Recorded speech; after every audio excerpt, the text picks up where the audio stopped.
Are either of you on a desktop computer right now to where you could share, or I'm on is my there? laptop. Do you mind sharing your screen? Okie dokies. Also, the last recordings for the past few meetings, have they been put up or is my Google Classroom just faulty? They've been put up. It's saying that you're sharing. It's not allowing multiple presenters. All right, go ahead. Try now.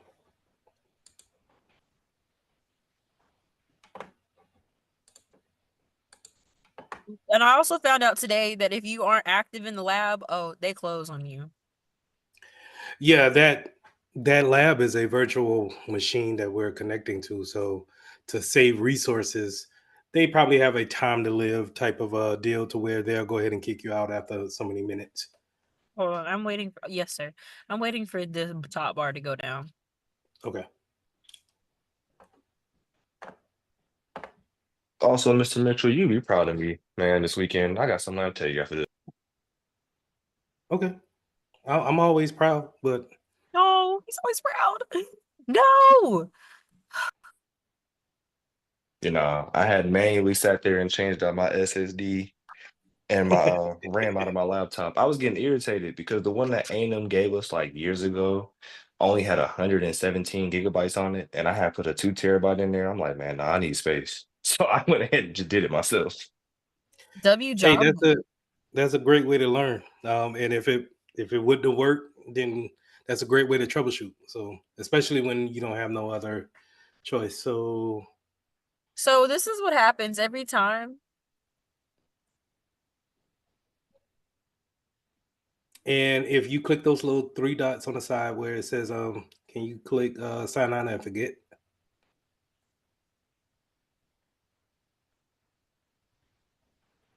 Now, here's the thing about signing out and forgetting with Microsoft. Microsoft is go ahead. I'll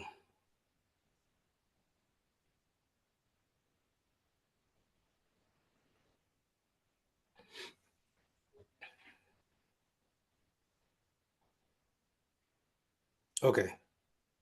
Do you know the password? Yes, sir. Can you open up an incognito window and do it there?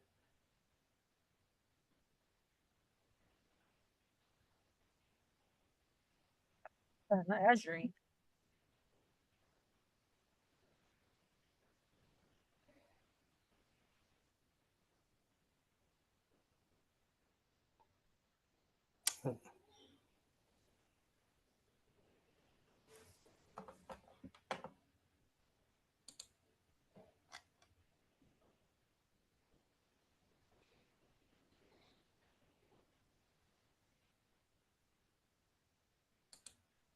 Can I still do it from here? From the log in? Oh, can you hear me? Yes, I can hear you. I kind of wanted you to type it in because it may be holding some cookies from that. From that initial login? Give me 1 second. Let me see what the password is. Or you know what I'm saying, it may be the wrong password. Not saying that you don't know your password, but it may have changed and it did not change in that cache. So it may be trying to use something old, possibly. Yeah.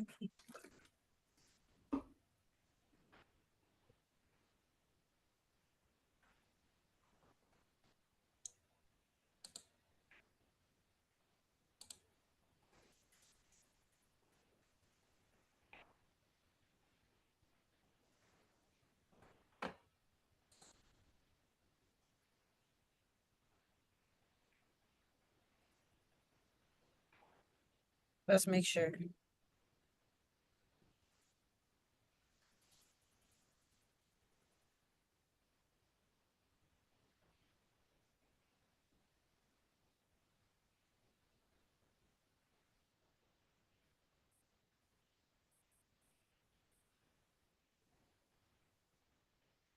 I feel like I'm putting you on the spot here. Cool.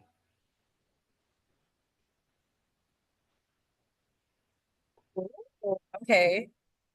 All right. So now let's go to, I don't like this screen. Go to portal.azure.com. I'll put it in the chat if you need it. And throw that in the incognito.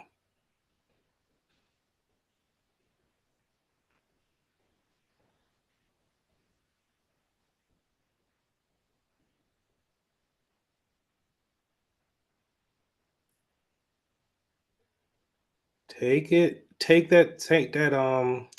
the link from the chat and put it in the incognito window. Um, just because you may be holding on to old cookies. You're still logged in, right?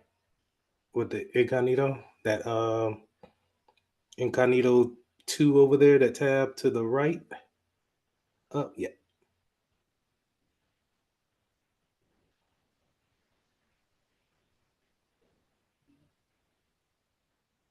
It still did the same thing, but let's maybe it's me.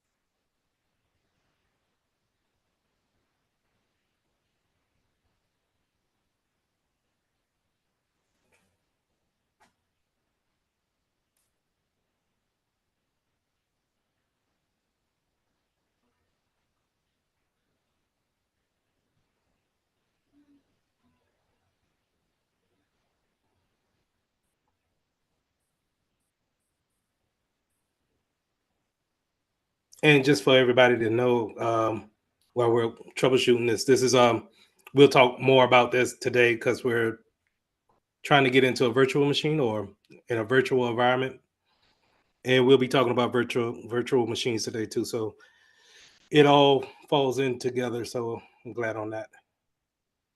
The 2-factor.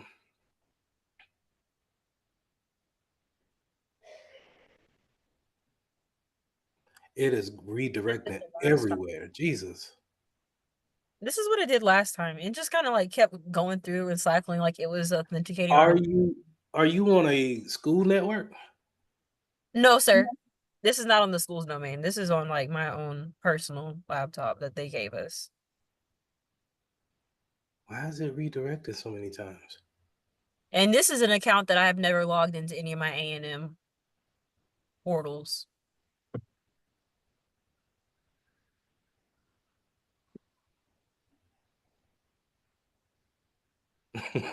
um And then yeah, there we go. That's the end result every time. and this is incognito. Okay, so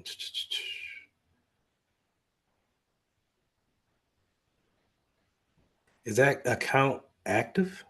Yes, sir. It's my active account. This is the one I actually use for business. So this gets stuff sent to it every day.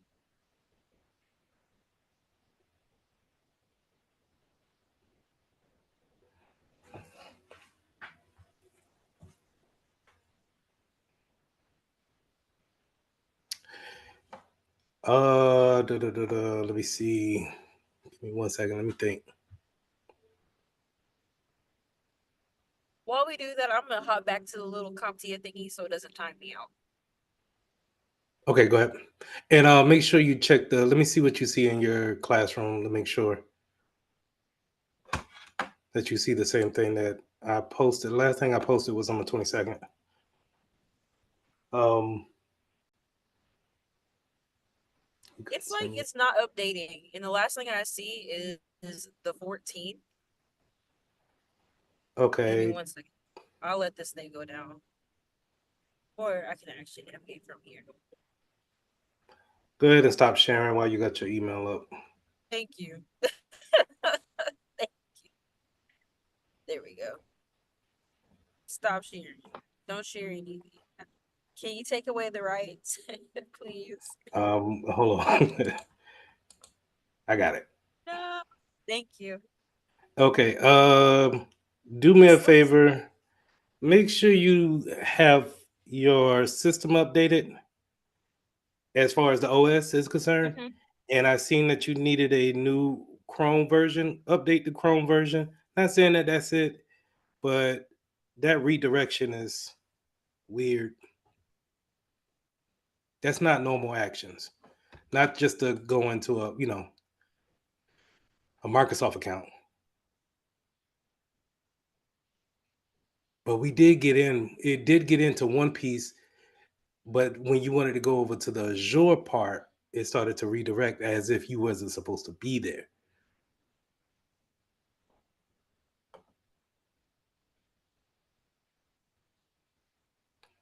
Okay, we'll jump back on it. Okie dokie, thank you. So, Vala, you having the same type of issue, or So it was causing some issues. I think what it might have been, I think the school account. Cause did you use your school email too? The Bulldogs email? No, I did not. I don't use my Bulldog's email. Okay.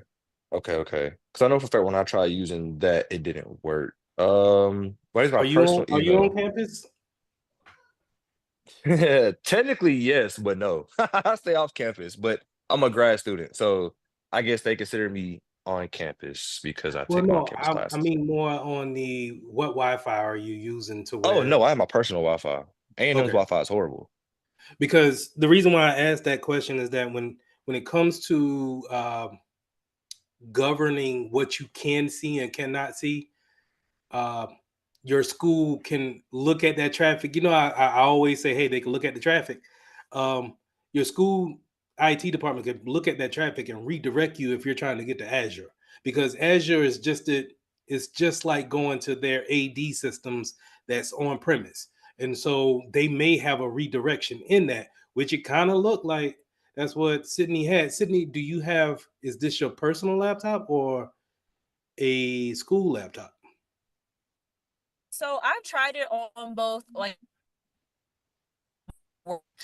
the work A&M computer, and I tried it on my own personal, and both times it was unable to like assign in to the Azure part. And as far as using like the schools like Sydney.Fleming at aamu.edu, our Microsoft account, um that doesn't work for me. I've never been able to successfully authenticate and log in. So I don't even What? Is anybody else having issues getting into Microsoft Azure? Has anybody got into Azure? No, sir, I haven't. I haven't, but I'm gonna try again right now. I haven't tried it yet. Let me try. What? Oh, y'all blocked? Okay, I might have to create a user for everybody. I got into mine, but because I was unfamiliar with navigating it, I couldn't really do much, but I was able to get into it with no problem. So what is different than your account than everybody else's account? Did you use a personal, Bridget? Did you use a personal email? Yeah, Oh, all my stuff is personal. which shouldn't be no different Does than it what some. matter our type of internet we're utilizing? Maybe like Safari, Chrome. That's the only thing that I've seen that's my next ask of Sydney. Can she update her updated browser? it. But if everybody else is having an issue, then it's more on how do we just get into Microsoft?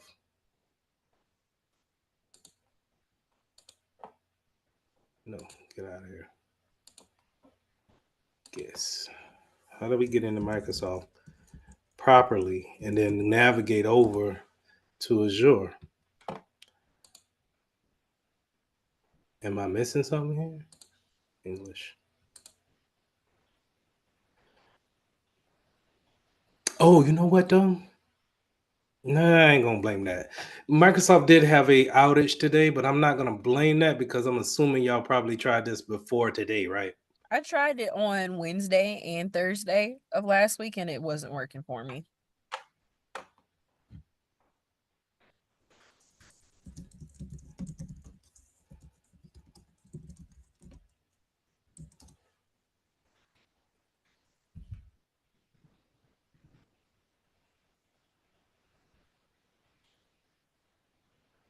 Mm-mm-mm.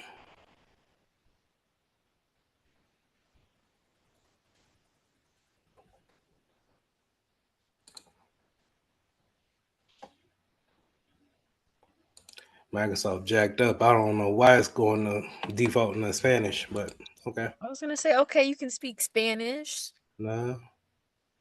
So, Sydney, go back to Incognito's, log in with your account, and then go to your Microsoft account. Now, I'm not going to troubleshoot it when I think this may just be a Microsoft issue because we'll be here all night. And this is, I don't have time for that. I don't want to blame Microsoft just yet, but see if you can go to your Microsoft account.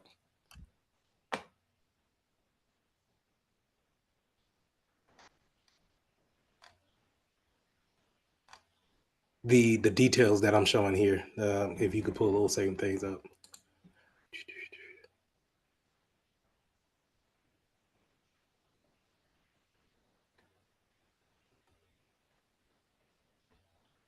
Okay. So in here, I should be able to put visual.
Yeah.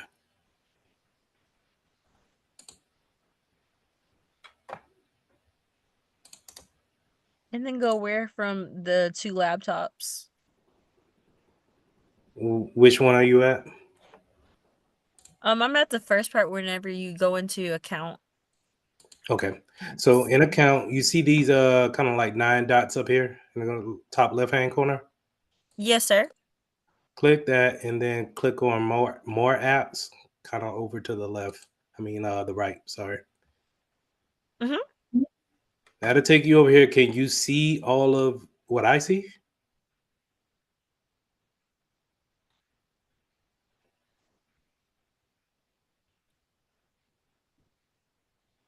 And it doesn't have to be one for one, but as long as you can see this particular page. Yes, sir. Okay, now check this out.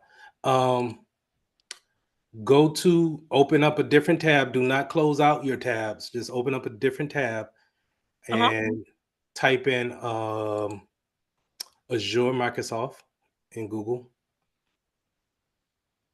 And do not click on the first link, but click on the Microsoft Azure link, which is, well, the portal link right here that you see. Where it says cloud computing service, Yes, ma'am. services. The portal portion.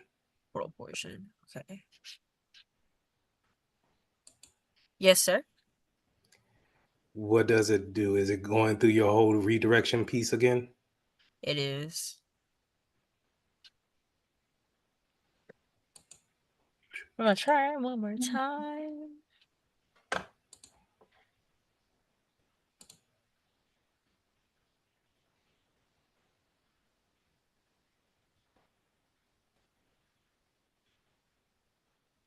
Yeah, it's just redirecting me again.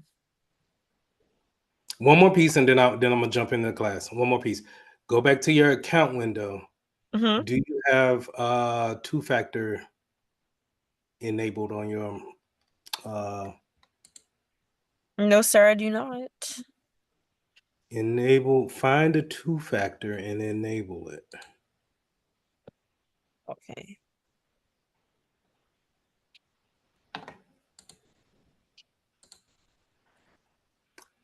That may make you download a mobile device. A mobile app called Security Microsoft Authenticator Mm-hmm. For two-factor, Yes, sir. and then try those steps again. Because what I'm thinking, what it's trying to do also is sometimes when you have things federated, federation is out of the scope of what we're learning. But federations take that username and password, and then it says, okay, this is Sydney. Redirect her over here and verify her here. And that federation says that we have a connection, we understand who this is, we can verify her. But if you don't have that, then that redirection that you see in the URL is trying to get it. It's trying to go there. So it kind of saying, hey, let's go here, let's verify her, and it's sending redirecting back. It's saying, oh, no, we don't have two factors set up or something like that, and redirecting you back. And it's kind of going in this loop. Yes, Caleb. How you doing today? Doing good. How are you? I'm doing well. So, this is outside of the questions that what you're doing right now. But I was trying to ask you, can you explain ransomware to me? Yeah. Because the context behind it is that at my job, I work at Starbucks. Right now, we're not able to like see our schedules or edit them because of a ransomware on one of their third-party companies that control that. So 1 second, Sydney, are you good with the two-factor trying to set it up? Yes, sir. Okay, try to set it up and then run through these steps again, and just shoot me a direct message if it worked or not. And then if not, I'll try to think of something else. Ransomware. Ransomware is, and as you can see here, I posted it on 22nd. But let me see. Close this out. Ransomware is the ability to lock out one's computer using encryption, right? So what the hacker will do will use some type of social engineering attack or some type of way to lure that user in order to download and then click on a particular file. So you remember that time I said that sometimes you can take a thumb drive and write the most important person's name on that thumb drive and then drop it in a bathroom or in a sidewalk somewhere, and someone will see that and say, you know what, I'm gonna plug this in and take that chance and see that could intentionally go ahead and encrypt a PC with ransomware. Now, with the ransomware, what happens is that only thing it does is that it puts a password on all of the hard drives. So this hard drive right here that I got full up, that I only got a gig left. What this will do is that they can put a password on this particular hard drive, and now what I had access to, I don't have access anymore. And that particular software of hard ransomware can have like a web page or kind of like a full screen alert showing that, hey, in order for you to get your disk drive back, in order for you to get your files back, I'll give you the password for it, but you got to pay me some money. That's the ransom. Ransomware is still prevalent. It's probably the number one virus, not virus, but attack out there, just because it's easy to implement. It's easy to play on people's intelligence, and get that to, like you see already in firsthand, just kind of cripple a company, especially if they're not prepared for it. So this is the one that I came in contact with when I was working at a TV company. They wanted to, Bitcoin was just getting off the ground, but they really wanted to get paid in Bitcoin, and sometimes they'll leave this counter there to kind of entice you to go ahead and get in contact with them and give them the money.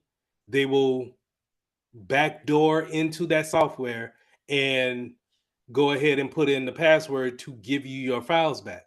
The problem with this is that they haven't left your computer. So if, even though you paid 2 Bitcoins to this person, 6 months later, they can go ahead and, if you didn't wipe that computer, they can go ahead and lock your computer again and ask for another 2 Bitcoins. But all in all, that's ransomware in a nutshell. You can you could go on the dark web and get some ransomware, and then try to implement it and get people to basically just lock up their machines. This is the number one thing. The number one thing to prepare against a ransomware is having backups. And again, this is something that we could talk about today. Is that given the fact that you have the cloud to back up your systems, have backups, because if and when someone comes in contact with a ransomware, you can say, "Hey, man, I'm not paying the ransom," and go ahead and wipe the computer clean, and then reinstall the OS and reinstall the applications from the backups. That way, you don't have to pay a ransom, and you don't have to worry about that person coming back on later and re-enabling that encryption. Any questions? No, thank you very much. Cause yeah, I was reading I was reading up on it and trying to see why we can't do our scheduling, and I seen that pop up on the news. So I was like, oh wow. Well, in the Yeah, article. ransomware is a very real thing. This is, back when I was coming up, it was more of worms and Trojan horses and things like that. Things that you can, they'll put a link there, and then it downloads to your computer as something else. Back then, we didn't have toolbars. We had to download the toolbar and then put it up there, and that could be a Trojan horse. You thought it was one thing and end up being something else, and so you will use your antivirus to wipe it clean. Whereas a ransomware, it's encrypting it using something that's totally right. Like we already learned what encryption is. Encryption is taking something readable, making it unreadable. You typically can do that by just putting a password on it. So if you look here at your screen, when I go to the info tab and I put protection presentation, it's going to ask me to encrypt with a password. That's the only thing ransomware is. Then I ask for a ransom. You know what I mean? So I know the password. You want this document? I ask you for the money. You give me the money. I go ahead and unencrypt it. I give you the password, and you can get into the document. They're just doing that on your whole hard drive. I wonder if they're gonna get away with this. 9 times out of 10, they are. Yeah. They haven't, with all the cyber attacks that you've seen, you really haven't seen anybody really kind of taking an L on it. Not like how like our entertainers are taking L's. But good question, good topic. Any other questions?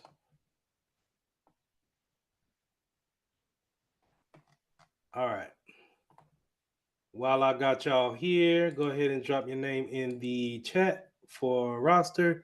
Now we're doing lesson 7. Sydney, I do not know why it's not loading the whole classroom for you. Is everybody's can everybody see lesson 6 on the classwork? Or maybe it's me. Yes, I see it. So Sydney, Yes, I can see it. I'm gonna ask you to update your Google Chrome, and then let's try working those issues out. All right, let me close that up and let's get into today's lesson.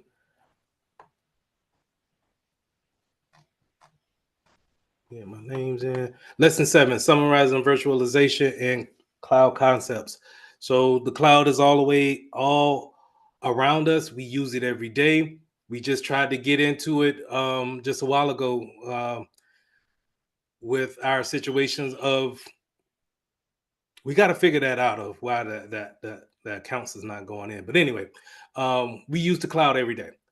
Now, that's a good while I'm here. That's a good way to have a backup, given the fact that you can't get into your Microsoft account. That could be a good reason why you want another cloud provider to have those certain files ready to go just in case you have this issue. Now, the thing about Microsoft is that they're not great when it comes to logging in. Their IAM is sometimes it could be too restrictive, and they want certain things in place. Or like in the case, the first thing I asked her to do is to clear her cache by signing out and forgetting that by the browser. Um, Sometimes I even tell the user to go ahead and restart the machine in order to drop it all. But I'll continue to work with you to try to get that cleared out. Now let's go ahead and jump into virus. Let's go ahead and jump into virtualization. So you have two types of hypervisors. Hypervisors You're not are, sharing your screen. geez, throwing me off. Good catch. Thank you. All right, let me go back. No problem. Lesson 7, virtualization.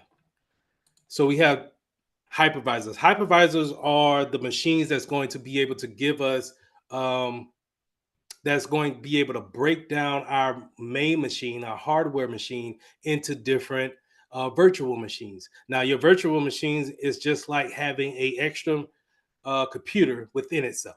It's going to use resources that's already there in order to create um, either an OS, or it can create just the application, but it, behind those scenes is still the OS projecting that application out.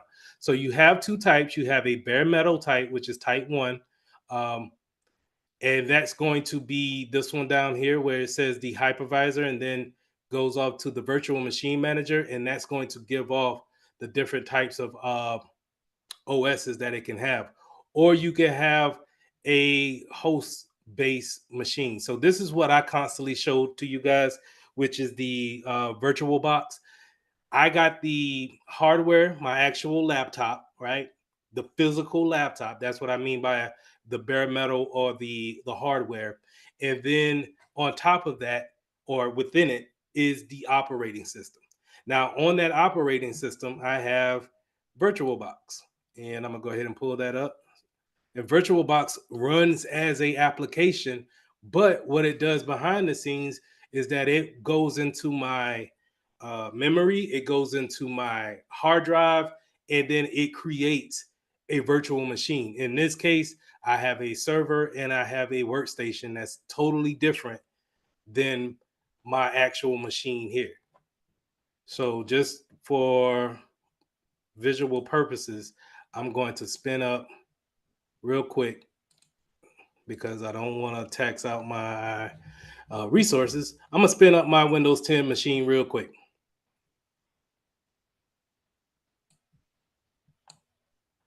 And for a lot of businesses, this is wonderful, because back in the day, what we would have to do if we wanted, let's say, a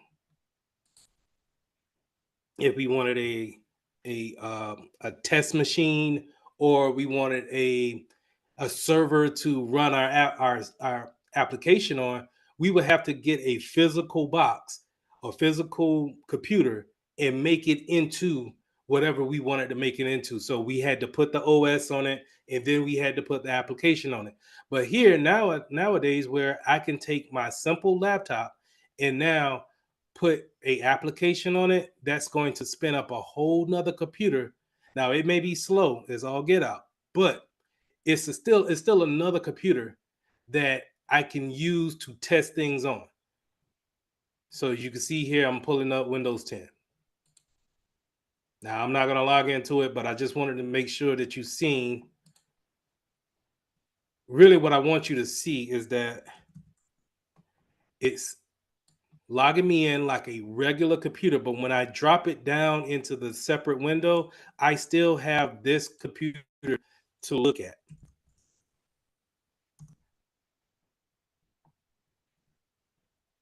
And so it may go too slow to show you exactly what I want to show, but we're going to try.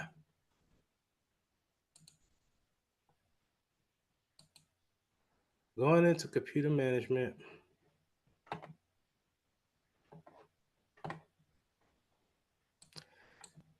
This computer name is GWTN141-10. This virtual machine should be totally different. It should be, honestly, Windows PC 15. It should be the name that I gave it.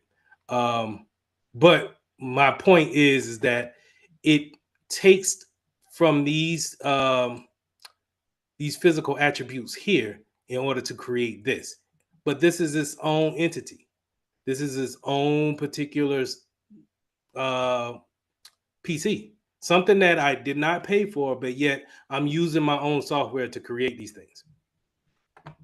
Okay, finally went in. And the reason why is because I have bare minimum requirements on it. So bare minimum on the hard drive space as well as the memory space. So I'm not going to bore you guys with that. I'm going to go ahead and shut it down. Now, this is great for whenever you want to have a test machine. You're testing out a new piece of software. You want to see how something acts on a, like, let's take Sydney's issue, right? So what she could do if she had a virtual box installed on a computer, she could possibly spin up that virtual machine, go into that browser on that virtual machine to see if she has that same problem on a brand new machine. And if she doesn't have that problem on a brand new machine, then she can eliminate her PC being the problem and really kind of focus in on their account.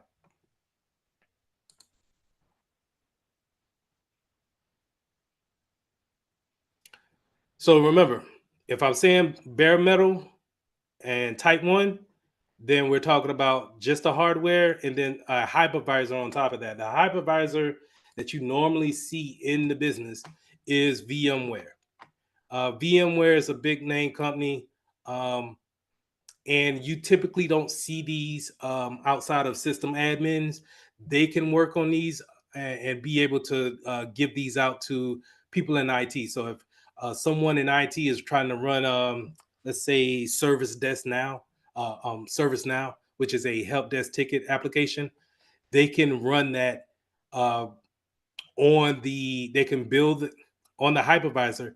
They can get the virtual machine manager ready and then spin up a OS particular for that particular application. All right. Any questions? Excuse me.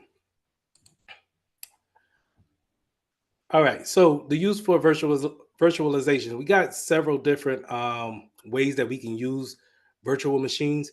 First thing is what I've shown you guys is the client side virtualization. That's going to be something that's going to be local to that person, and they can use it for a variety of reasons. But you got to make sure that you have enough space on your computer in order to spin that thing up. Because if not, then you'll see your physical computer take a hit when it comes to performance, as well as your virtual machine. Your virtual machine may be somewhat decent at speed. It will severely degrade what you're using for your physical machine. You have server side virtualization, creating the server and then pushing the resources out to wherever they're needed. Now, this is more, you're going to see more admins have priority over these. Your regular clients are probably not going to get access to a server and then be able to work in their applications 9 times out of 10. More than likely, we will push the application in the container to them but not the server wise. So a lot of times I see this with IT admins, network admins, where we can get a server assigned to us, run our applications on it, and be able to maintain it and take care of it that way. And what I mean by take care of it, sometimes you got to run updates on your application. Sometimes you got to run updates on your server. It's according what situation you're in, what company are you at. A lot of times you have your server team working on those things, and not only is your server team working with the physical servers that they may have in a data center, they have to work on your virtual machines. And now, when you think about a virtual machine, when you think, go back to this example, we can have hundreds, if not thousands, of this on one particular server, right? And now all of those servers that we need, because, and this is a good good way I can explain it. Your normal server is going to be built like this one, where you see how the VM is at the top, but it's going to be one server, one OS, and then the hypervisor will be on that, and then they can give each OS to particular applications. Okay, now this could be, it's according how much power can the server have in order to have as many guest OSs for it. But what I'm saying is that each guest OS is going to be a particular function for whatever it's trying to do. So if we're looking at an application may have a web server hooked to it, as well as the application itself, and then the database. So when you think about that, you're thinking about something that a user can interact with. So that'll be the web server that it is. The functions inside would be the application. But then how do we keep the client's information that they log in? You know, they're using their username and password, stuff that's on that profile. All of that stuff would be the database. Each three of those sectors will have their own different OS dedicated to just that particular machine or that particular OS. Okay. So for right here, it may be this first OS may be just the application. The second OS may be just the web server. The third may just be the database. Okay. And all of this can be encompassed in one particular virtual machine, which is great. On the other hand, we can deploy out containers. And if a user doesn't necessarily need the whole server, then we could just give them access to the applications by sending out containers. And these containers, they run similar to virtual machines where we have the physical server, the physical box, and the host OS. Then that Docker engine is going to dictate what type of application that we have on it, and then how we're going to push that thing out. So if it's a Docker engine that participates in Linux, then our application is going to be Linux based and is going to work in that particular setting. Okay. Now this is great for, let's say, in a warehouse where we have these standalone computers and we just want them to get to the database in order to see the application on the inventory, right? Instead of pushing that whole database, that whole application as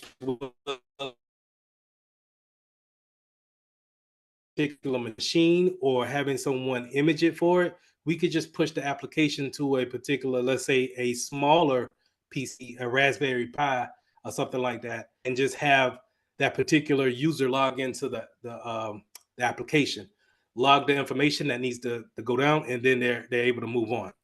Am I breaking up? Am I still clear, or if am I breaking up? You clear now. It's off and on.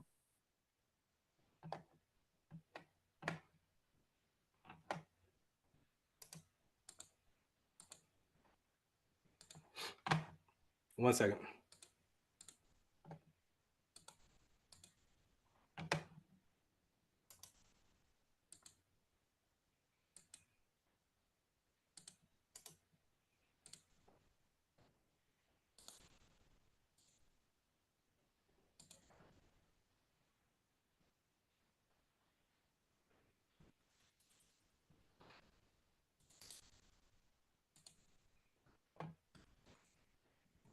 All right, y'all stop me if I'm breaking in and out, and especially if I miss a good part, bit. Um, so virtualization, the resource requirements. When we're throwing on these virtual machines, again, it's going to take away from our CPU and our RAM. Now, it can share the networking piece of it. That could be a factor.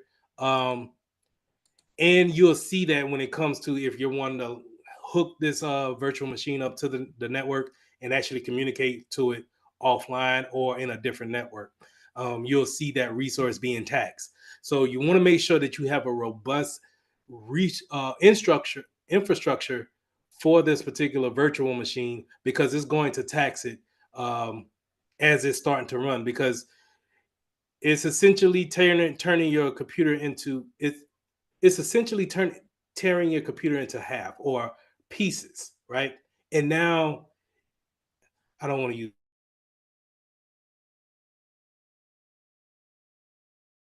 I wanted to use an analogy, but y'all might essentially um, splitting itself, but having the same functions.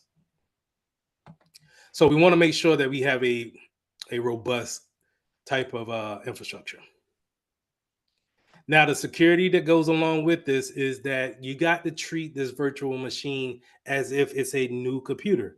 So, with that, you got to make sure that you're running your patches. You got to make sure that you treat it when it comes to IAM or people logging into it the same way. You don't want someone to not be able to get into your physical computer, but they can see that your guest virtual machine is vulnerable and they can see it from the public side.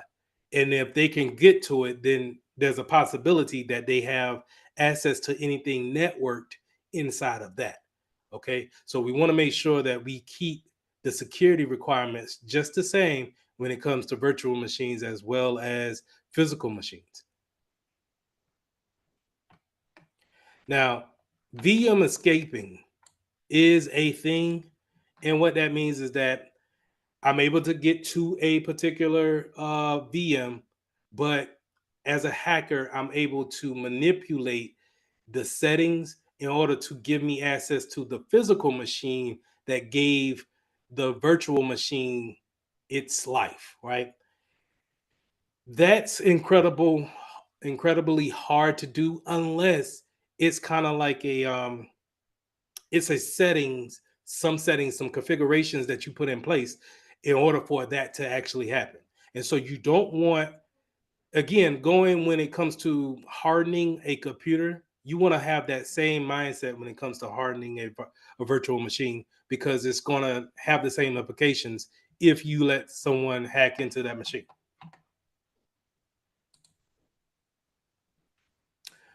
All right. Cloud concepts. The good characteristics about the cloud is that it's such a flexible machine. It can be spun up at the drop of a dime. It could be spun down just as quick. So the scalability is there. The high availability, where we can always pretty much get to it. Um, it could be in several different spots in America as well as the world. So not only can we use the servers that's here on the East Coast, but we can use it in the Midwest and the West as well in order to replicate our services, in order to kind of keep us with a high availability at all times. Now, the metered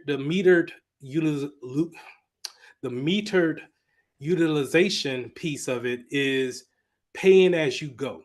You use what you can, and then you pay for what you've used.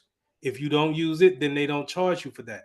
This is such an important thing, because when it's back in the day and we had to actually uh, buy every particular server, every physical server, the applications would get so advanced to where they're not utilizing all of the features that a physical server could do.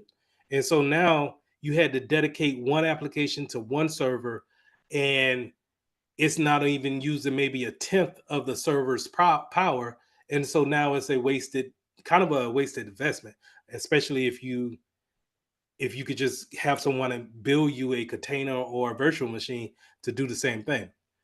So paying as you go could be wonderful when it comes to your budget, especially in the IT department, because every piece of money that you could save could go to either upgrades or, in my case, I would love to, give people raises just because of the money that we save. Now, the high availability is great. Scalability, like I said, you're able to, if you had to order old servers in, you had to wait to maybe 3 to 6 months, not 3 to 6 months, sorry, 3 to 6 weeks for something to actually be shipped in. Then you have to get it set up in the data center. Whereas that could take something that is minutes in the cloud, it could take approximately maybe 3 to 4 months for it actually becomes ready to roll out physically. So the scalability of a service provider is top notch. It could be rapid when the elasticity comes into play, where it could be, hey, we need more we need more storage now. It could be a click of a button. We need more memory. It could be a click of the button. And so that's wonderful when it comes to the efficiency of time. Um, Now, shared resources is great when it comes to actually taking things from your computer and putting it on the cloud. That's, it's seamless nowadays. It can also go from mobile devices to desktops too, right? So you can use the cloud to back up the things on your mobile phones as well as your tablets, as well as any computer that you may have. All right, we talked about this in a little bit in Security Plus. We'll get back to it. Uh, Cloud deployment models. So these are the different types of models that you will see in the real world. Private cloud. Private cloud is pretty much you have a whole cloud setup to that one particular business. It's not shared with anyone. It's only particular to you. So now you don't have to worry about your IP addresses, or um, you don't have to worry about any type of files or folders that may be crossed over or seen by other people. Everything is particular to your particular company. Now, a lot of times, if you work for a company and they already have a database or a data center, they can, if they have the right network and they make that available to everyone via the internet, they essentially created their own private cloud, right? Whereas, I'm sorry, I started here, but whereas a public cloud is open to everyone, we see that with the cloud services that we constantly use. And my favorite one to always kind of bring up is Google. Um, with the classroom that we use as this class, this is in the cloud. This is how we share our information together. You can see it. I'm here in South Carolina, but yet I'm able to give you guys the updates as soon as I post it, and you're able to see the information there. um it's quick, but the thing about it is that when it comes to the public cloud, those companies that may need security or sensitivity as far as privacy is concerned, public cloud hosts a lot of users on a particular server, and that's where we kind of want to get away from. If we need that privacy, we want to go to a private cloud. A community cloud and a hybrid cloud, real quick, is we have we have a bit of our information on premise, we have a bit of our information in a cloud environment, and so those two things together will create a hybrid, right? So think of if you have your school. If your school has a data center or some type of, wherever the servers are, if they're hosting information there, that's on premise. But then if they still have the Microsoft Outlook um, piece of it to where you can store things in the cloud, or You could save your document on Microsoft Word, and it stores in OneNote. I mean, not OneNote, OneDrive. Then that's a hybrid type of system where we're using two different cloud environments to talk to each other. Community cloud, on the other hand, is where businesses, they share the same industry, and they may want to go in on a cloud situation together and share that particular cost. So the one thing that I think about is like smaller medical facilities. So a veterinarian, a dentist, and a pediatrician all know each other, and they're trying to use a cloud instant to share their particular um, they all use a particular application that houses their medical records, but they want it separate, right? But they want to be able to share that between each other because they all are in that medical field. They know that they're going to be covered under the HIPAA laws and regulations, and so they will go into what we call a community cloud in order to share that type of cloud instance.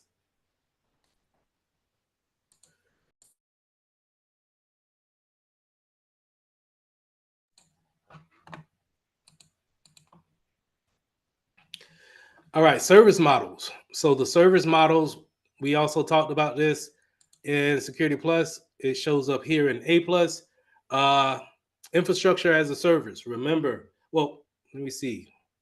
Who can remember what I said about infrastructure as a service? What did I compare it to?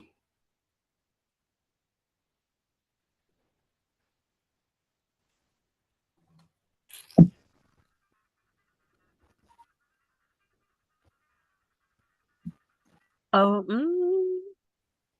Okay. All right, no problem.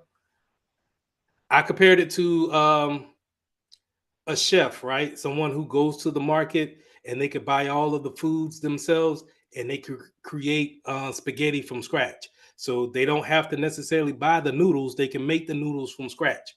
That's the same thing when it comes to infrastructure as a service. They're just going to give you the bare metal box here. They'll give you this hardware, and then you build everything up above it. Okay, that's infrastructure as a service. So whenever you see IaaS, you're going to think, okay, it's going to give me the most freedom that I can handle when it comes to building my own service model, right? Um, Platform as a service, I'm going to jump down here. Platform as a service is a little bit more than IaaS. It's going to give you maybe a OS there, and you'll be able to yeah, you'll be able to build upon the little bit of OS, and let's say no, it'll just be the OS there. They'll give you the hypervisor, but then they'll give you the OS that you want to work on. So maybe a Windows Server 2022, or maybe a Linux server. They'll give you that, but then you could build everything above that. Um, think of this as someone who gives you get a TV dinner, right? It's there, is but you got to throw it in the oven for maybe 30 minutes. A pizza, right? One of those pizzas from Food Line or whatever your supermarket is. Get it from there, throw it in the oven for 30 minutes. You're good to go. Platform as a service. It gives you a little bit, but you have to build upon that. But it's not as bare bones as a infrastructure as a service. Software as a service, if the other two you have to do a little bit of work to get the food, then the software as a service is already just takeout, right? Already done, already fixed for you. But you have little to no say on how it's actually coming to you as far as the food is concerned. So whenever you get your food from Burger King or McDonald's, you can't tell them to cook your hamburger medium rare. They have to give it to you full. They have to give it to you fully done and with all the ingredients. Or I mean, yeah, maybe you could say, "Hey, I don't want cheese" or something like that. But that's the same thing as software as a service too. And when you're thinking about software as a service, think about YouTube. YouTube pretty much gives you what you could do on the application, and that's it. You can't play a game on YouTube as far as like an Xbox game or a PS5 game. You can't do that because that's not part of their makeup. That's not part of the software. It's already fully configured for you. You get what you get. And maybe you could do a little bit of configuration changes. That's the equivalent of you not asking for cheese or mustard or ketchup. But for the most part, you get what you get. All right. VDIs, virtual desktops infrastructure. So virtual desktop, this is where we are going back to when I was saying with the warehouse and that standalone computer. Sometimes we can have just the desktop infrastructure there. So what a user will see is just this, where they log into a computer or they open a computer up and then they just see a desktop background screen and then the applications that they need to do their job. That's it, right? And this is projected off of a virtual machine somewhere in the cloud or on another server somewhere. But what it's doing is that it's just giving the user enough software in order for them to do their job. So VDI is a great thing. Let me close this out. And think of these are just as smaller versions of virtual machines. Okay. And we use something like a thin client in order to house them. That thin client is going to sit out there in the plant or at a particular PC, and it's just going to house the desktop projection that it gets from the virtual machine.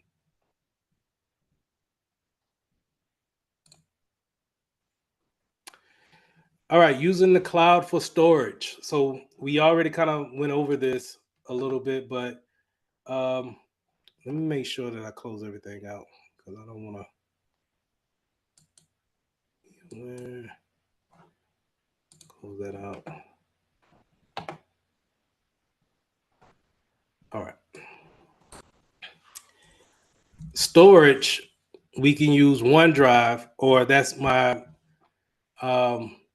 example that I'm going to show you guys is that, as you can see here, I'm using OneDrive as storage when it comes to the cloud.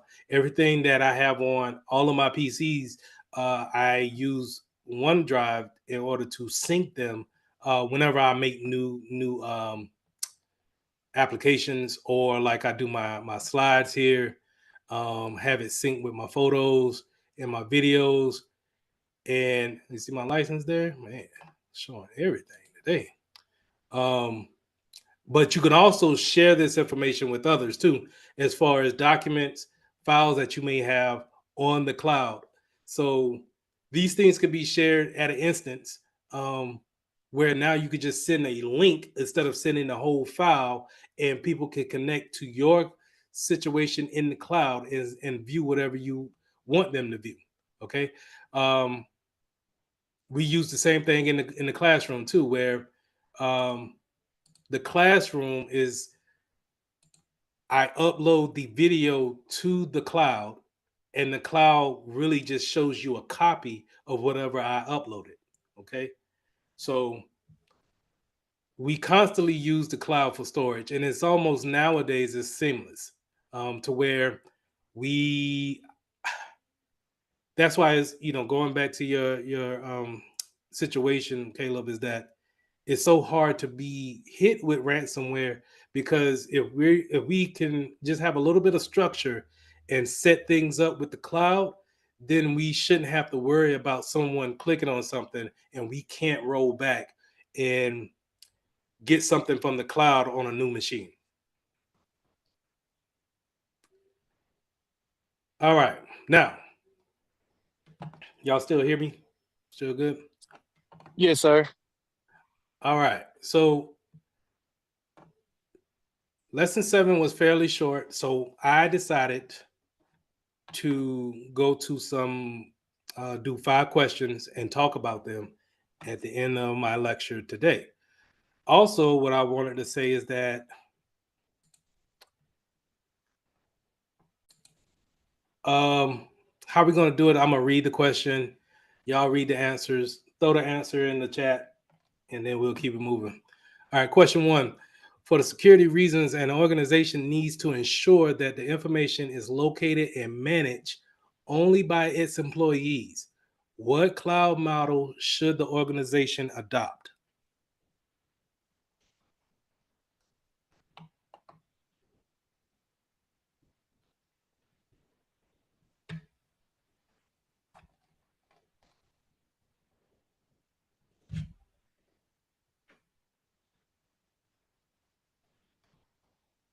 Now, if y'all could be so kind, can someone explain to me why it's private? Sure, I can. Oh my God, I'm sorry. I can explain it. So, with a private cloud model, essentially most of that data is owned or operated within the organization or the business owners. So, any possible private data that needs to be, stored will only be accessible by those organization members or business users. Why not hybrid?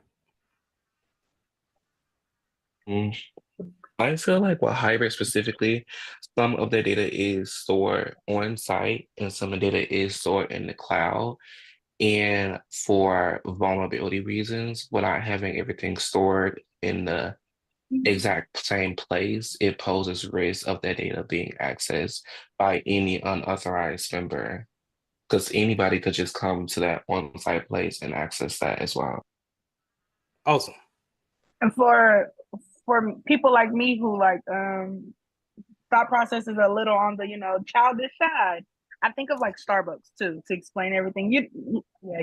Me, but like when you're thinking of it as a restaurant thing, it's public to everybody who drives by who can do it. Whereas private is just for those employees who have their own passwords. And then the communities for the people who are in the building, but it can't be accessible to like different things, even though it's not a Wi-Fi. But that's how I picture it, for understanding purposes. Whereas hybrid, just how my classmate said, that's like a both best of both worlds. But in this, they're not asking for that. They're asking for employees only. So that would be like our own private. You can't get in my club type of thing. So that's why I went with private in my area. Outstanding. And yes, hybrid was not mentioned. Well, it wasn't alluded to in the question.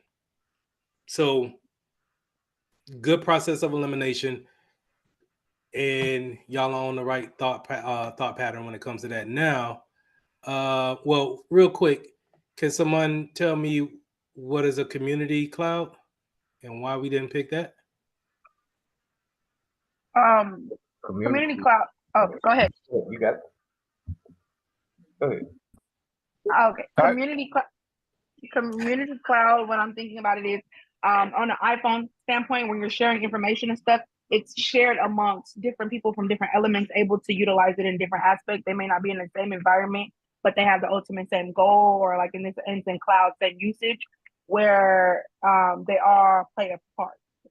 So if it's only for the employees, I feel like community would be like maybe the employees, the higher up, and then maybe even those who observe, and monitor in this instance. But that's not what's asking. They just manage only by its employees, which is outside of the community, if that makes sense.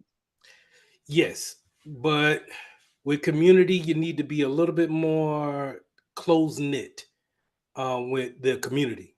They have to be sharing some type of likeness. Okay, so yeah, the Apple situation was on that level, but they still could be doing something totally different. So I want you to think that they're all working in the coffee industry and they all use the same coffee application, and so they want to go in together with the same cloud instance. You get what I'm saying? So it could be Starbucks, Dunkin' Donuts, and your local coffee company, and they all want to go in with the same thing, knowing makes that they're sense. covered under, the same regulations and all of that. They're covered under that with the same cloud instance in the community. Yes, sir. But you're Sounds in the like a right, plan. you're in the right ballpark.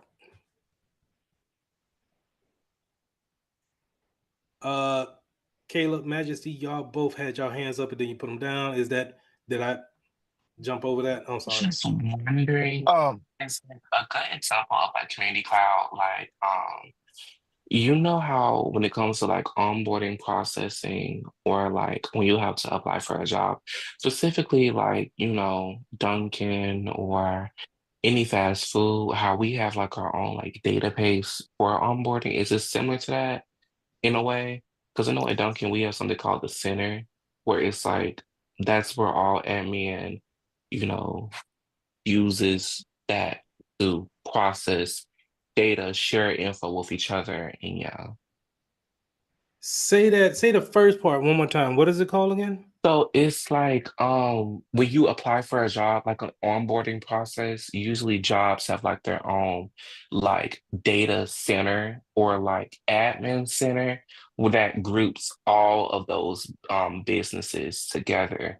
Like for Dunkin', we have something called the center where it's like a cloud-based application where you can, register employees, do payroll, and et cetera, et cetera, et cetera. So it's just similar to that in a way where people are able within that organization of Dunkin', for instance, are able to share that data like across like the nation, to be honest.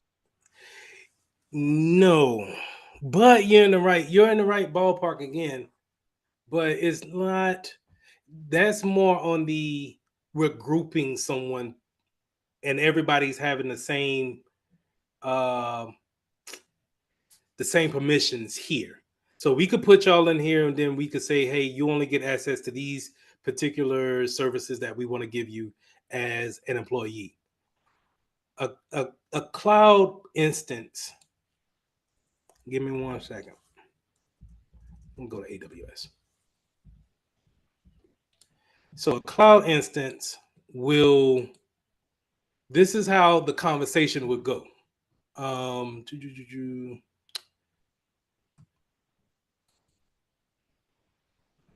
cloud instance, and y'all can see my screen, right? All right. So this EC2 instance is going to cost maybe, to keep it simple, $10 an hour, right? And since I'm a school, I have Metro Technologies, I'm a school. And then we have y'all work for Pivot Technologies, right? And then we have somebody else working for Alabama Collective, right? Those three entities get together and say, you know what? Instead of one person paying $10 an hour for this EC2 instance, how about we all get together and we pay 3 in the 10 is what? 550. We all pay 550 a piece. That's over 10. But anyway, we all pay like 375 a piece. Yeah, Right? 370. We all pay 375 a piece, and we can share that particular cloud instance. We won't see each other's information, but now we can have separate applications on it, but we don't have to worry about our server being what we call FERPA compliant. And FERPA is a compliance for education schools to be compliant under being under regulations. So we all want to make sure that we're regulated and we are in compliance with the law. But we all also want the EC2 instance to run our applications. We don't have to run the same applications because maybe I got somebody that could do something a little bit extra for me versus Pivot and Alabama Collective. But we all are in the community of education. And so maybe we pick a EC2 instance that's going to be that has Blackboard integrated on each and every one of our systems. So maybe they throw that in as a extra bonus because now we came in with more people, more money, and we're using this as a community versus each and every one of these entities getting $10. We're paying $10 a piece. We're just going to pay $3.75. So you're in the right realm when you're thinking about, okay, these people are all have something in common. So we'll put them over here. But I don't want you to forget that going to get a particular service from a cloud provider is like going to buy a server, right?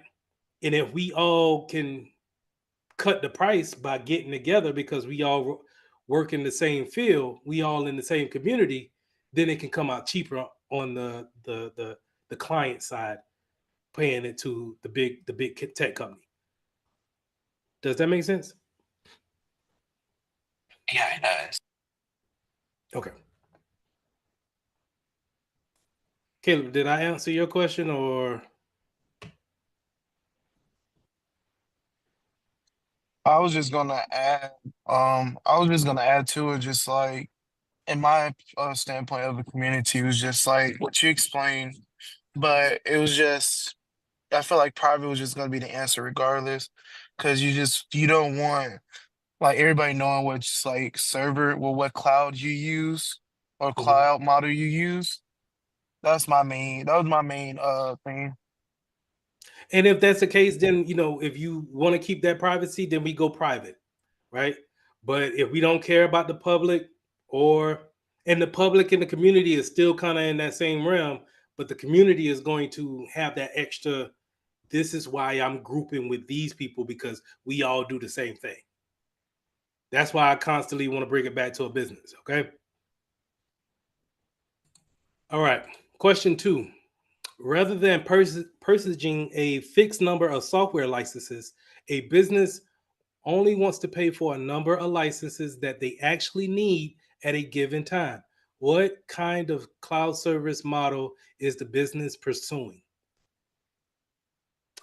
Go ahead and put that answer in the chat.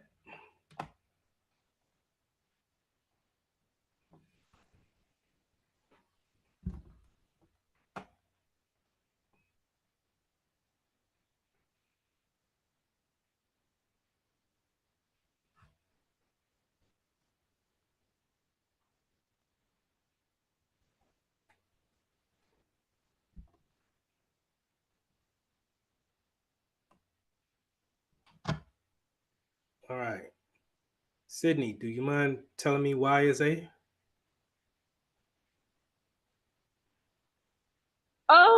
I'm out the guest. I'm not going to lie. Okay. Majesty? Okay, so as is a software as a oh, is that the right word? Hold Mhm. on, look my notes real quick. Software as a service. Basically, everything comes pre-made. And because everything comes pre-made, you can scale on what you want to purchase. You don't have to purchase everything. So when it comes to your licenses, they have more flexibility. Going back to the question, um, we're basically not wanting to purchase a fixed number, which means we want more flexibility when it comes to us buying our licenses at any given time. So I feel like software as a service would be the best choice because it gives us the most freedom when it comes to payment processing and managing licenses. Correct. Anybody know what D is? I didn't speak about D, but do we know what DAAS is? It's maybe like domain. No. Desktop, actually. Desktop as a service. Oh, So yeah. Um when it what's comes the, to I'm sorry, go ahead, Clark. what's the answer? A. Okay, I thought it would be they would use a platform as a service because it's a complete cloud environment and they can control it and run it and build and manage everything. Well, I was it's not that because it's broken down into individual. And normally when you see licenses, we're taking we taking an application and we're hitching it to a particular number, right?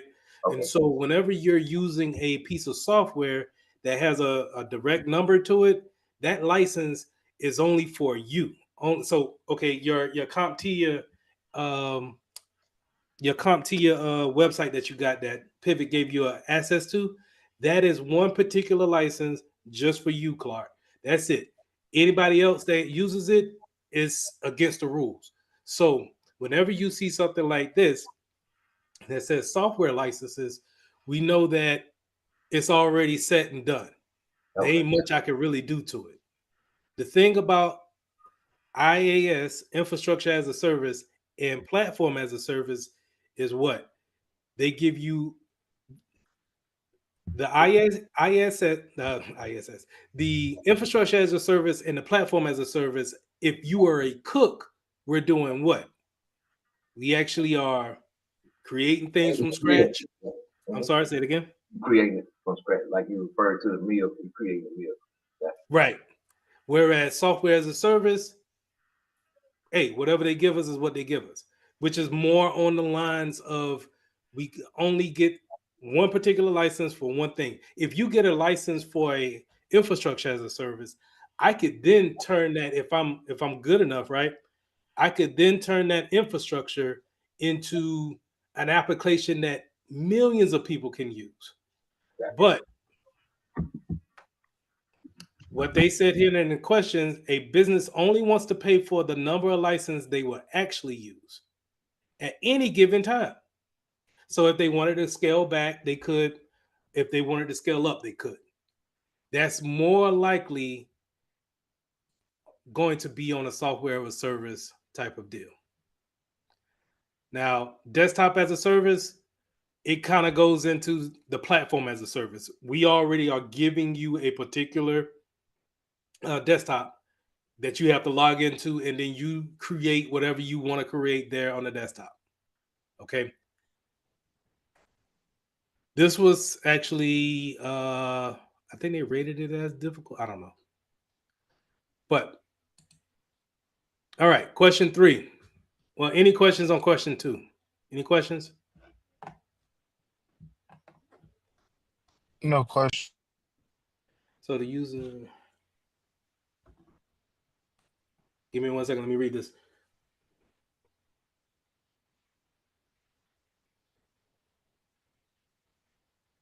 Yeah. Yeah. So if keeping, I want you, whenever you see these software as a service, infrastructure as a service, and then platform as a service, think about a chef. The more cooking skills they got, you know, they can go from scratch, just get the raw materials. That's going to be infrastructure as a service, because that infrastructure as a service they just going to give you the the server. They just going to give you the box. They're not going to give you any software, and they're going to say make it work. That's all you get.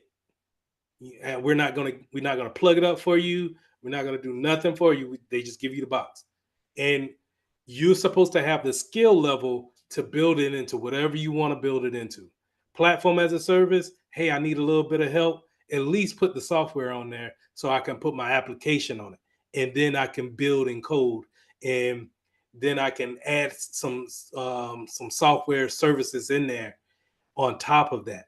But I don't know how to just build it from scratch and type in the machine code for things to come up off a DOS window. I don't know how to do that.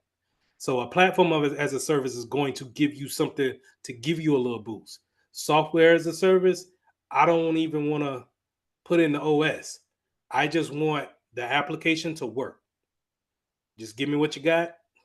Um, Gmail. I just want Gmail to work. I don't want it to do nothing else. I don't care for it to do anything else. Just do email. But if you wanted to do infrastructure as a service, I'm then telling you to get you a server. Now build me a web server email from scratch. However you start that off, it's on you. All right. Question 3. A network technician installs virtual machines in a hypervisor software that runs directly on a server. What kind of hypervisor setup is this? Select all that apply.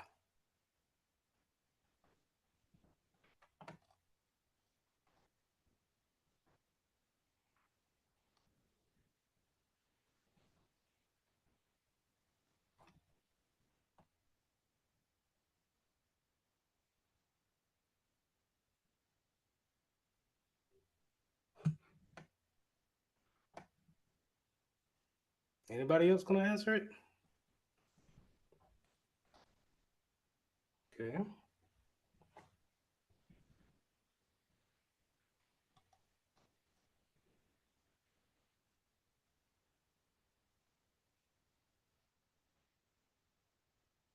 All right.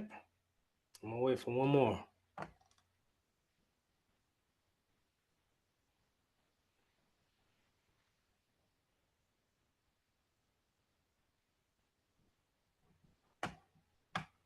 All right.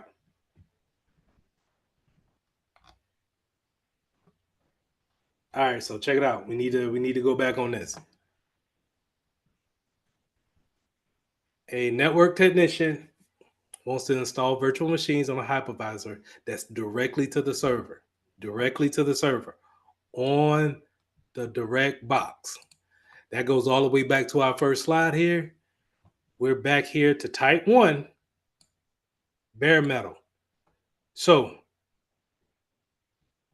when you look at this model, the first one, this hardware, well, okay, let me see if I can separate that. That's a picture, dog, on it. Insert draw. I'm gonna draw this. These are separate pictures, okay? Now, this hardware here is the computer. That's the laptop. That's the desktop. That's whatever you bought from Best Buy. It comes automatically with the operating system on it, right? Even Mac. You got the Mac, the actual Mac that you bought. You turn it on, is whatever operating system is running, and then you put the hypervisor on. That's going to be a type 2. After you put that hypervisor on, you could put on whatever you want to put on after that as far as the OS is concerned. The same thing goes for my PC. My laptop here is the actual gateway. I'm running Windows 11. I put on a hypervisor, which is VM, what is this called? VirtualBox. In the VirtualBox, what do I have? I have those little boxes inside that you see. This Windows 10 machine and the server 2019. Those are those boxes right here. Okay.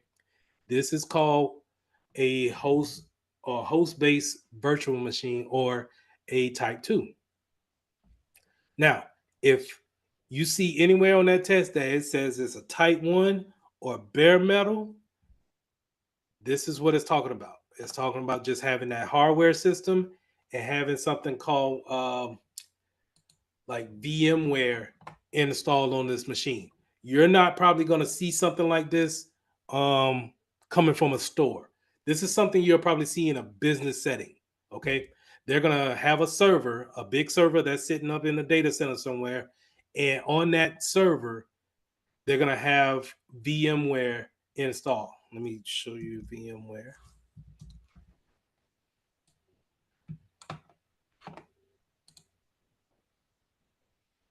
They'll have VMware installed. Now, VMware looks similar to my machine, right? As far as VirtualBox is concerned. But this is a much more powerful hypervisor that can then, in turn around and put multiple OSs from that particular hypervisor. So it never goes into an operating system. Okay. You never have to set it up with Microsoft Windows, or you never have to run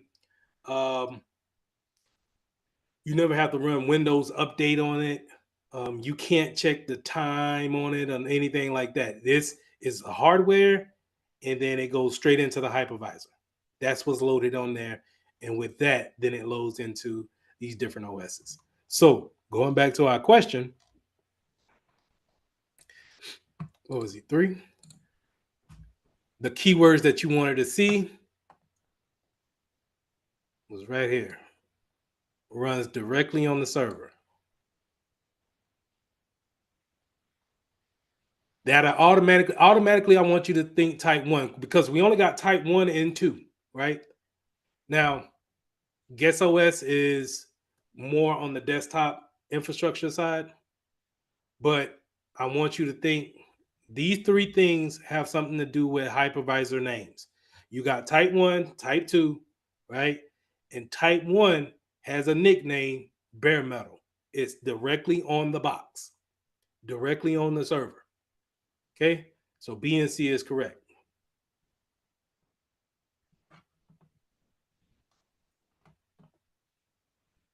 Y'all still with me?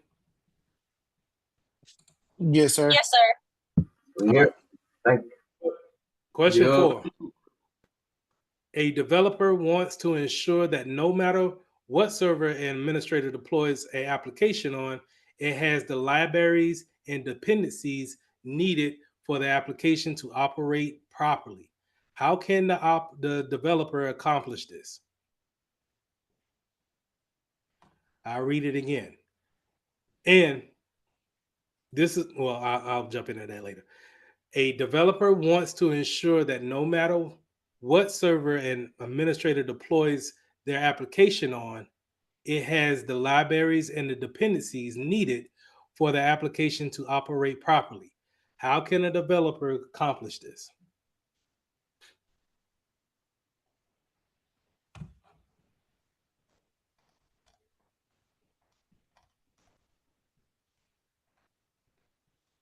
Now I gotta figure out which one I'm at.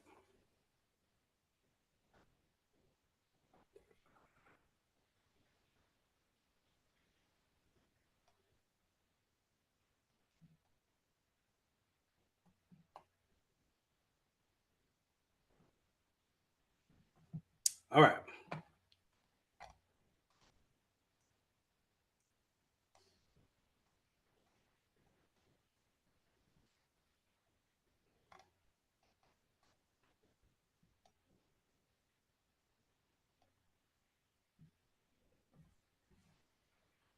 Majesty, explain why did you think it was D?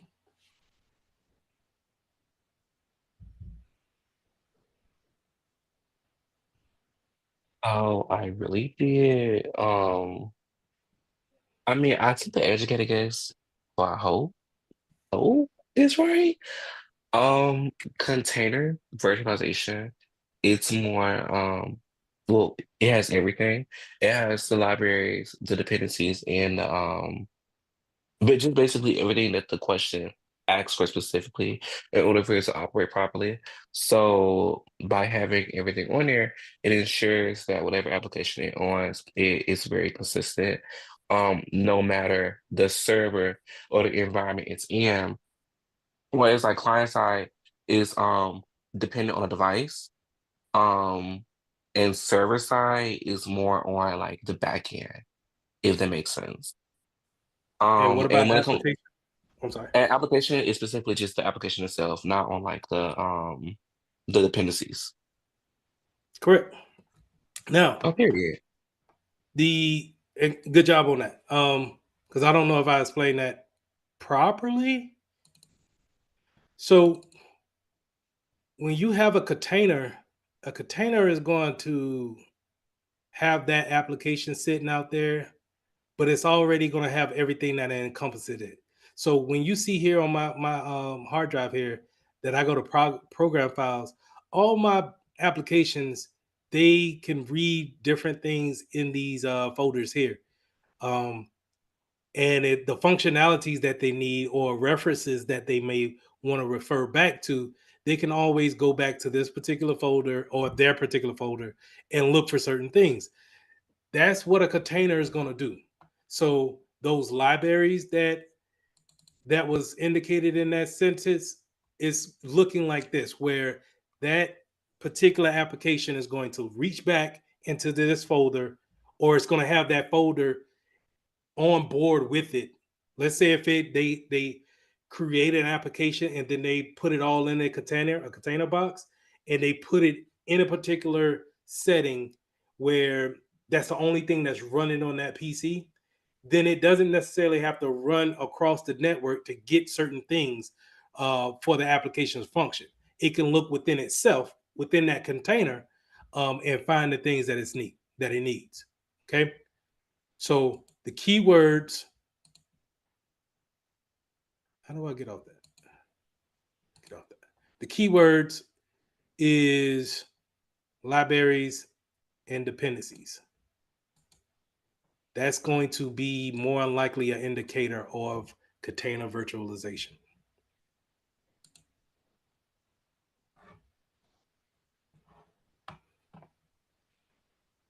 All right. All right. Question 5, and then I'll let y'all go for the night. A network technician configures a foundational cloud setup that will allow developers to start all the application development using a standardized server and database setup. What type of cloud service model is the technician configuring? A network technician configures a foundational cloud setup that will allow the developers to start all the applications in the development using a standardized server and database setup. What type of cloud service model?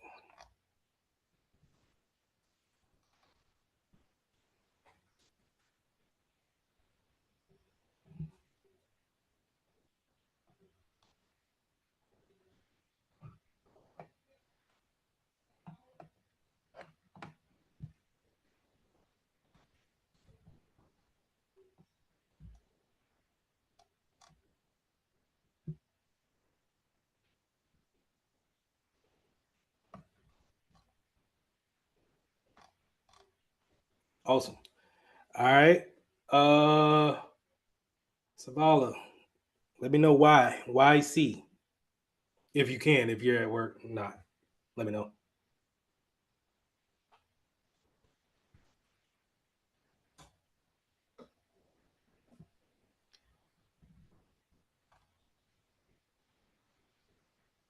Caleb, let me know why it was C.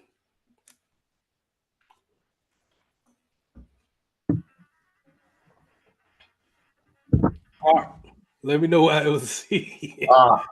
I got this I just wrong want in the last one. So the key word I got out of that one was the developers.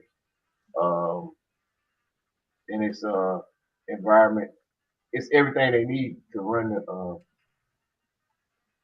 the cloud with all the right, applications they can use. I don't know. right. I can't explain it right.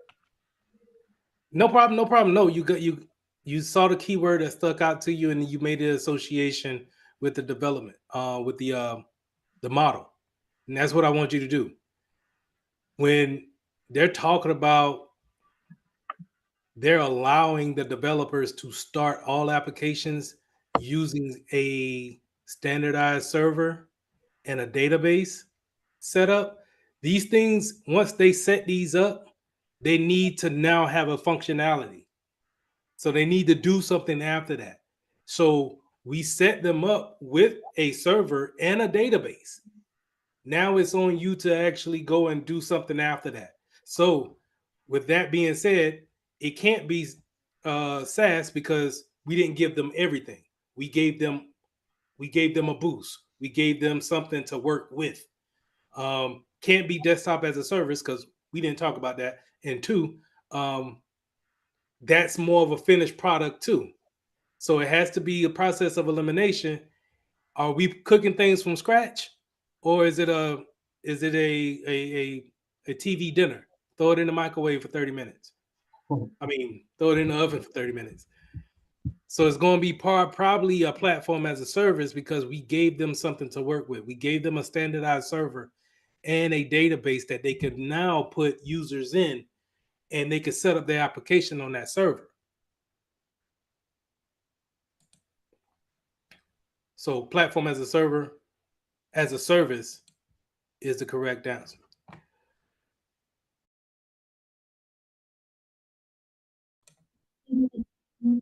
When you open up a virtual machine, it's going to keep account of the same session, even though it's open up in a different tab, especially with the type of virtual machines that we're working with, right?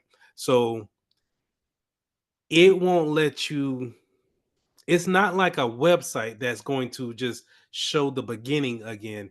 It's a real life machine that somewhere off in Colorado, somewhere, I'm just picking a spot.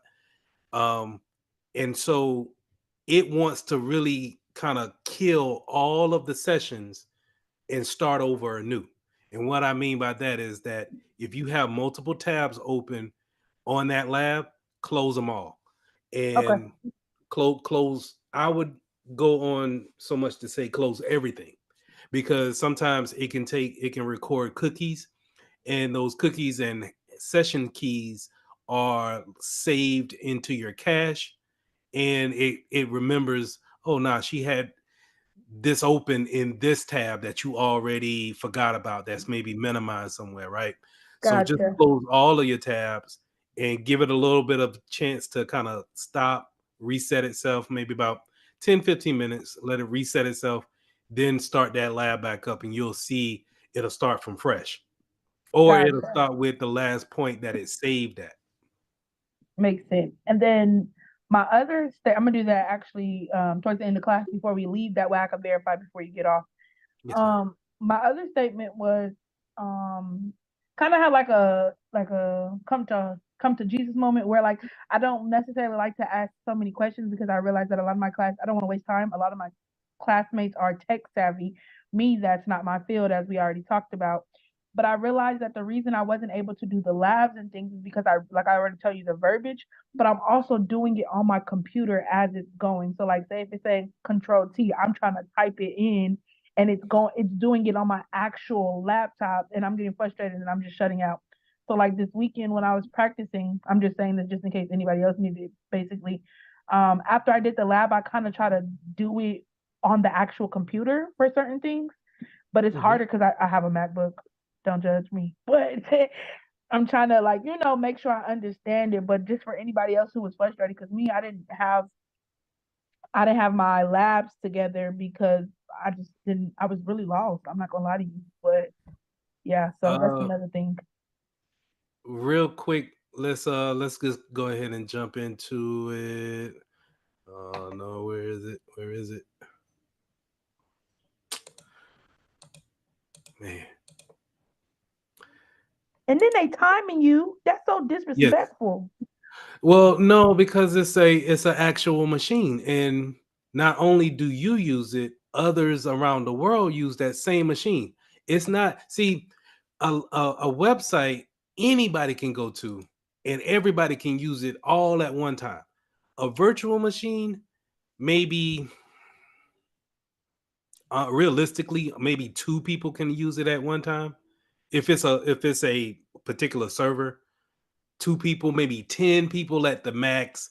But then if you think about everybody trying to go to that one particular, okay, the laptop that you got in your hand, right? If we make that accessible to everybody in the world, meaning that we can take our Zoom session and we can go into your MacBook right now. You can give access to 10 people, but that's going to take away some of that memory for everybody, all 10 of those people, right? It's just going to take memory away and storage away. And so it's going to run slower and slower the more people get connected to it. It does when someone latches onto your computer for 3 hours, you can imagine that it just bogs up everything because of all the work that they're doing, the things that they're not refreshing. And if that's the case, that it's bogging down for them, imagine the other 9 people that's connected. So with the labs that we're working with, they put timers on it that if you haven't had any kind of access to it, not access, but any kind of movement to the mouse within 10-15 minutes, it asks you if you want to continue or it go ahead and disconnect you. Because then when it disconnects, it gets all that memory back, it gets that storage back, and now it can give that to someone else. Yeah, and then I was reading it. It was saying like basically they had the timer too. Well, maybe this was my perception of it because that's what how long you should be able to do it. Like each one has a different duration for the overall assignment, but you Mm-hmm. can get an additional 15 minutes, but only 15 minutes. Yes. And with the case of what you were doing, and let me say that do not feel bad about the questions that you want to ask. That lets me know that you can retain it. If you because you're at none of the questions you have asked me has been out of the way of, oh, I don't think she get it. You get what I'm saying? It's more Yeah, of you are thinking more about the situation and you're asking the right questions. So I don't want you to think that, okay, well, they're not asking the questions, so therefore I'm not going to ask the questions, because I can almost guarantee you somebody else has the same question you have. yeah, because I just been struggling with them. But hey, I'm caught up now, with the exception of that one they won't let me back in. But yeah, I just wanted to bring that because I was stressed. I was stressed. I understand, and I'm sorry, but it you have to go over these because No, I if like they them. I ask do you like them though. something, if they ask you something on this test and they show you something and they're Yeah, gonna say, everything is not gonna come from these 9 lessons right here or those slides that I'm giving you. From what I'm seeing in those labs, if they ask you a step of how to install that GPU chip, just a step. We didn't necessarily go over that in the lab. I mean, in the slides. We may have talked about what a graphic card is, but we didn't talk about the steps on it. And so that's why we need to do the labs. yeah, Um, makes sense. the part that I wanted to share, so I'm gonna open up this lab and let's just jump right into it. I'm gonna open it up in a different window. You said that you were typing in the commands. You don't have to do that.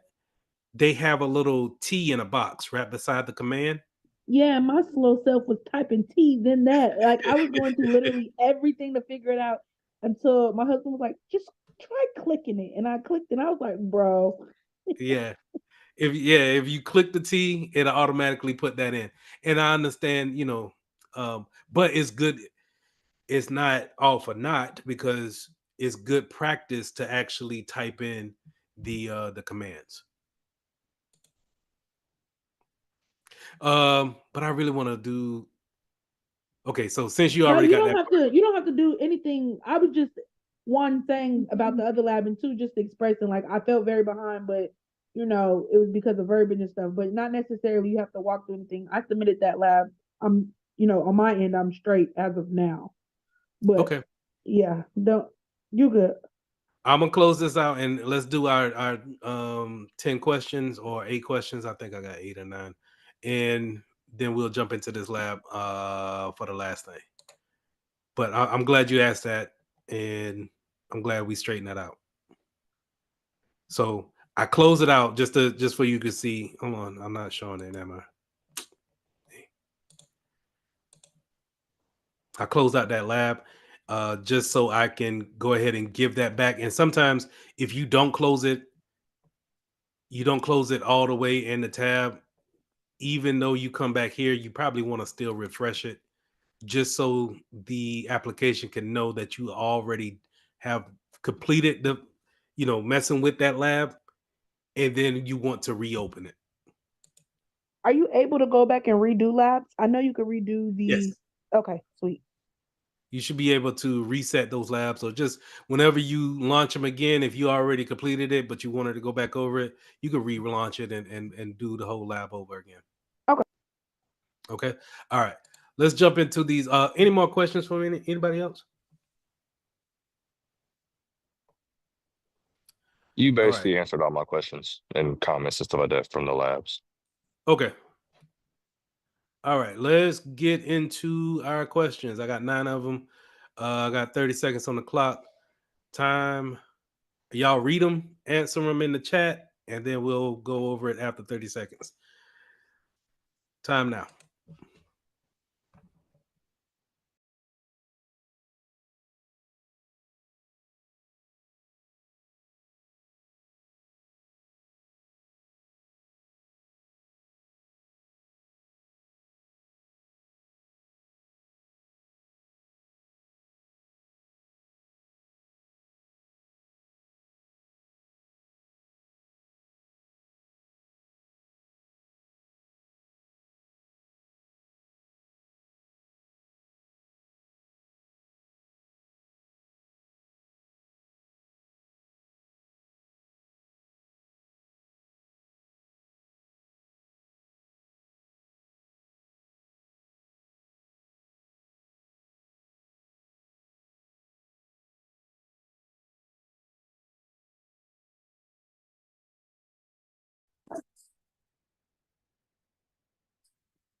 Are you talking? Hey, appreciate that.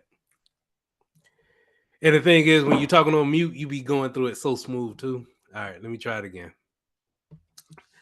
A cloud administrator configures a cloud instance to increase its resources during times of high utilization and decrease the resources when peak utilization times end.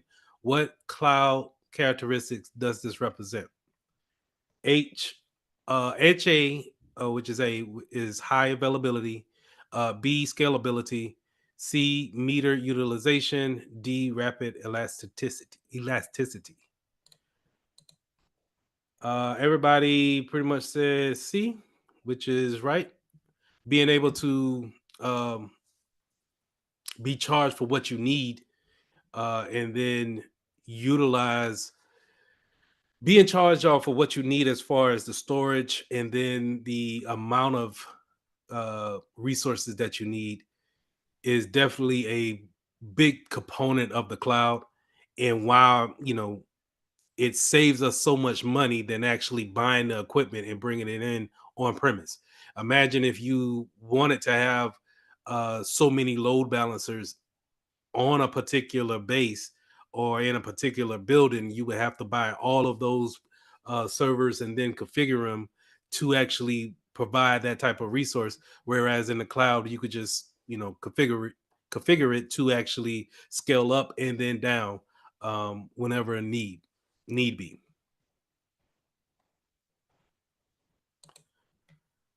All right, question 2.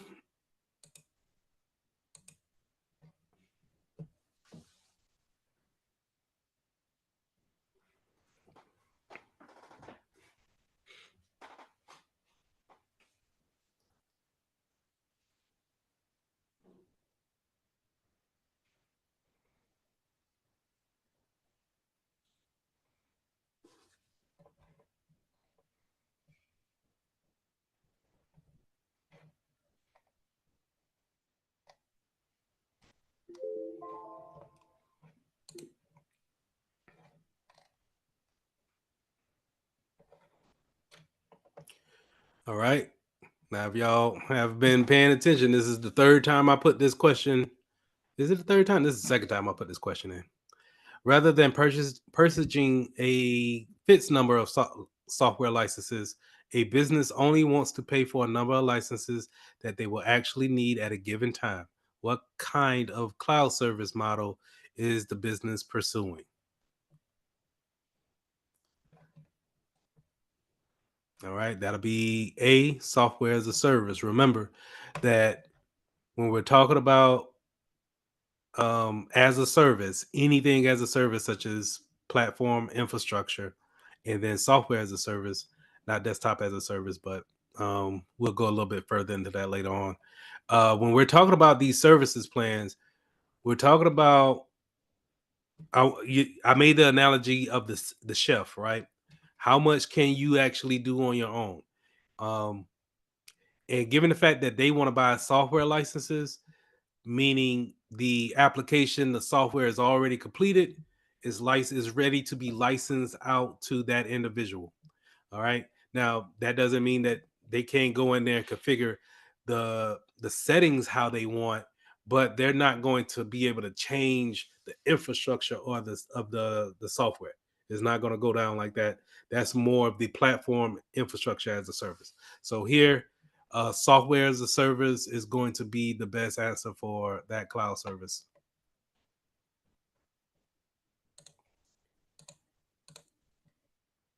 All right, question 3. Time now.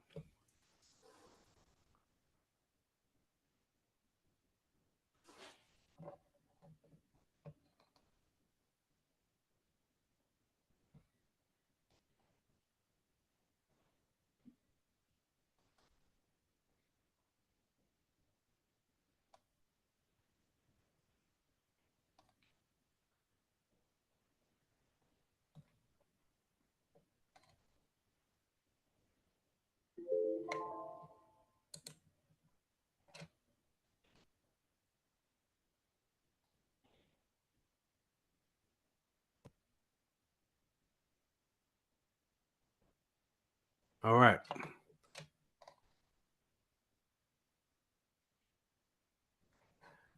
I'm gonna get this one. I'm gonna get y'all to get this one. This is the third time I put this question for our review. And I'm gonna make y'all, if we don't get nothing, we gonna get this one. A network technician installs a virtual machine in a hypervisor software that runs directly on the server. What kind of hypervisor setup is this? Select all that apply. Gotcha. Yes, B and C.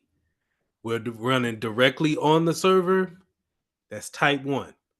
Type 2, remember, type 2 is going to be a workstation or desktop or some type of computer that has the hypervisor software installed, and then it has that on top of that.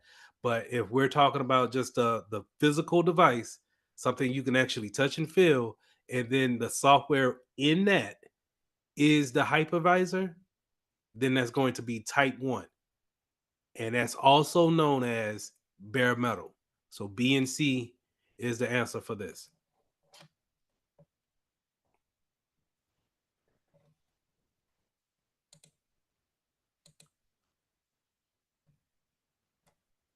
All right.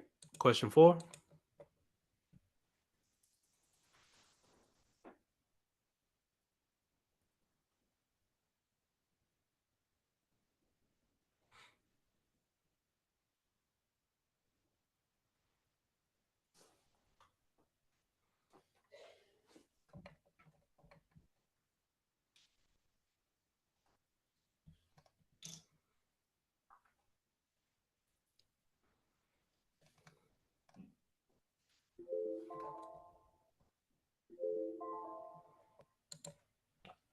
All right. A network technician configures a foundational cloud setup that allows a developer to start all the application development using a standardized server and database setup. What type of cloud service model is the technician configuring? That's going to be C, platform as a service. Now, it if we can go ahead and get desktop as a service out and software as a service out, because these are pretty much finished products. These are going to be more on that software level. I mean, the license level, where you buy exactly the end product, right? But infrastructure as a service and then platform as a service is also is places where we can do work and actually have an end product that we can, pretty much manipulate how we want to go. So remember, infrastructure as a service is going to be that person that can cook something from scratch.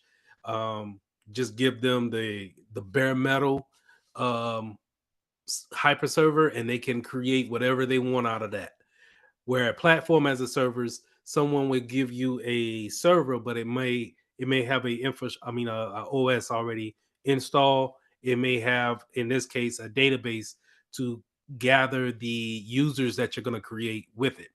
And so, in this case, the question asks, they were configuring something for a administrator, but what they did was they gave them a standardized server as well as a database in conjunction with it.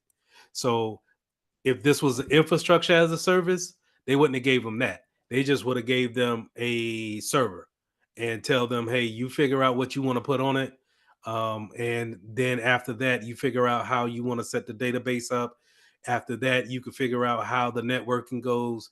And after that, you can set up the actual application to the clients. But as platform as a service, they at least take care of the server and the database part of this setup. Question. Yes. So the infrastructure as a server, that will basically be for someone working, uh, doing development as a developer or something. It could be. Now, a developer could get a platform as a service as well. Okay. This is really about how much of the application are they willing to build. If you are what they call a what's the word for it? Front end, back end coder is and y'all help me out. a full stack developer, where you can build it all the way from the ground up to deployment out to the actual customer, and then you can also do the Q&A as far as the quality assurance is concerned, the the user experience with it. You could configure the whole thing. That will be infrastructure as a service, because they're just gonna, hey, we gave you this empty box, do your magic.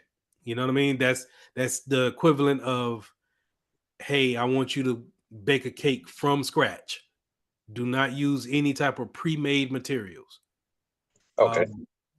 That'll be more on those developer side now. But you may go to a spot where they may not have to do all of that. They may just want to just buy a particular server and the components that go along with it, and say, hey, this is what we want. We already got you these. Now just create something that's good for us, because the more that they customize, the more money will come out of the pocket, right? So you would imagine, if we go ahead and cut costs by getting our some of the components already set up for them, that we can go ahead, and it may not be as customizable as we like, but hey, at least we save tens of thousands, you know. Okay. Thank you. No problem. All right, question 5. 30 seconds, time now.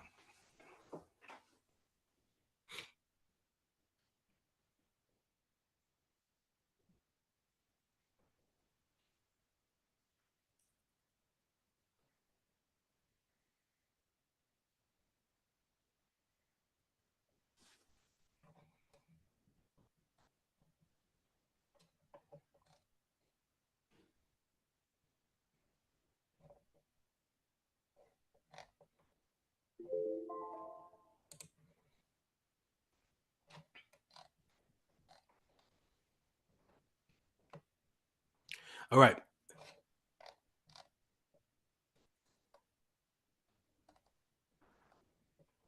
All right. A network technician needs to create a sandbox that has an isolated environment to analyze viruses, worms, and Trojans.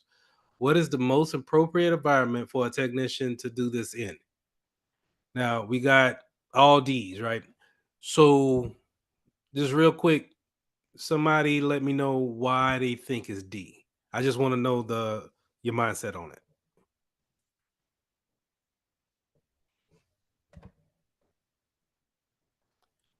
Is it because they said that it was a sandbox that needs to isolate? Is that the reason why we went with container?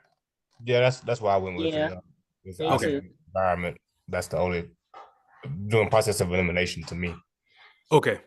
So when we're talking about, when you see client side, server side, application, and then container, they're talking about how applications and software is deployed to a user, or where is it hosted at. And I could understand the confusion with, we're trying to isolate viruses, but that would be more if the container virtualization was to actually contain those viruses. It would be more on a security um, appliance or some type of tool that security uses. Container is a way to deploy software to a group of users. Okay, so we don't want to get that confused with any type of security controls that we may have. Client side, so client side virtualization means that we have the application, the software on our PC, on the computer, for the user. Server side will be that the application is on the server, and then we maybe our endpoint connects back to that server for communications. And then applications, means that we actually go out to a point and have those applications ready for us to use, similar to containers. So now the process of elimination should go like this. Since this is a deployment, let's go ahead and rule out container.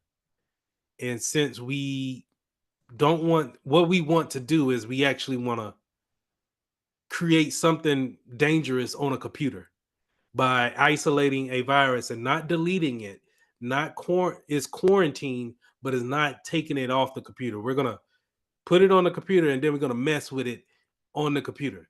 So we don't want to involve anything that other people are connecting to, such as the server and the applications, because those applications may connect back to a server to communicate, right?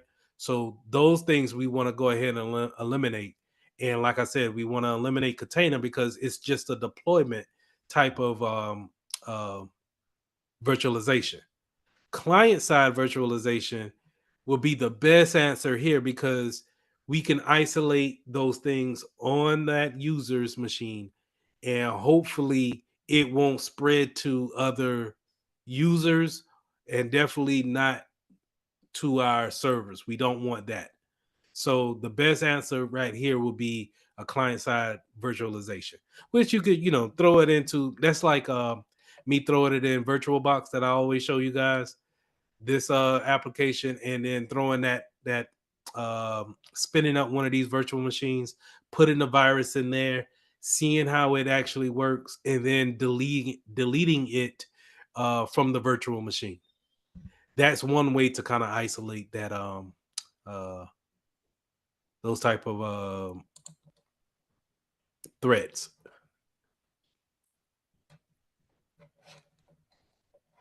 All right. Number 6. 30 seconds. Time now.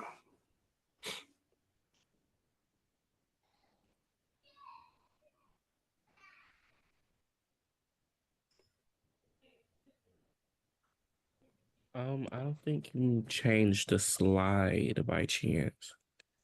Oh no. Okay, yeah, there now. Okay.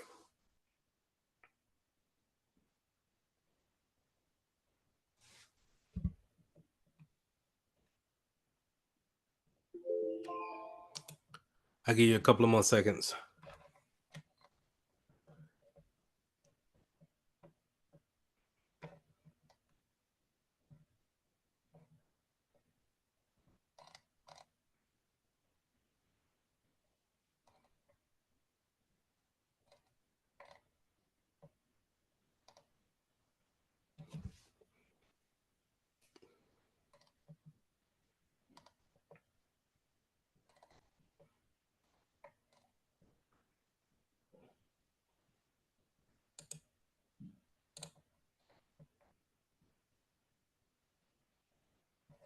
All right.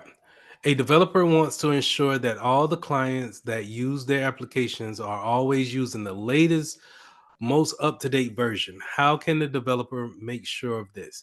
Client side, server side, application, or container? I understand server side. I really do. You can configure it to actually tell that endpoint to always, as soon as it launches and it talks back to me, to the server, to always update. But from what I was reading, they said application is the best answer for this. Now, the reason why I sound unsure about it is because when I'm looking at trying to find out an example of it, everything still says that the application will need to check into something else to get the updated version. So I'm not too, I don't want to give this question too much credit, but we can all agree that it's not client side, because the client side, that endpoint is going to sit on our PC. Yes. Majesty. I mean, like, I don't want to argue with CompTIA, but I don't know. I feel like wouldn't B, still be more efficient than doing application, because with server side, it's on the server, right? So by speaking, anything that is connected to the server will process those updates. And it says to ensure that everybody uses the latest application. I feel like if you did application virtualization, doesn't mean it's dependent on that person updating their application themselves, differing from a server, right? Well, Or the only way that I can see, and it kind of just hit me, the only way that I could see it is that, and I agree with you, it needs to talk back to the server, and the server needs to tell it, hey, we're on a different version, update. Um, but the way they're explaining it, well, hold on. For everybody else, we are go ahead and we could say that A and D is we can go ahead and get that out of here because uh client side is on our PC, but then container is we just said that that's a deployment type of method, right? We're just getting it out there. The the server side needs to have communication. So then I would say if you have a computer that doesn't have communication to the server, you remember when we talked about having those computers in the industrial industry where they don't get connectivity all the time, or they may be operating on old stuff. A lot of times they don't have that update. So the server can never really talk to it to tell it that it's out of date. Whereas if we had an application virtualization, then whenever we go to spin up the application, we're getting it directly from the source, which the source can automatically say, hey, this is what we're getting, this is what we're giving you is the latest update. So I could see it in that. Does that make sense? Yes. Okay. Yes. The like Google Docs. That's a when you use Google Docs or one of those applications that you don't necessarily download, when you use it in their browsers, they can automatically say, yeah, go ahead and put version 10 out because we don't support version 9 anymore. Whereas if you had Google Docs, the desktop version downloaded on your PC, and let's just say like Bridget, when she goes on her 12-hour trip to Africa, it may need an update between those 12 hours. But then, it won't be able to get that update until it gets on Wi-Fi and then be able to, pull that update from the server whenever the server say, hey, update me.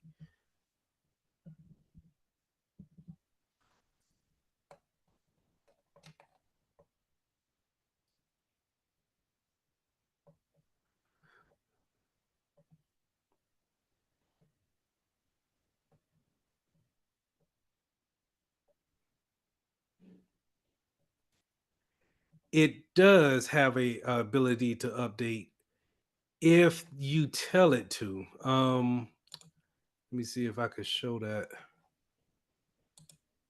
So most applications, especially web applications, um, they won't update unless they're configured to.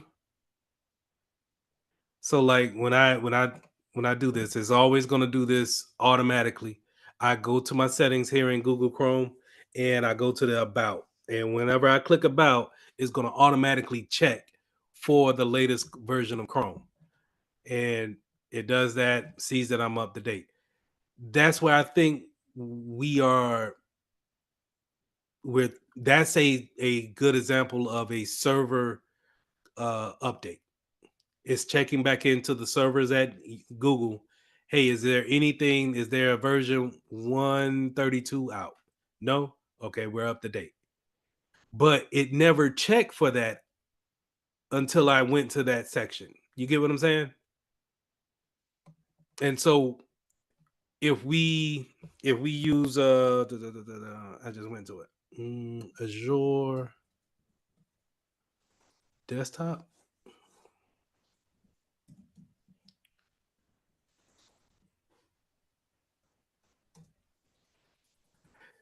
So if I was to use Azure desktop here,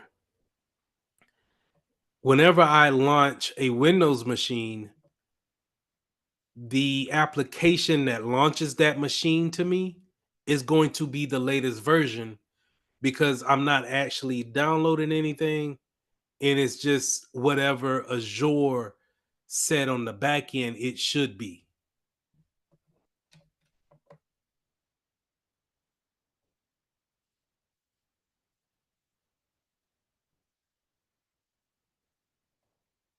Okay.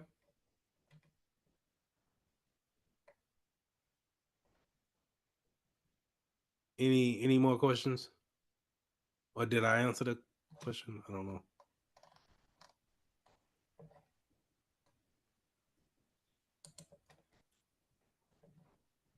All right. Number 7. Shouldn't take 30 seconds.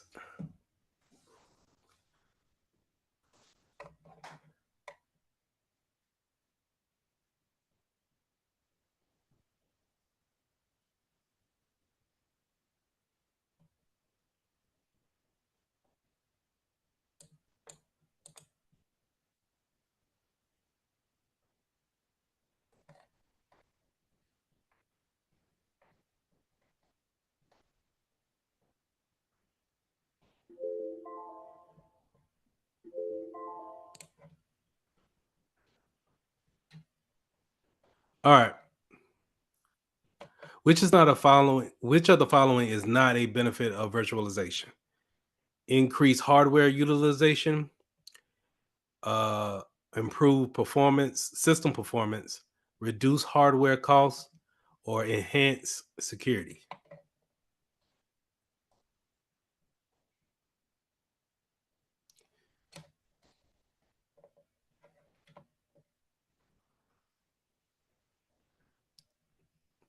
All right.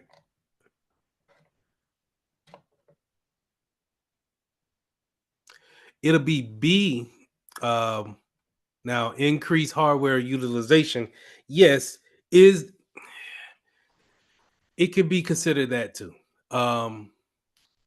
But at the same time, when you think about the things, if you have the proper resources for a virtual machine to actually latch onto and use, you can think about it, even if it's just a place to the quarantine viruses on, then you can look at it as more things that you're using your actual computer for.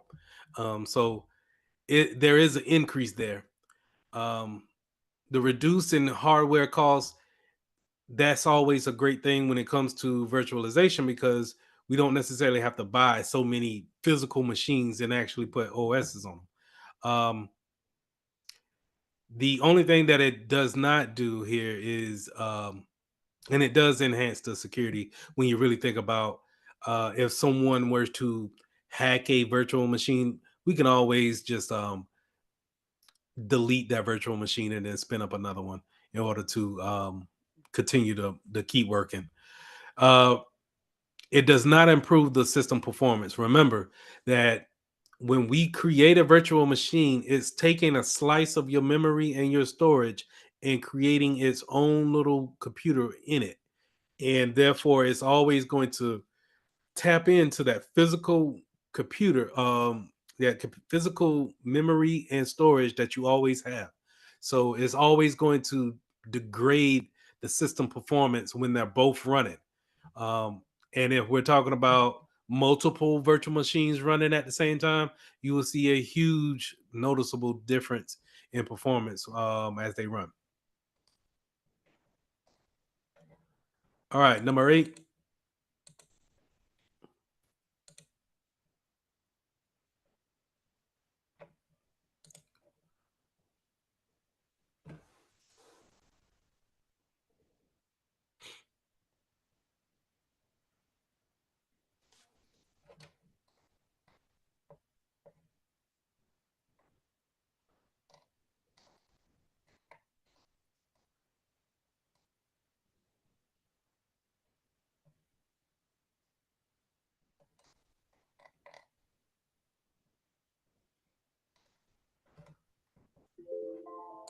All right. Which cloud service model provides the highest level of control over the infrastructure? Remember that infrastructure is bare bones. This is what we have. Let's just build it up from the ground up. That's of course going to be infrastructure as a service platform. Remember, we're going to give them a little bit to work on, but they still have a lot of control. Where software as a service is pretty much just going to be an end product. If I'm making my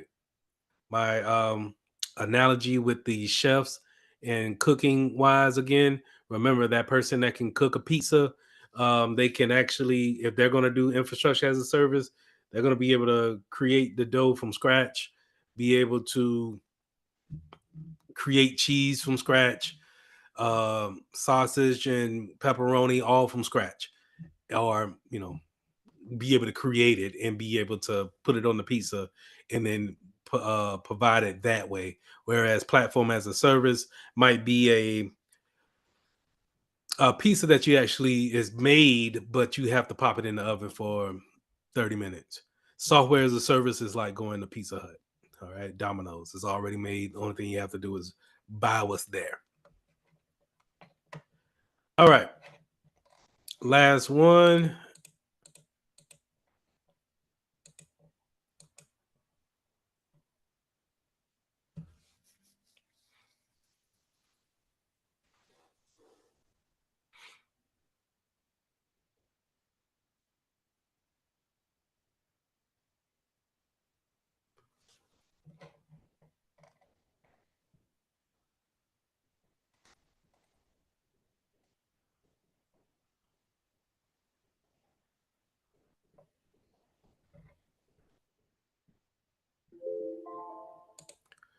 All right. Which cloud deployment model involves multiple organizations sharing the same physical infrastructure?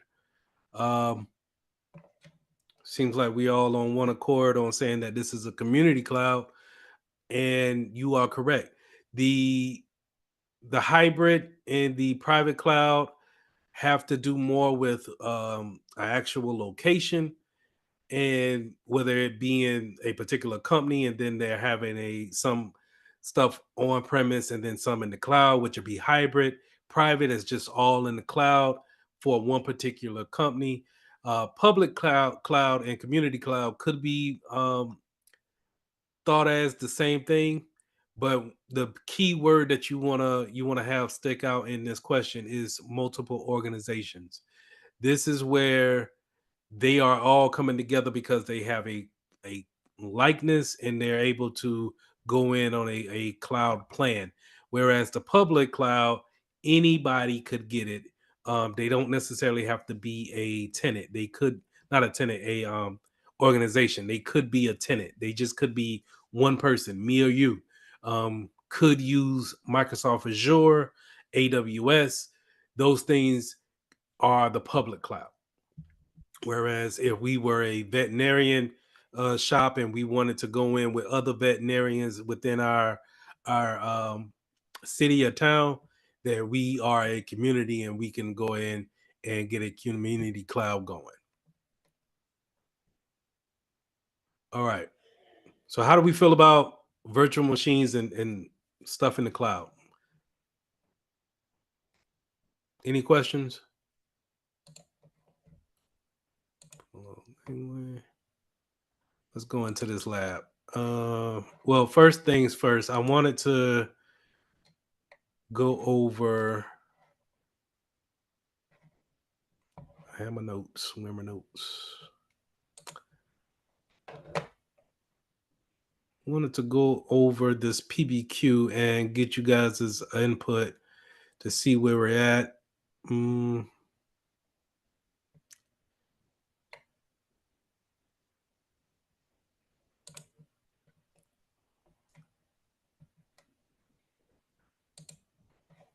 All right. If we can still see my screen, if you guys don't mind, let's help me out just to kind of label this board here.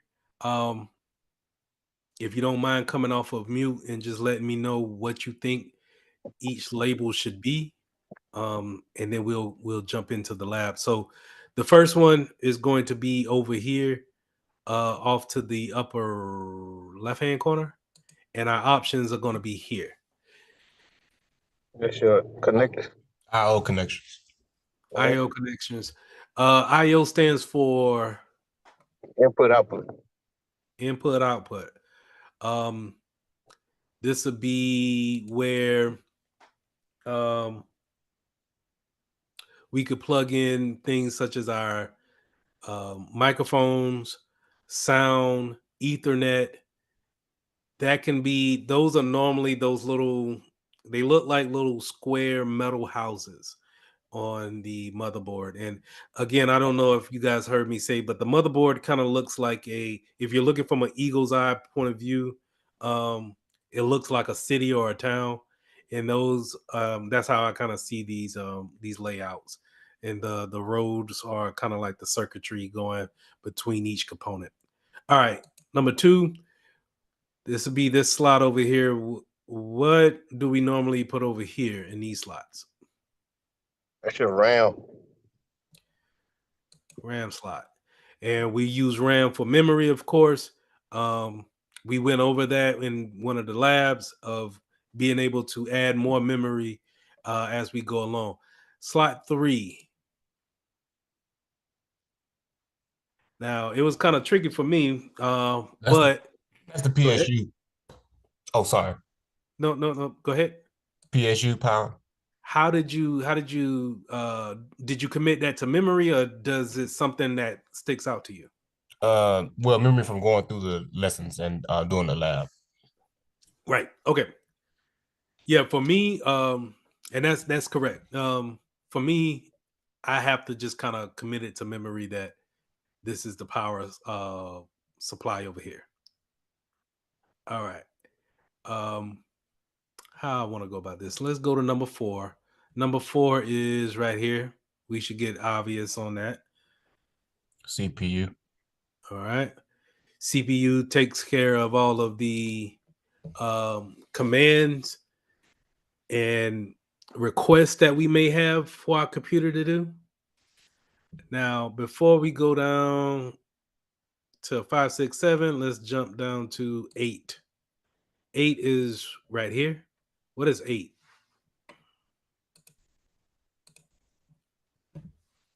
CMOS battery. CMOS. Do you know what that's the my last CMOS? one. Say it again. That's my last one. I'll let somebody else answer. No, you go. What does the CMOS battery do? It's like a backup. Right. It holds a charge if there's all type of depleted power, and it's able to hold a charge and to have the settings there until it's able to get power again. A lot of times it's also there for time management, so things can be on time as far as syncing up with other devices.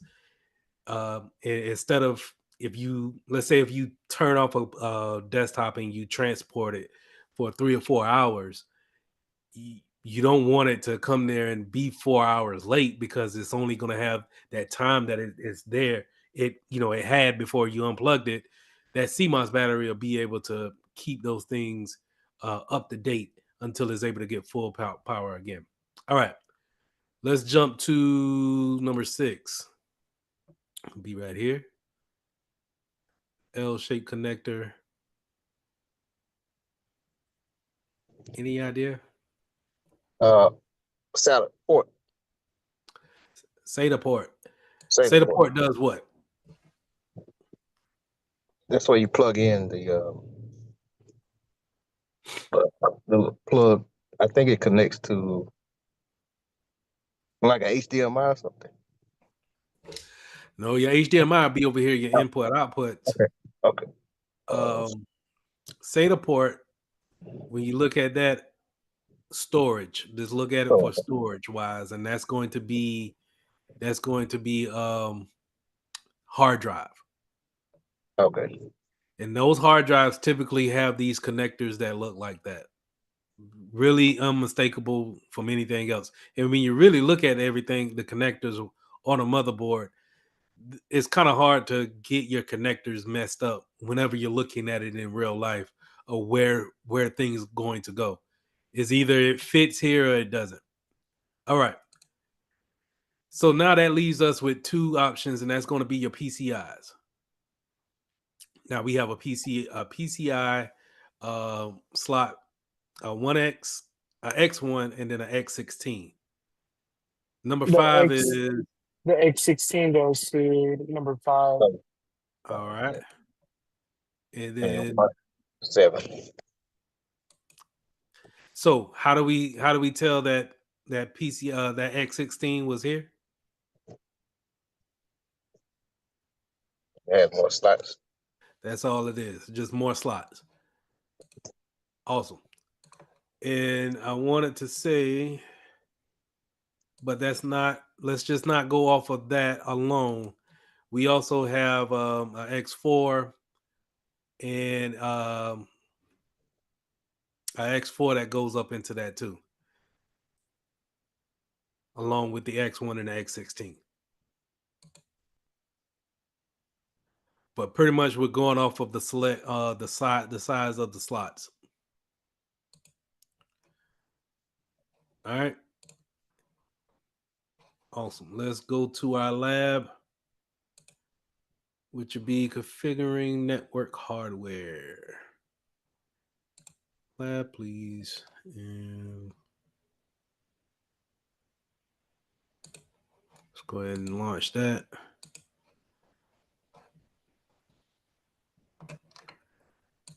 While I got all of y'all here, go ahead and put your name into the chat.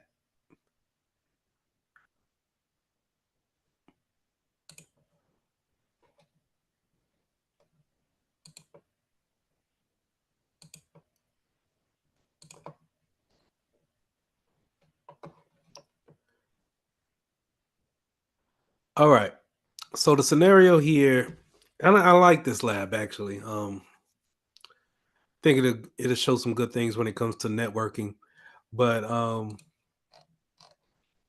to be able to go through the different windows, it really, whether you think it does or it doesn't, it really helps you get that memory of uh following the directions and then executing them in the virtual machine.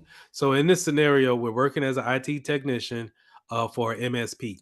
MSP stands for Managed Service Provider, and they, as a MSP, they want to help the client business and institution install and manage their computer networks.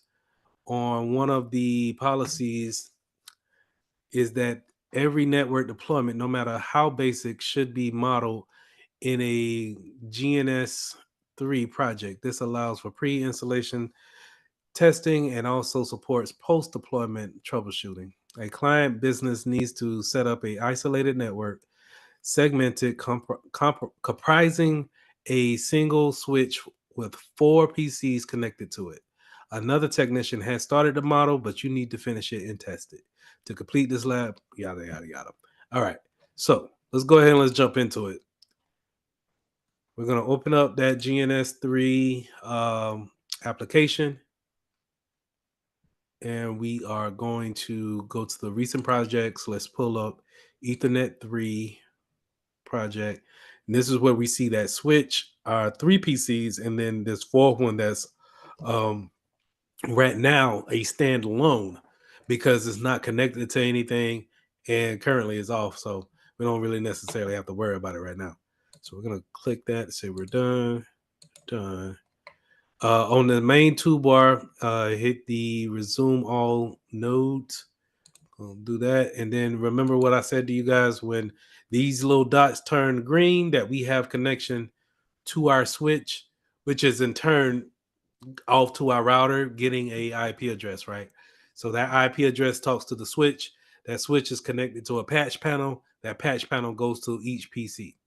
But you typically don't see a patch panel, icon on these logical topologies. So let's right click right click the line between the switch and PC1 for a shortcut menu and select Start Capture. So we're going to right click, Start Capture, and hit OK. What does that do is brings up Wireshark.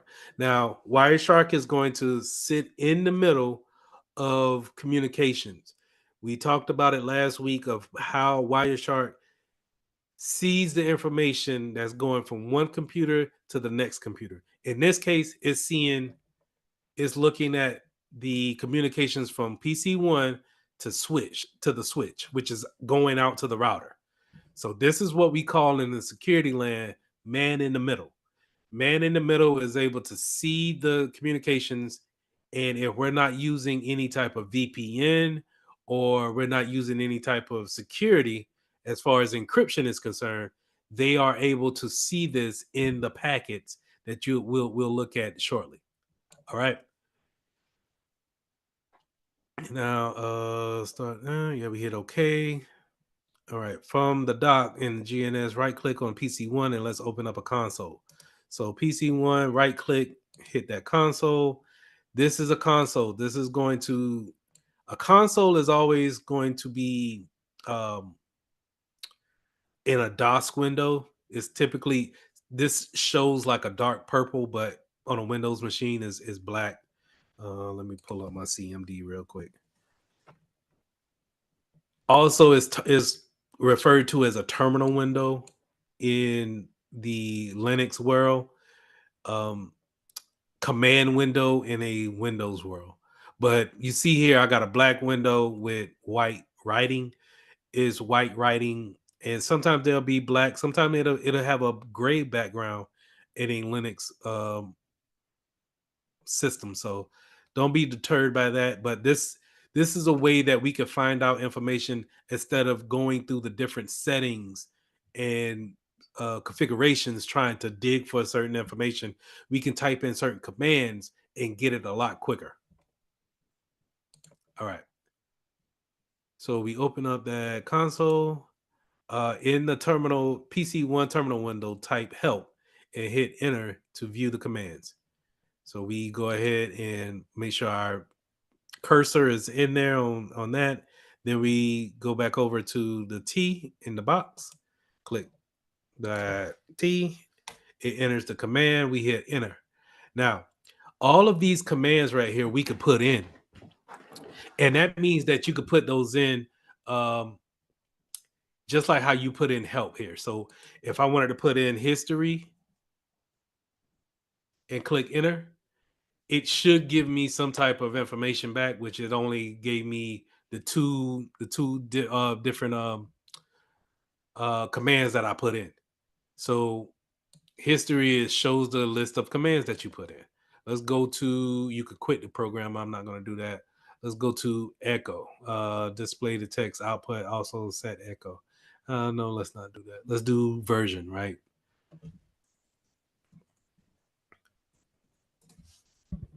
And then you get the information back after you put version in. You can get the information about this particular terminal and the machine. All right. So the reason why you want to keep that in mind is that we're not, as IT professionals, we're not asking you to commit these commands to memory. It's much easier to just click help or type in help, and then you get your list of commands, and then you can go ahead and go about choosing what command you need to solve your issue. All right. And typically after it gives you the answer, it goes back to this little command waiting period here where it's waiting another command from you. So you can always jump back into your list here and go to number 7 in the PC window, terminal window, type in help. Okay, in the PC1 terminal window, type in help. We did that, right? Now let's type in the command ping 10.0.0.2 and then hit enter. And also, you see right there, I double clicked it twice. It entered it twice. So let's just go backspace, and hit that, get that too, and then let's go ahead and do a ping. Now that ping is, this is what a ping does. PC1 is going to reach out to whoever's at 0.2, and it's going to say, hey, if you're there, just give me a reply back and let me know if you're there and online. That's a ping. And you can have this go on and on and on and on. It's a certain command. I think it's a -T command. Not sure. Let's try it. -T, and it should keep going. And we can do this instead of just having it reply back 4 times. It can constantly keep going. And I think it's, don't get me to lie, but I think it's caret to stop. Oh, can't stop it. Don't worry about it. Exit on out. Hit that console again. Still going. Jesus Christ.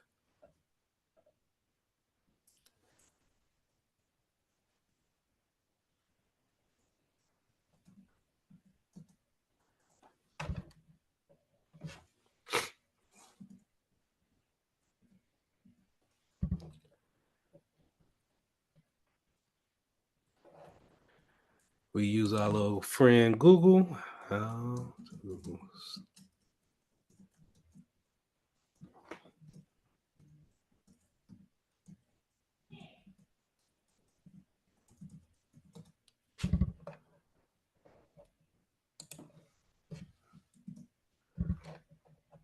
Jesus Christ. Y'all seen that? I didn't know what I was going to do. So guess what I did? Put it right there in Google. Gave me the answer. All right. Control C. Stop that. All right. So that ping again is asking that other computer, hey, if you're there, just give me a response back and an acknowledgement, and just let me know that you're here.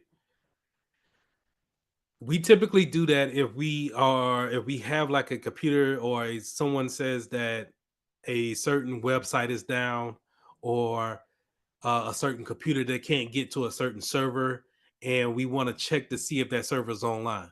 So you go out there and you ping, you, especially if you're on the same network.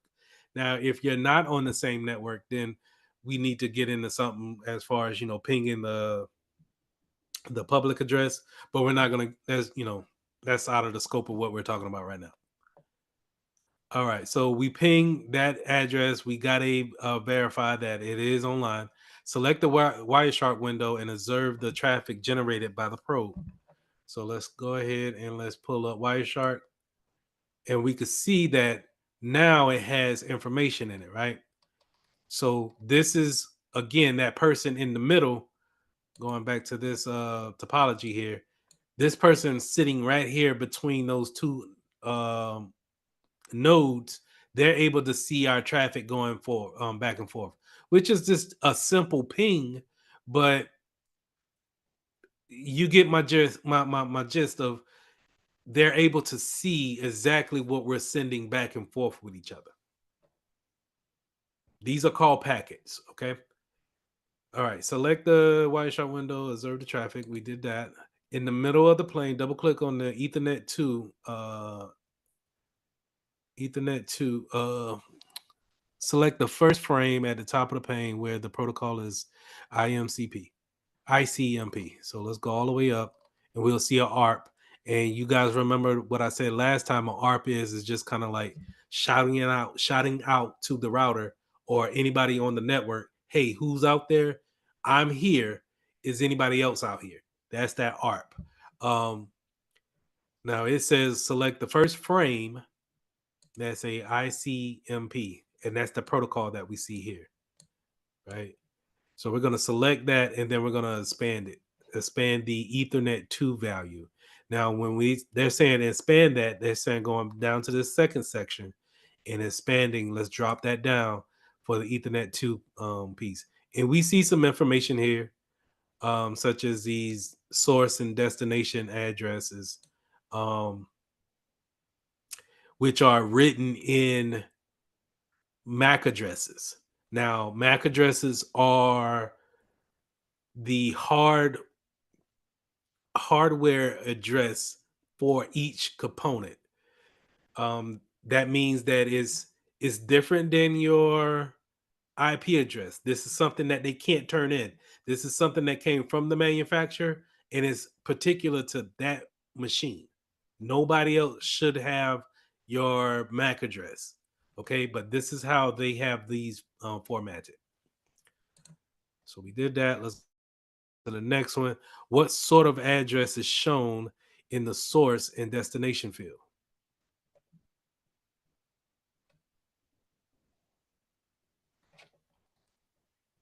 Can anybody answer that for me? What sort of address is shown in the source and destination fields right here for the Ethernet 2?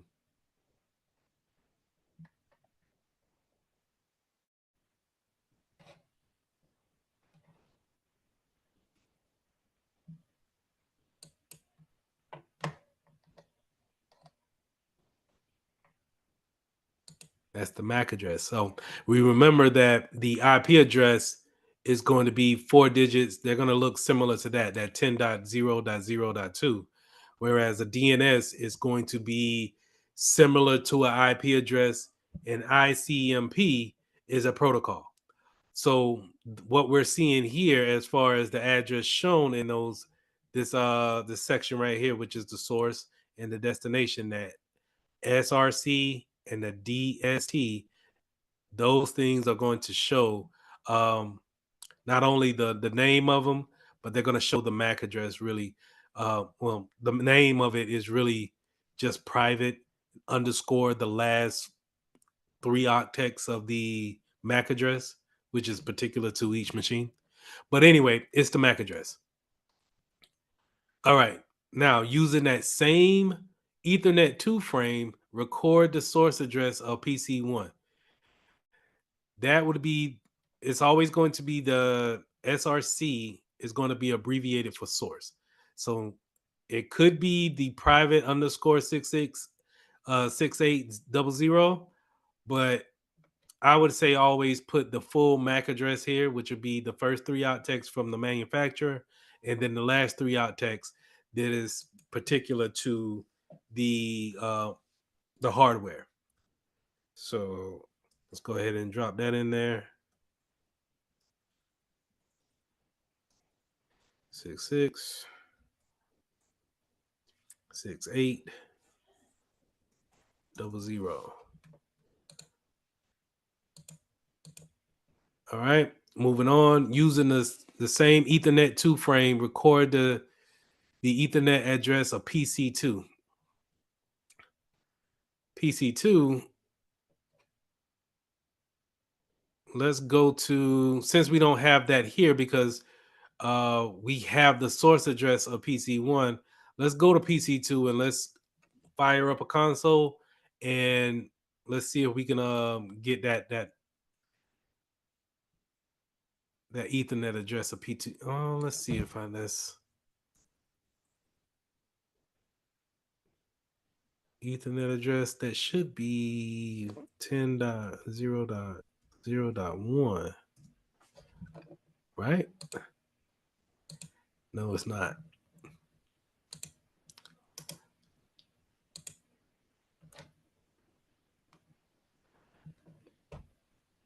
And then what we're going to do, we open up that console. And the one thing we want to do is we want to get the same information that we got for PC1 for PC2. So let's ping, since we're on .2, let's ping .1.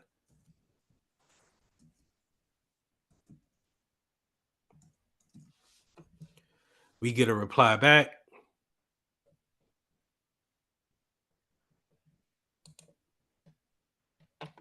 Now let's open up Wireshark.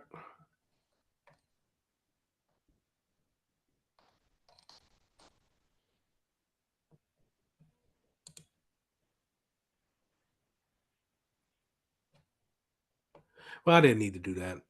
That should be the destination. If we recorded the source right here, the destination should be where it's coming from, which is be PC2 because that's what we've been pinging back and forth. So we could take the,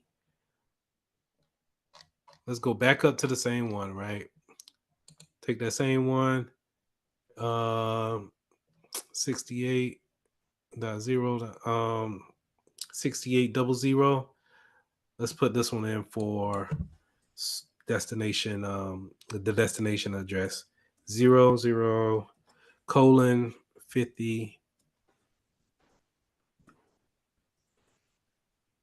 79 66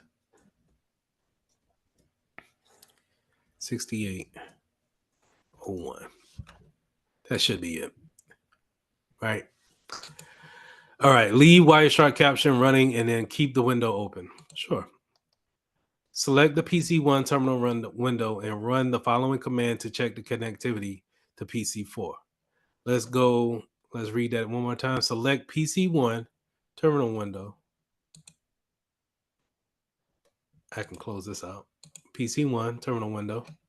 And then run the command to check the connectivity to 10.0.0.4. Run that.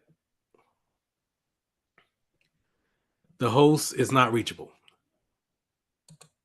PC4 is currently not connected to the network, so no replies, not reachable error has been returned. Leave the terminal window open. Sure. All right. Go to the GNS3 app and the device toolbar and select the link. Add a link. So let's go back here to our topology. This link option is going to be here. When it has that X on it, it should turn our pointer into an X or a crossbar. And we can go ahead and click on a PC4 and click Ethernet 0. So that's simulating you putting in an Ethernet port or Ethernet cable into that port on that PC. And then once you select that, you can drag that up to the switch and then plug that into the Ethernet port up here, Ethernet 0. And the reason why is because it's red. That's indicating that it's open for me to use. Ethernet 1 through 3 is already in use and green, so already connected to their respective PCs. So I'm gonna click Ethernet 0, and you can see as soon as I plugged it into the switch, it automatically started pulling a IP address from the router. Okay, so I want to iterate one more time that it's not just the switch that's giving out the IP address; it's the router being able to tell the switch, hey, whenever this MAC address gets on the network, hand them this particular IP address. All right, so we've done that. We've done that. Click the link. Click the add link again to disable the tool. Did that. Select the PC terminal window and run a ping to 404. Click the T. C1. All right. So we got our reply back from 04. We're able to go and let's go select the score button to validate the task.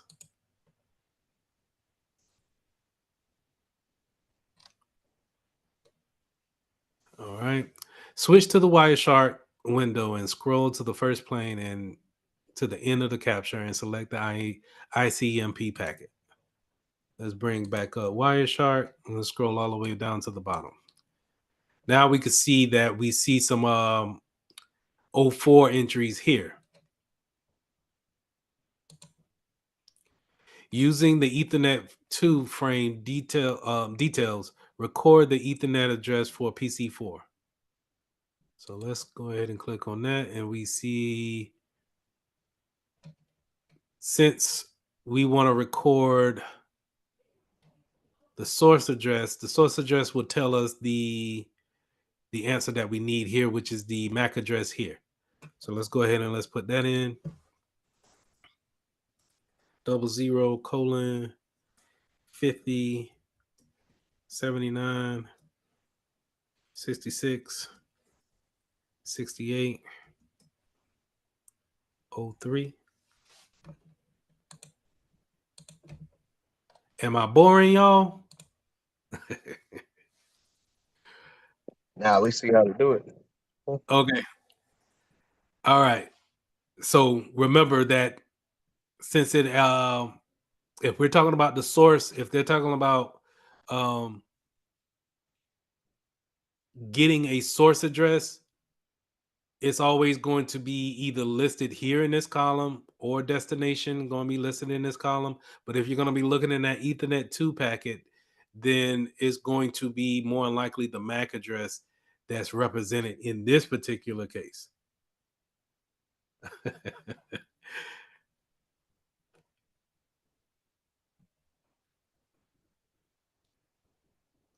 All right, I'm gonna stop. I'm gonna stop right here. What questions do we got? I know I was going through all the steps, but what's confusing about what we're doing? Honestly, Which part was the MAC address again? the MAC address will be let's go back to Wireshark. Your MAC addresses will be formatted like this. They have 6 digits or 6 plate spots for them. So and separated by these colons. Now, sometimes they also are separated by a dash, but in this case, it's by the colons.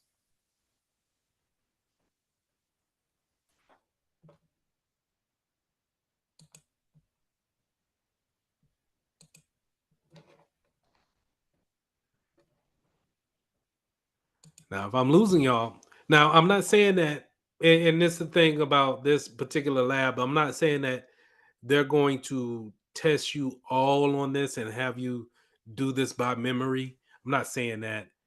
But what I am saying is that when they ask you a question such as CompTIA do this exact same thing on what I'm about to say. They'll say, look at this Ethernet frame and tell me what is the MAC address.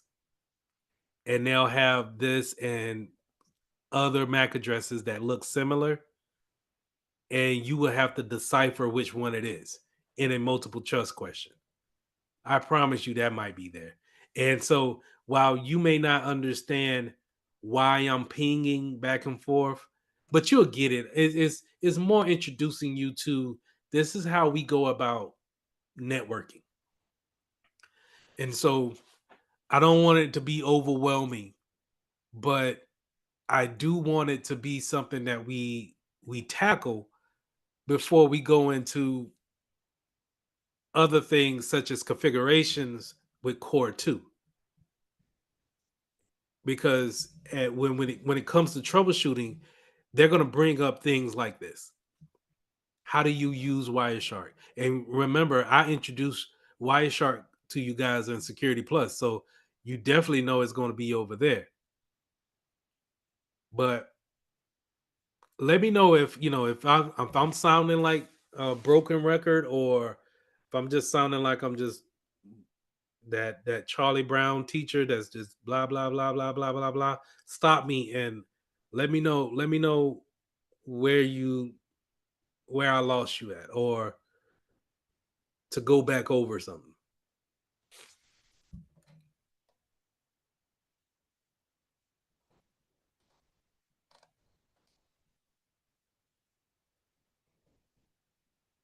Okay. All right. I'm gonna finish it. All right. Let's jump back into it. Run another probe using Wireshark to identify PC3's hardware address. So let's pull back up Wireshark and let's run a probe on PC3. So let's ping.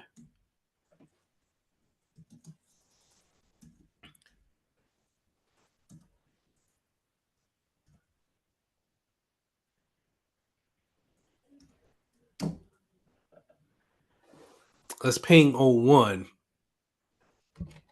Or let's ping PC1. Actually, what is PC1? No, I don't want to do that.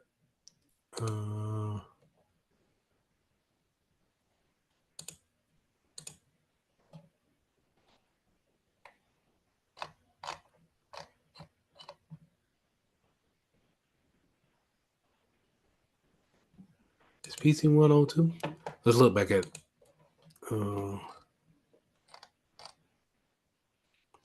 So now that I ping that, we can find. We see that now we can see the entries for what I just pinged from, which is 03 to 01. So now let's look at that and let's. What do we want? We want the MAC address. Run another probe to use and use Wireshark to identify a PC3 hardware address. And when they say stuff like this, hardware address, that means MAC address as well.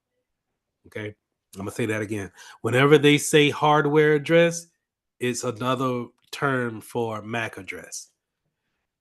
And the reason why is because it's physically mated with that particular device.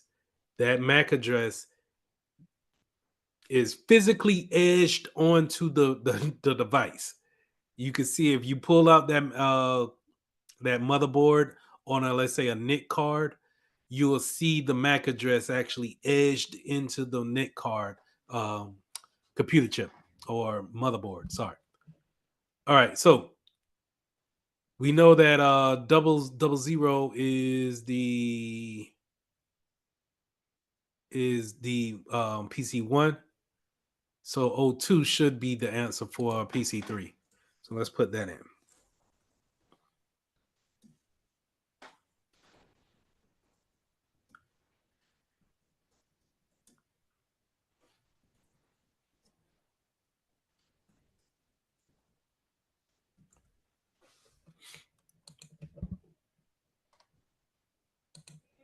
All right. All right, well done. You completed the model by attaching all the nodes and the switch, and you have identified the hardware interfaces of all 4 computers joined to the network. Right? We did that. Now in the real world, this it's not as complicated as we made it to seem like in this lab. In the real world, the only thing they really ask you to do is just hook this computer up to the network so John can go to work. That's the only thing we really did. But in this lab, we were able to hook this up to the network as well as see his coworkers here in, the legal department. Everybody can see each other, everybody can communicate with each other. Not saying that they can't do IM messages back and forth or use Zoom back and forth. But what that means is that if they had a storage network or a drive, some type of hardware drive or a same printer that they wanted to use in that network, now John can connect his computer to the network and they all can print to that printer, or they all can put a document in the storage on the same network and see it, and then other people cannot see it because they're not connected to that switch. Okay. Now let's answer these questions real quick. Which of the following types is the network you configured? Is it a LAN, WAN, WLAN, WAN, or PAN? Anybody want to take a stab at that? Was it This right LAN? here, it is a LAN. Why is it a LAN? Because it's the local. Well, That is right. it's local because of the switch running all 4 of those PCs. Correct. All right. In GNS3, the line connecting the nodes represents a physical link. In a typical office cabling scheme, which of the following hardware components would be used to terminate the cable running throughout the conduit, the wall conduit? I'm skipping words. Patch panel.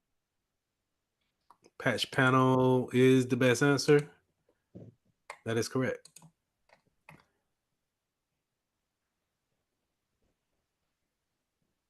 All right. The customer wonders whether costs could be reduced by using a hub in the network instead of a switch. Which of the following factors are limitations of a hub-based Ethernet? Select all that apply.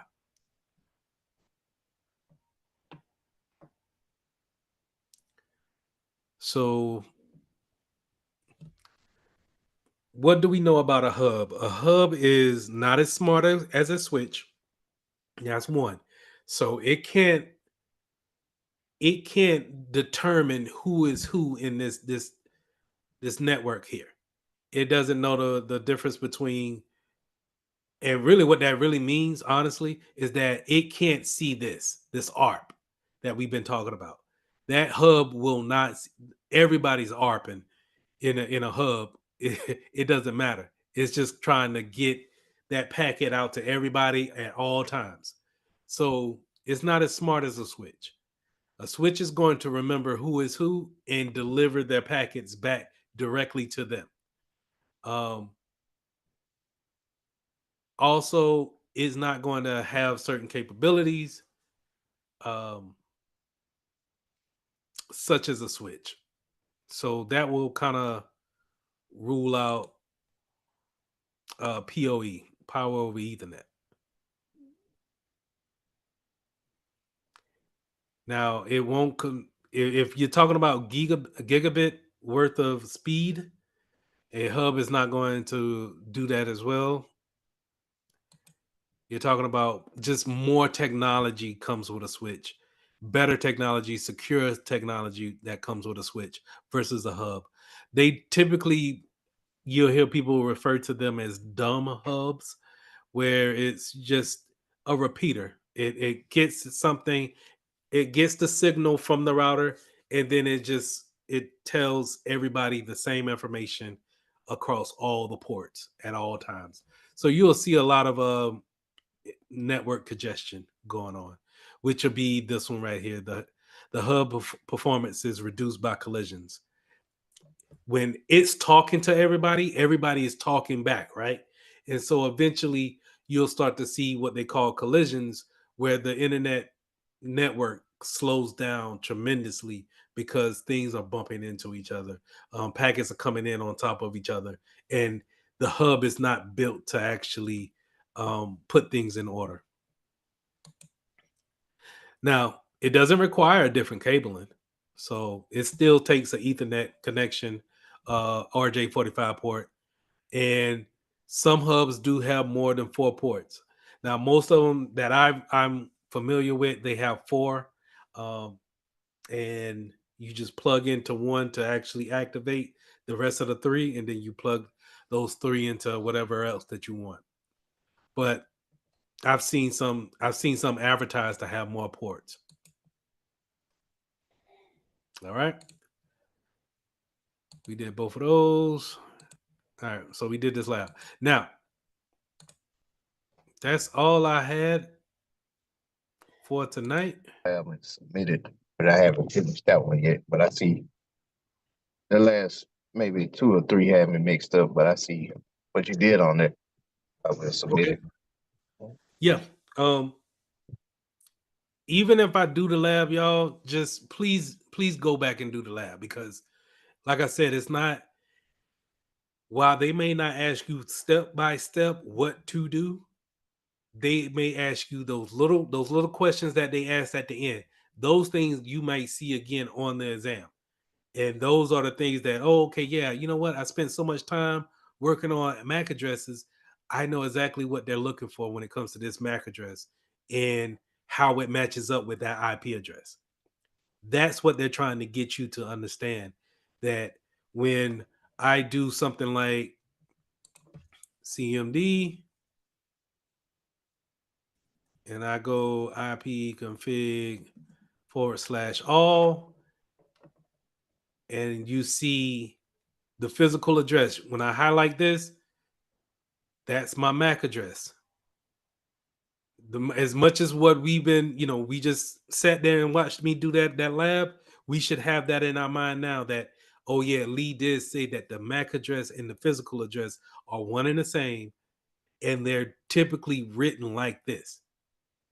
And they're probably going to have some type of IP address linked to them. I don't think you should anymore. Hey.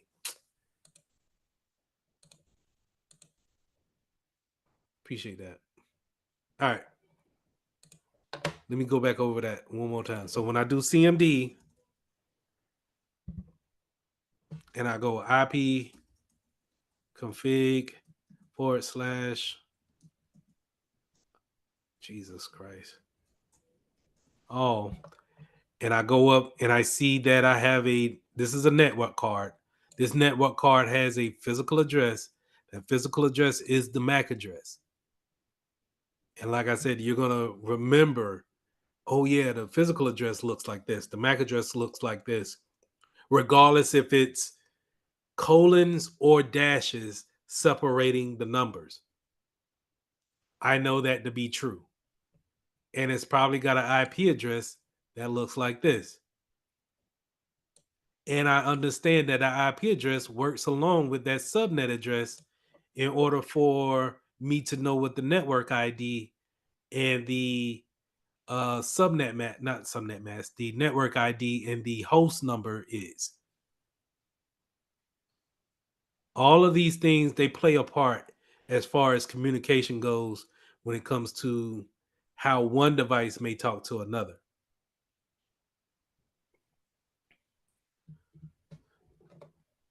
But I think I probably got y'all eyes glazed over.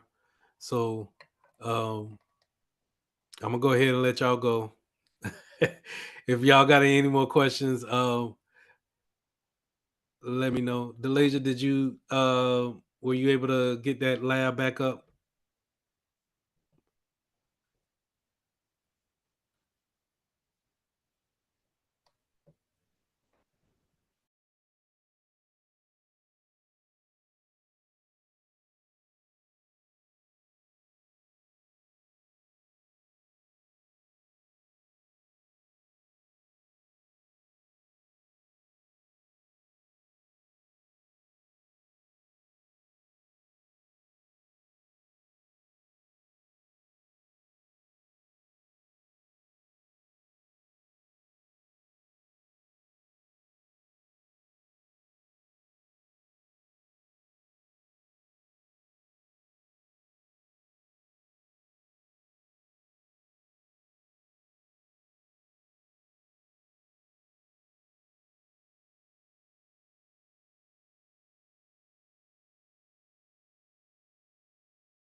Good evening.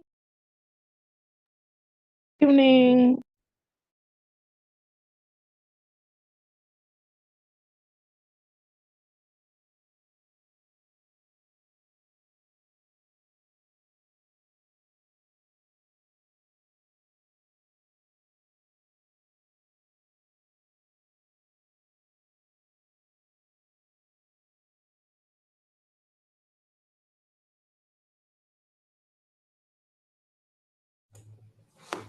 Hey, how y'all doing?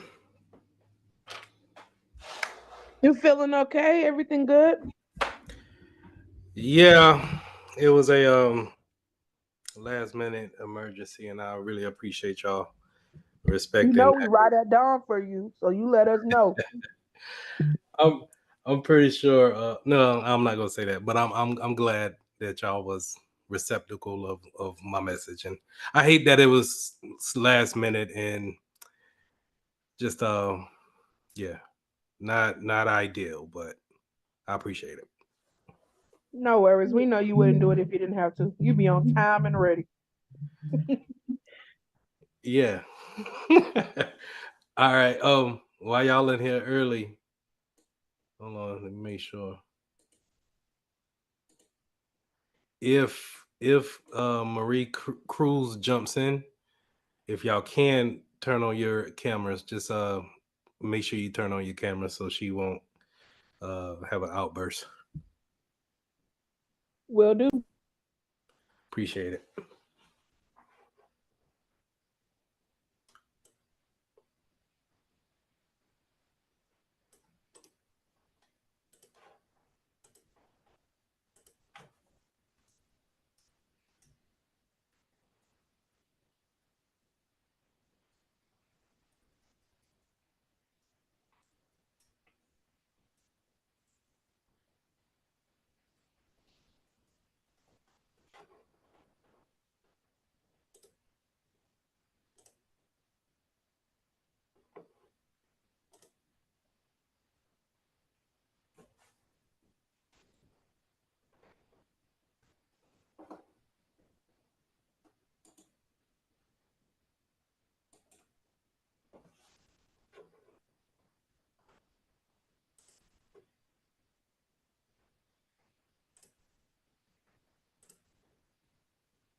Mr. Can you repeat that? I just logged in. I only got the end part. I was saying the end part. So we're gonna go over the mobile section that we would have went over on Tuesday, and we're gonna touch on printers today. Thank you for allowing me to cancel class on Tuesday. Had an emergency pop up that I wasn't too happy about. So, and also, if Mary Cruz decides to get into the classroom tonight, if you can, make sure you turn on your videos so she can see your faces and ask the questions that she needs to ask. Okay. All right.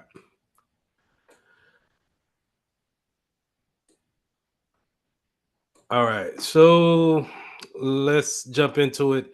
Today is our last time talking before the new year.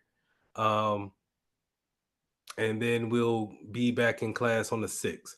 Now, as we are on this break, just because we're on a break doesn't mean that you shouldn't study, which I would take this time to, like I said, take at least an hour and go over this material just so it can be fresh into your mind, because we're going to start core 2 on January 6th when we come back. And if you got any questions, or if you want me to hop on a quick Zoom call, get with me over the break and we can see what we can get going. Majesty. Just to reiterate, so what is like the scheduling for, do we just take, because the core one and core two are two separate tests, are they not? Or are they They are together? two separate tests, but I think you will take them at the same time. Oh, So it will, if it was 100 questions, it will be 100 mixed questions of core 1 and core 2. okay, and then are we supposed to go ahead and schedule that? Um, well, we have to do core two then when we come back then. Okay, but when the time does come for us to take that core two assessment, would you let us know, or do we really just go ahead and schedule that when we feel like we're ready? The dates are in the classroom, but I'll make sure that I'll bring it up at least 2 weeks before that date hits, so you guys we can start studying back on core 1 and core 2, because Okay. right now we're in a study mode, getting doing mostly questions. But when we jump back on January 6th, we're going to be doing power slides with definitions again, learning, not really doing that many questions. And then once we get finished with core 2, we want to start studying again for core 2 and 1. But I'll let you know of those dates so we can go ahead and get you ready to take that full exam. Okay, thank you. No problem. After that full exam, then we'll jump back into Security Plus. And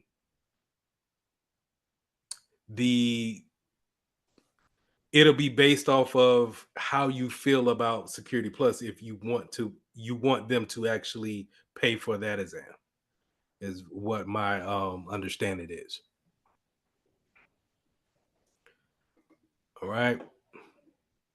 All right, so let's jump into it. We got 30 seconds on the clock. This is about mobile devices, and then the last 5 I think will be on printers.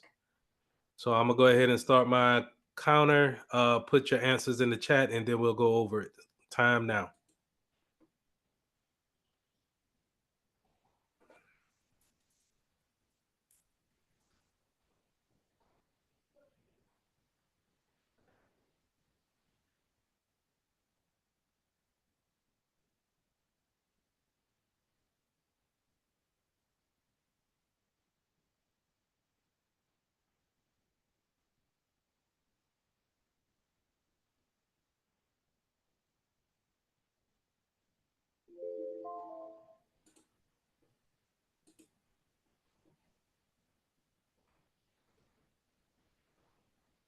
We rolling.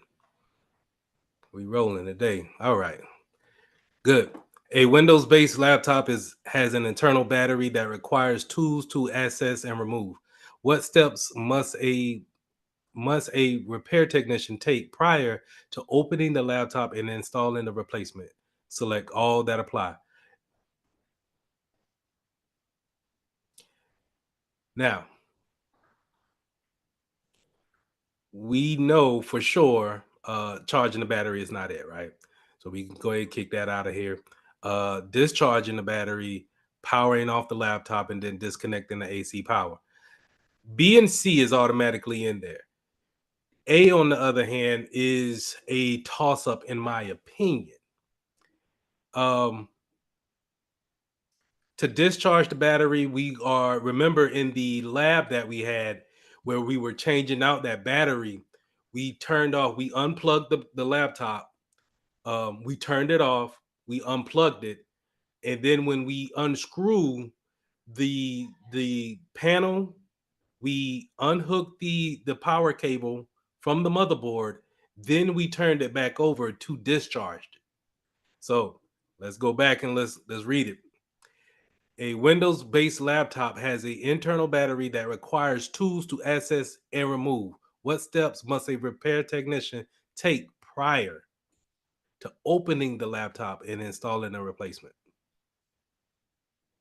So, yes, when I say we're on it, we're on it. We're thinking about it. All of these steps, A, B, and C, are all that we would take. But this is how they want to throw a curve at you, is just by putting that one simple word in there prior to actually open up the back. And so B and C will be just the things that we need to do before we actually discharge the battery.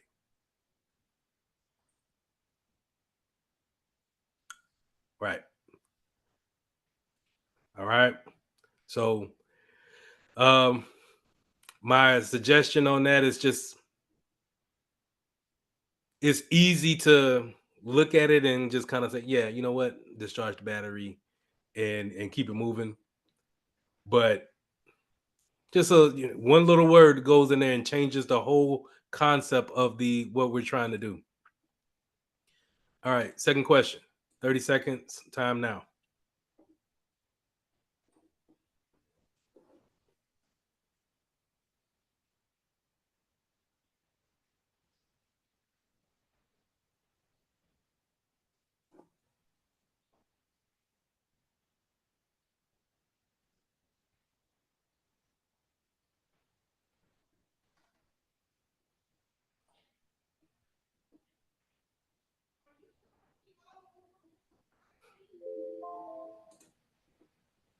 All right. A network technician is working from a coffee shop and does not want to use the insecure wireless connection. What can the technician enable on their smartphone to provide the laptop with its own Wi-Fi connectivity? Airplane mode, cellular data networking, hotspot, or Bluetooth? All right. Pretty much across the board, everybody knows that all of the A, B, and D does not give you any type of connectivity.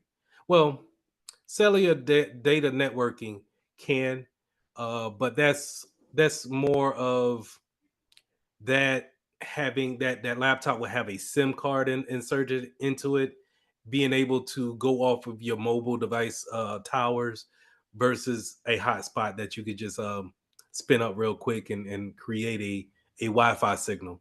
So hotspot is the correct answer. Good job on that. Next question, 30 seconds on the clock. Time now.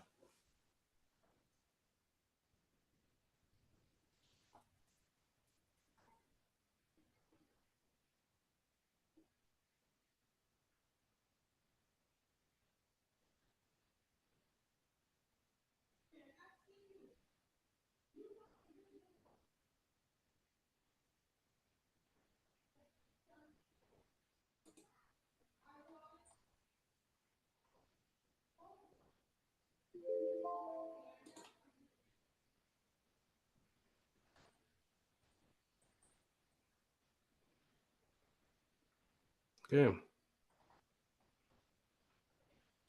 Do y'all remember this one from earlier? I just had this problem before. I mean, with my device, it's literally just yeah. I've had this problem before. Okay. How did you come about thinking that it was just kind of dusty and debris? Like, what was the main giveaway?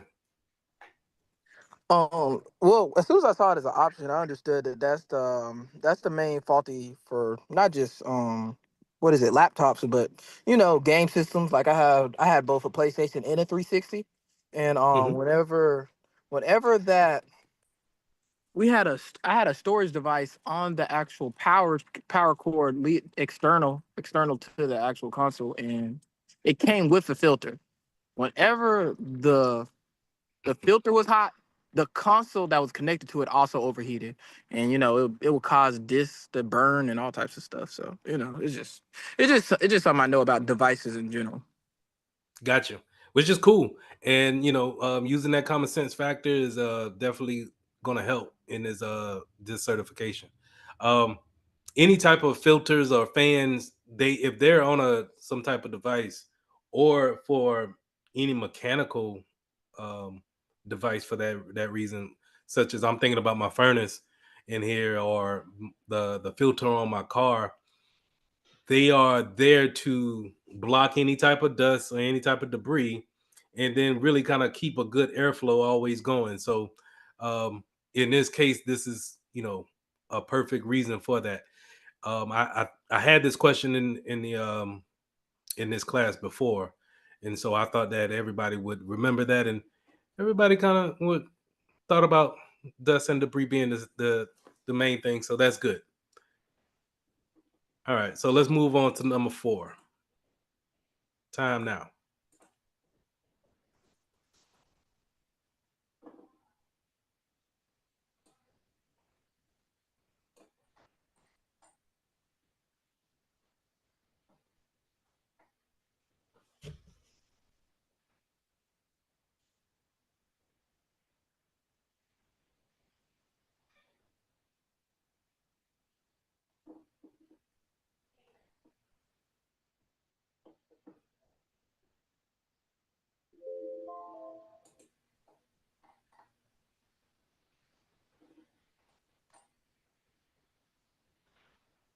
Okay.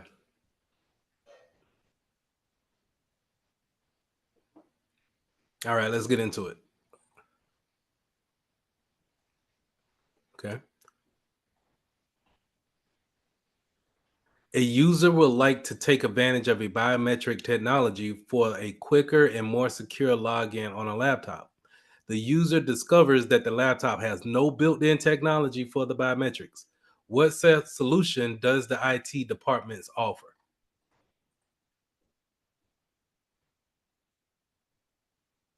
All right, let's go through it. The two that we can kick out, I would say, Yeah, go there's. back. I'm sorry. Go ahead. Look like it switched the question. Oh yeah, The it did. question on our Hey, where is? All right, there it is. Okay. So let's do some. You got near field scanner, USB peripheral, keyboard replacement, or touchpad replacement. Well, we want to use biometrics. So I would say the first thing we can get out of here is the near field scanner. So that's more on the tap to pay, getting real close to, in order to just kind of wave a device at another device in order to authenticate. So we want to use biometrics. So we know we want to use some part of our body, as far as eyes or hands, um, or voice for that matter. Um, but a keyboard replacement, probably you could get some that has a fingerprint scanner on it. Not saying that you can't find them. They're not common though. Touchpad replacement,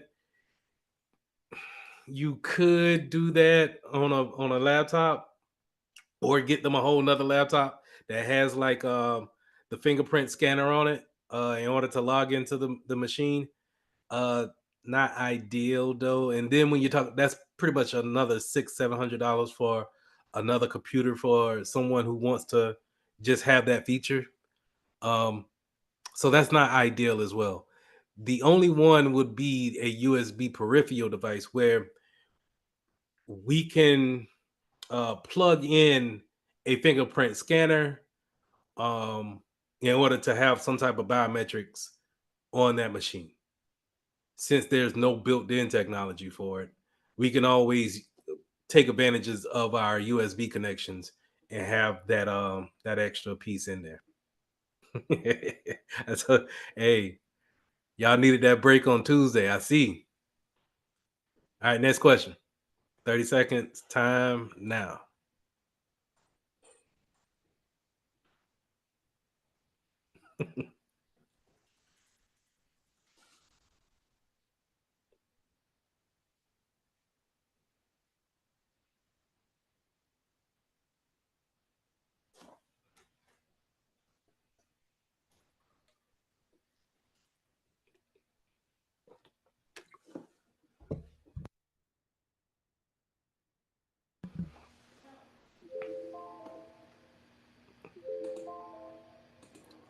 All right. A user returned a laptop to the help desk with complaints that the screen was too dark and that the desktop image that they put on it burnt into the display. What type of display does the laptop most likely have?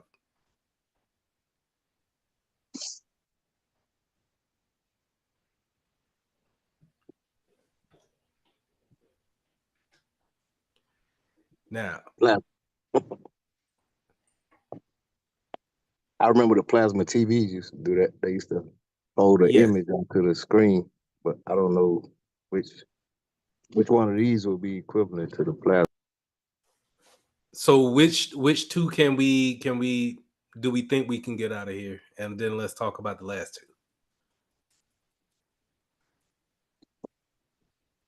two. A and C. A and C, let's get out of here. Hold off on D just yet, Savala. Um, Why? touchscreen. I'm sorry. Go ahead. I was gonna say why hold why C? I automatically do to remove A because that well not but like in my head I was like remove A, but I didn't have a reason to remove C. We didn't talk about TFT, Oh, but I that mean is a form of a LCD, I believe. I would have to check that, but yeah, LCD. But we did talk about LEDs, and LCDs doesn't have the um, notoriousness of burning holes into the screen, such as LEDs or OLEDs, OLEDs. So LEDs, they have typically a a light background, and when I mean light, not like weight, but as in a brightness. There's a backlit background that actually projects the screen out to you. And so when you look at a TV and you're in a dark environment, you'll turn on an LED TV and it kind of looks like a dark gray, and then the picture shows. That's that backlight, that backlit light on that. Whereas a OLED, OLED, it's so it's more small dots that's actually um turning off those little bulbs. So a black looks like a true black. It just looks really like that part of the screen is off, which it typically is. The problem with that is that in earlier versions of OLEDs is that they will typically start to burn in images if that stays on the screen for a considerable long time. So the one thing that I'm worried about with an OLED is that I like to watch sporting events, which is like um, 3 hours long for each event. And if you think about it, okay, so what could actually be burnt into a screen? If you ever look at the TV logo, so the NBC logo that's in the top right hand corner, that could typically be burnt into the screen because while all the other images are moving across the screen at times, that NBC logo doesn't move, and it's constantly just shining so bright in that one corner to where burns it burns out those bulbs in that particular image.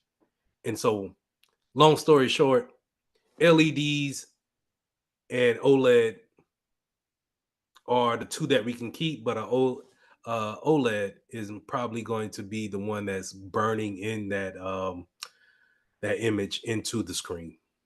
But their picture is there. All right, next question.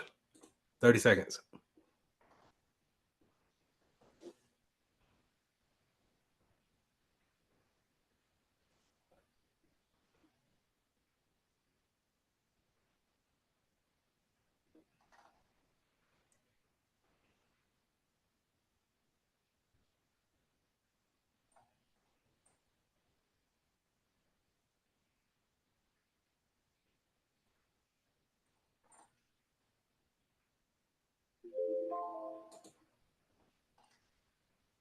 A user purchased their first smartphone and wants to download a useful app into it.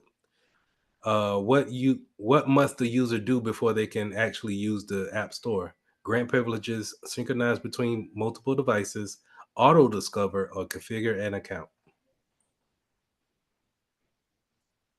This must And be an this is iPhone. pretty. Say it again. It must be an iPhone. That's why I smiled when I saw the I saw it. I was like, um, but that's true for everybody. I'm not gonna single nobody out about it. Um, is you have to have either a Google account to go into an Android store or some type of email address. You still have to go in and create an account so they can have all of your apps that you download under your profile. That's pretty much it. And the same thing with iOS, and I'm not trying to turn it into that, but iOS does a better job of keeping everything in house. So if you bought any one of their products, you gotta make sure you can use that same account across all of your products at any given time, and they can really kind of share everything between devices.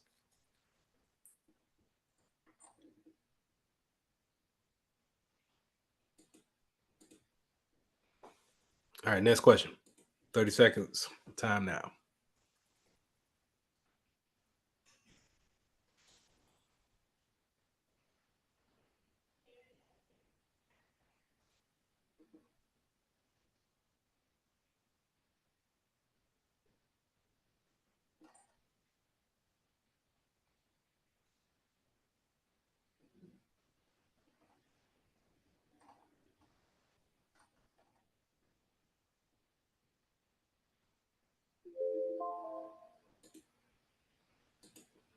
Oh man, dang. Wasn't supposed to do that. Give me 1 second. Let me pull my timer back up.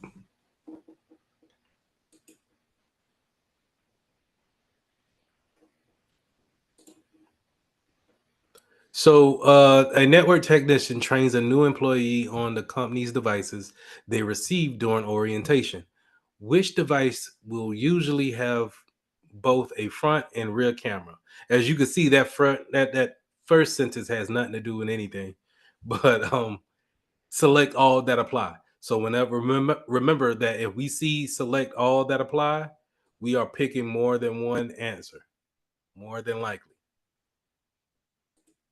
So, digital camera, smartphone, tablet, or webcam. We can go ahead and get A and D out of here. And since we're selecting more than one, with select that all that apply. Um, and these two, you don't have to worry about someone giving out a tablet in an organization. They do that all the time. Just in case you didn't know that, a lot of your higher ups will probably get some form of tablet. In conjunction with a laptop. And they basically just use this to look at emails, but they do issue out tablets. Typically iPads. All right, 30 seconds.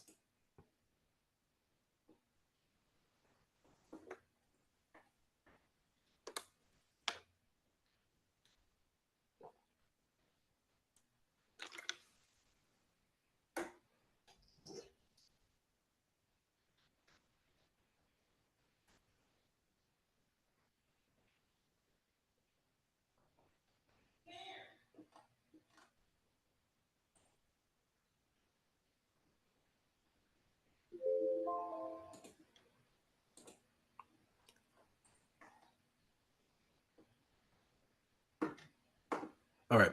A mobile device user is traveling out of the area and left their device somewhere outside.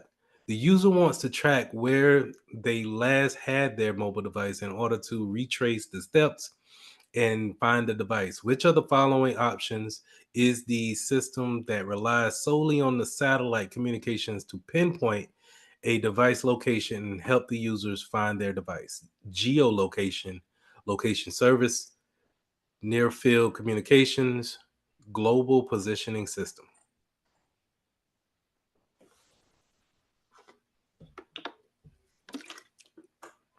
Tell you the truth. Hold on now. Did I forget this?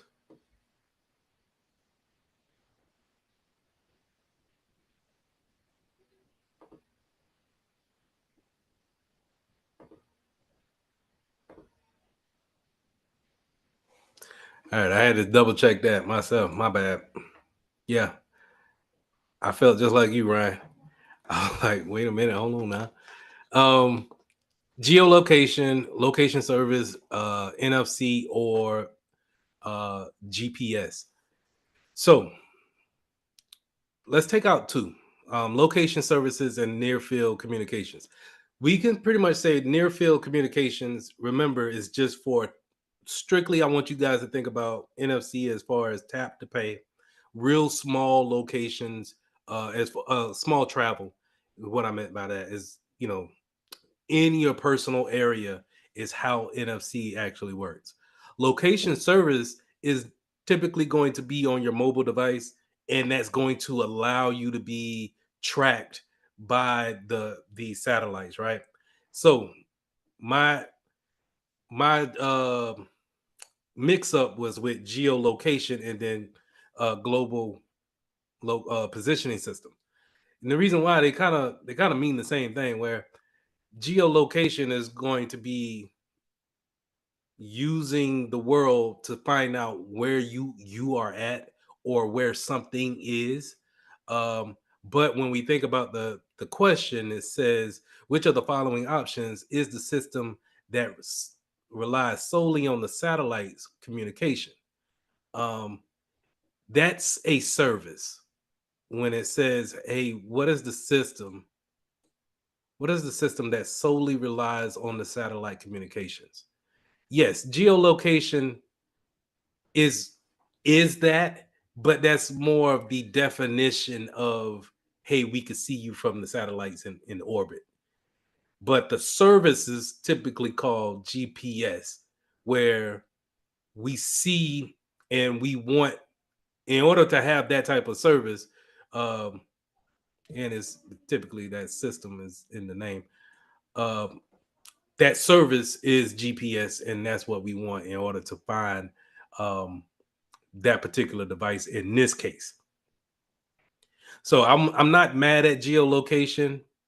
I would argue that that's also the same thing as GPS, but geolocation is more of the definition of where are you at from the standpoint of looking down on Earth versus the positioning of a certain device or having some type of system tell you or guide you along using GPS.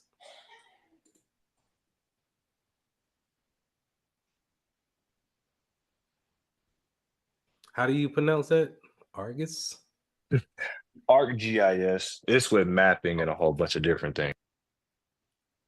Got you. Yeah, I never heard of that. Might look that up. Yeah, so my major for undergrad was environmental science with a minor in chemistry. And I used to work with the USDA, and we'd be able to go to somewhere, be able to map it, and then be able to put it on a map so you could be able to see it on a GPS system or anything like that. Okay. Hey, we're gonna using them orbits, man. Them satellites up there. They up there for a reason. They're getting y'all ready for them orbs that they putting out so they can do the anyway. Um let's go on to the next one. 30 seconds. Time now.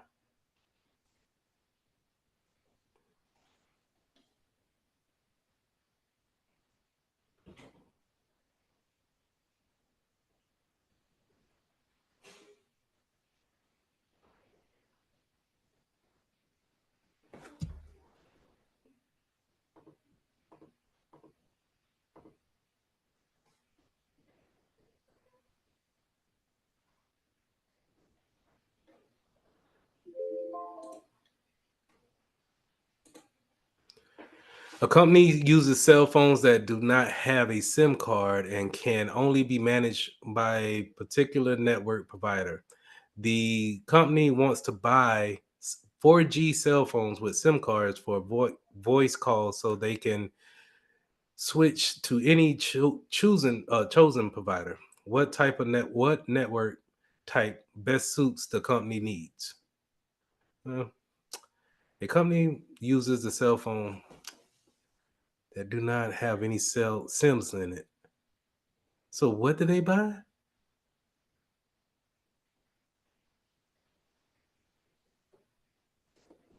The company wants to buy a 4G cell phone with SIM cards for voice calls so they can switch to any chosen provider.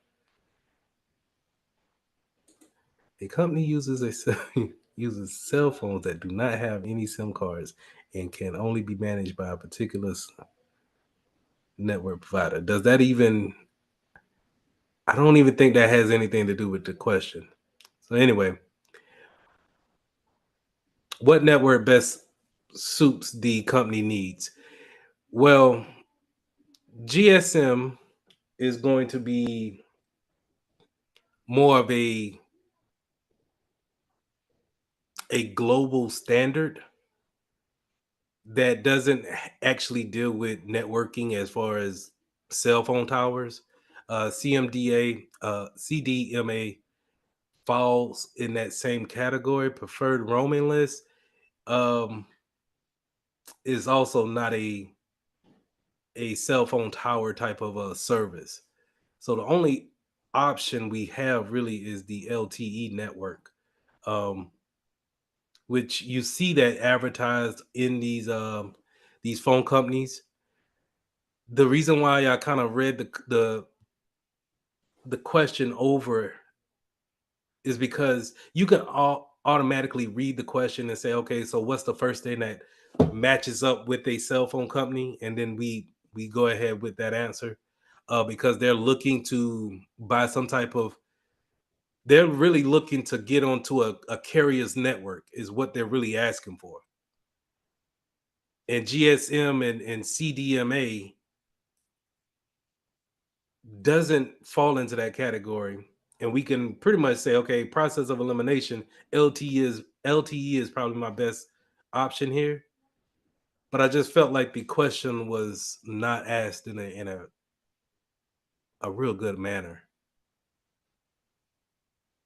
But they kind of, didn't give you too much of a curveball on the answers to where you can go ahead and rule out these things right here, because I don't think anybody heard of a preferred roaming list.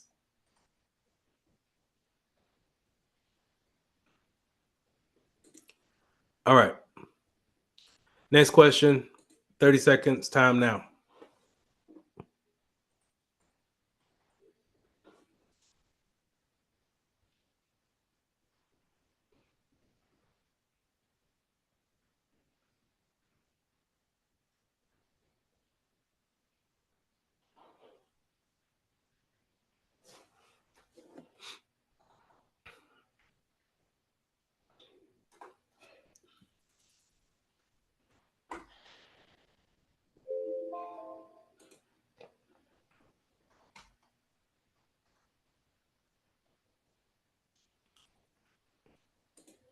All right. Enterprises uses different models to specify how they provision mobile devices and apps for employees. Which function of an enterprise management allows the organizations to perform remote wipes on devices? So we talked about this several times. Is really only one good answer for a on this list here. The App Store is not going to give you a option to actually manage any type of device. And originally, this question didn't have these words in parentheses. They wanted you to understand what these acronyms were. Um, but I went there and I put it recited so we can make sure that we understand that when it comes to management of mobile devices, whether we're talking about what apps we can have on there, or if I want to remote wipe it from a remote location, then we're talking about mobile device management, MDM. So if you see MDM or it actually being written out, we're talking about um, management of devices, whether it's cell phone or tablets, in a business setting. Okay. Um, Mobile application management is what takes place inside of the mobile device management. Okay. And I'm not too sure enterprise mobility management is a thing. I never heard of it that way, but in order for whether it's in an enterprise environment or not, MDM is what we want managing over our mobile devices. All right, let's jump into these printer questions. 30 seconds time now.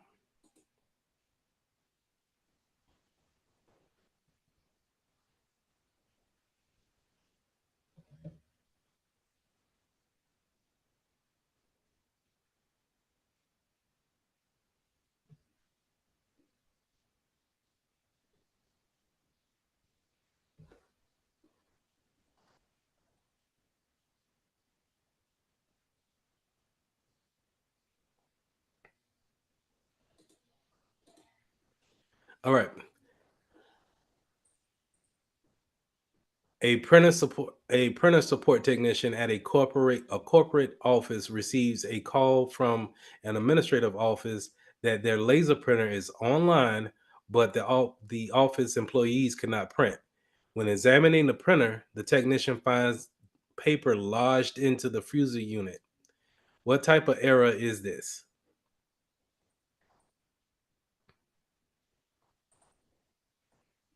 All right. Printer jam, print quality issue, carriage mechanism fault, incorrect page orientation. So the only one that's, is talking about physical mishap of paper.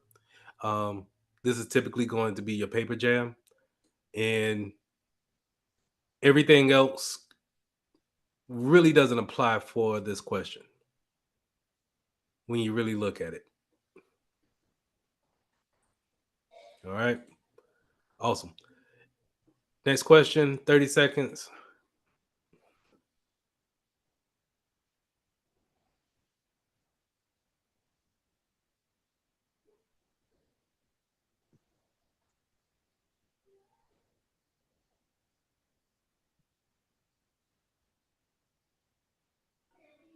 It's the same question.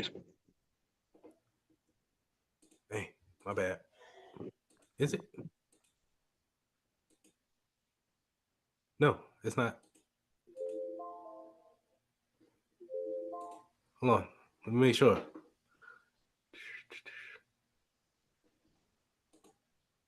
Yeah, this one's an inkjet.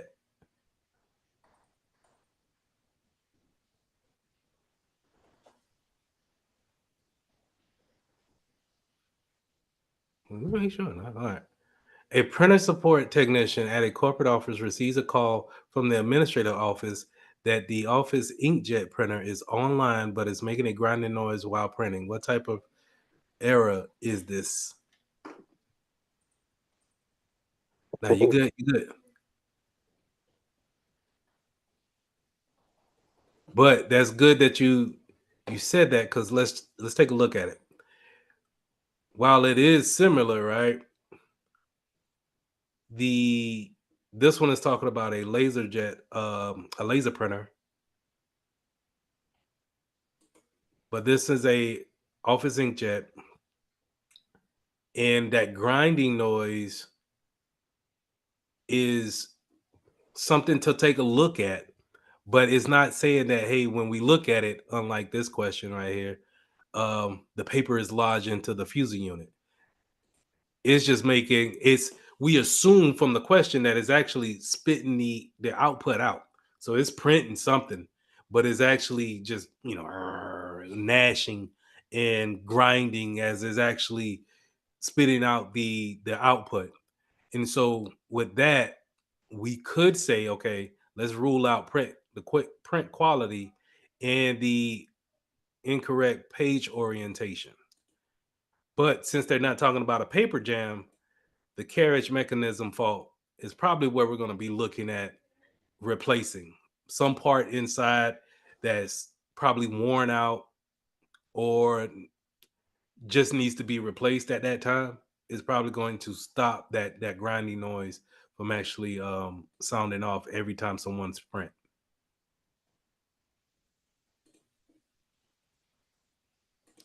All right, 30 seconds.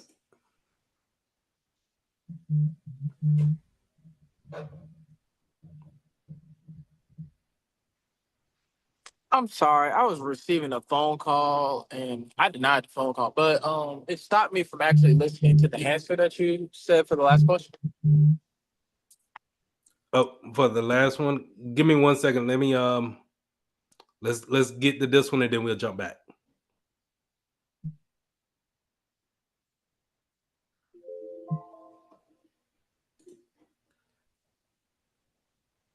All right. When printing to a malfunction to a multifunction printer, the printer staples the pages sideways. What type of error is this? This is going to be right, Bridget. D. Incorrect page orientation. Now we already for the past 3 questions we had the same answer selections, but in this case we're talking about the print and orientation on it, and then some printers may be able to staple some papers together after it's done, and so uh, D will normally be the type of configurations that we probably need to change. While everything else, these two are physical, C and A, and the print quality issue is going to be more of a mishap with the ink being applied. Okay. Now, Ryan, you said that you didn't hear the answer on the previous one. I assumed it to be C. Thank you. No problem.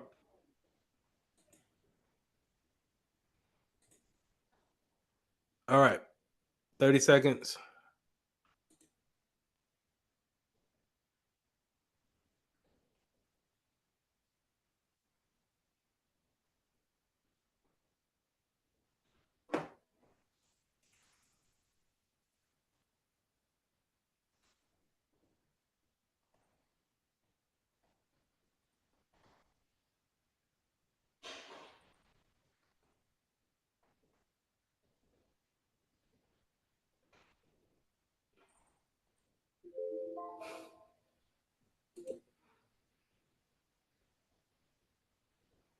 Bridget, what you mean?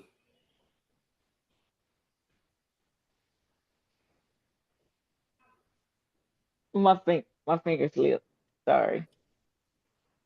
A or D? D. Oh, gotcha. Okay. All right. Yeah. What type of printer uses heating elements to create the image on paper? We're talking about heat. We're talking about thermal. Um, inkjet is going to be able to use kind of like a bunch of pixels, and the laser is going to actually have a heating element, but it's going to use the laser in order to project the image onto the drum that applies to the paper. 3D printers are going to actually create physical uh, physical objects off a design in a piece of software, and then thermal is going to actually heat up and actually apply a almost like a overlay to the printer. I mean to the paper in order to create the out of all of these printers, when it comes to actually like printing off papers and stacks of papers, thermal printers are going to probably be your best bet as far as quality is concerned. All right, last one here, 30 seconds.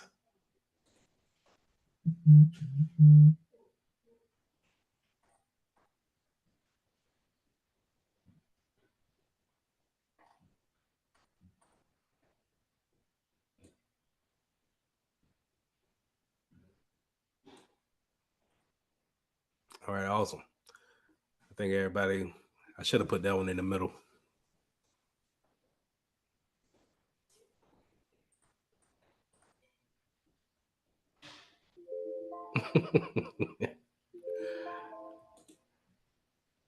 um,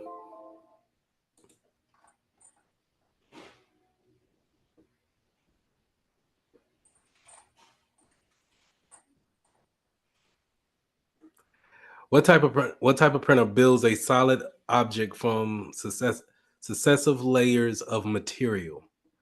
Inkjet, laser, 3D, or thermal? And 3D is going to be the I don't want to say obvious, but it's the answer here when it comes to um, building a actual object. Um, when it comes to the other printers, these are imaging printers, so they're taking some type of image that they have and then applying it to some type of paper, or it could be some type of a picture to a camera piece of material. I forgot the photo sheets. We can do printing in that, but in that way we are putting a 2D layer onto a flat plane. Whereas if we're building some type of solid object, this is where it's going to be having a 3D or a more multi layers applied to an object that can be used for multiple reasons. Um, 3D layers are, we have one of the sidebar note, we have one of a big company here in Rock Hill, South Carolina, where that's all they do is 3D print, and um, they can build anything from medical devices to car parts or pretty much anything. And I like their company model because it's nothing major that they're building, but they may need some type of proprietary uh like a washer some type of cylinder object that they sell for nothing, but they sell a big quantity of it, and then you know it could be always made over and over and over again. So great product.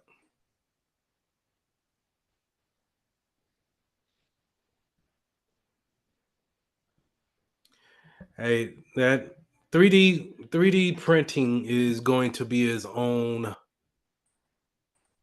thing, I think, in the near future. But at the same time, I was talking to someone yesterday about the future and how we're going to go about learning IT, and they're saying how um, AI is going to be the future, and a lot of the things that we need to be learning is not necessarily. Um, they were talking about how networking is something that we need to really focus in on, and it makes me wonder if we're putting too much energy into a lot of technology that's not going to be around for the next 5 to 10 years, because what we're learning today, machines can probably do in the next 10 years, and they could do it on their own. And so it kind of got me to thinking.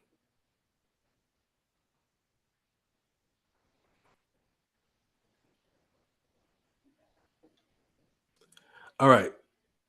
So let me jump into a lab here. Entire screen.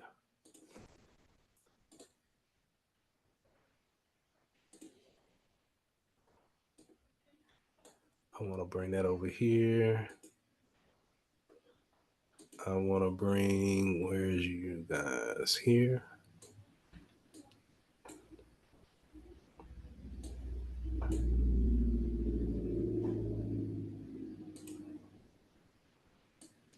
Y'all see how messed up this thing is, man? I can't do my class right, man. I got to get another screen. All right. Get back. No, I'm not doing that. I don't do take backs. I can't do that. No. So I got to make it work some kind of way. All right, let's get into this PBQ scenario. Let's read the scenario. You are a lead IT support technician at your organization. Many of the company's laptops are Many of the company's laptops are underpowered in the terms of hardware. However, the company only recently acquired the laptops that cannot purchase new ones to correct the issue. Therefore, the management has requested that you create a guide and train a small team of technicians in rapidly upgrading a variety of internal laptops components such as RAM, for example. In addition, since they are a various of laptop brands in most companies, you will need to provide a basic guidance on the laptop maintenance, including the disassembly process. As part of the guide, you will create a few scenarios from examples of what the technician should do when performing a laptop maintenance. So, really, to tell you the truth, this scenario has nothing. Anyway, that scenario doesn't really. It could be better. All right. You are working on an individual's personal laptop. What should you do before any repair work to ensure that everything on the laptop is accessible for the employee? Out of these answers right here, which one should I put in for that one?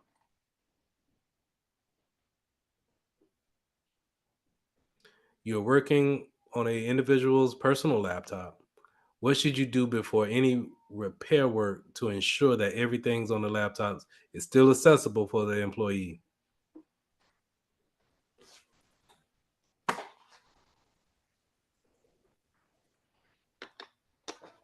Any Backup. A backup. I agree with that. Why do we want to back up? We want to back up just in case it doesn't go right. With everything that you do in IT, you always want some type of backup plan. Trust me on that. Because it will go awry, it will not go the way you want it to go.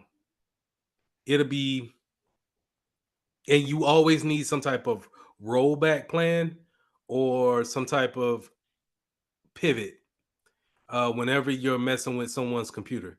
Because whenever you go ahead and say, hey, all right, I'm going to take it for the next couple of hours, they're going to want it back to where they can still operate off of these settings that they had. And if you change it in any type of way, man, you just just make sure you have your backups. All right. Electricity is a potential safety issue for yourself and the equipment you are repairing. What should you do to mitigate the risk of an unexpected electrical damage? Out of these, which ones are we talking about?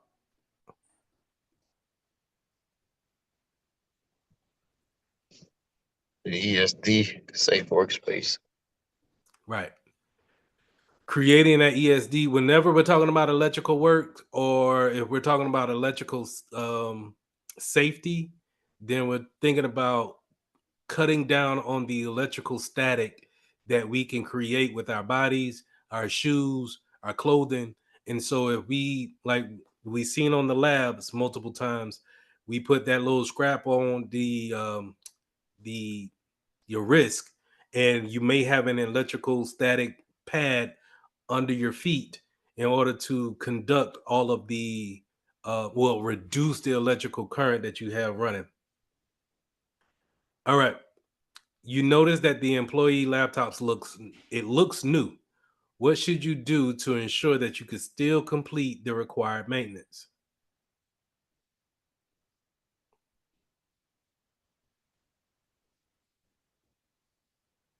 Consult the manufacturer documentation, validate warranty coverage, do not use release tabs for components, photograph disassembly stages.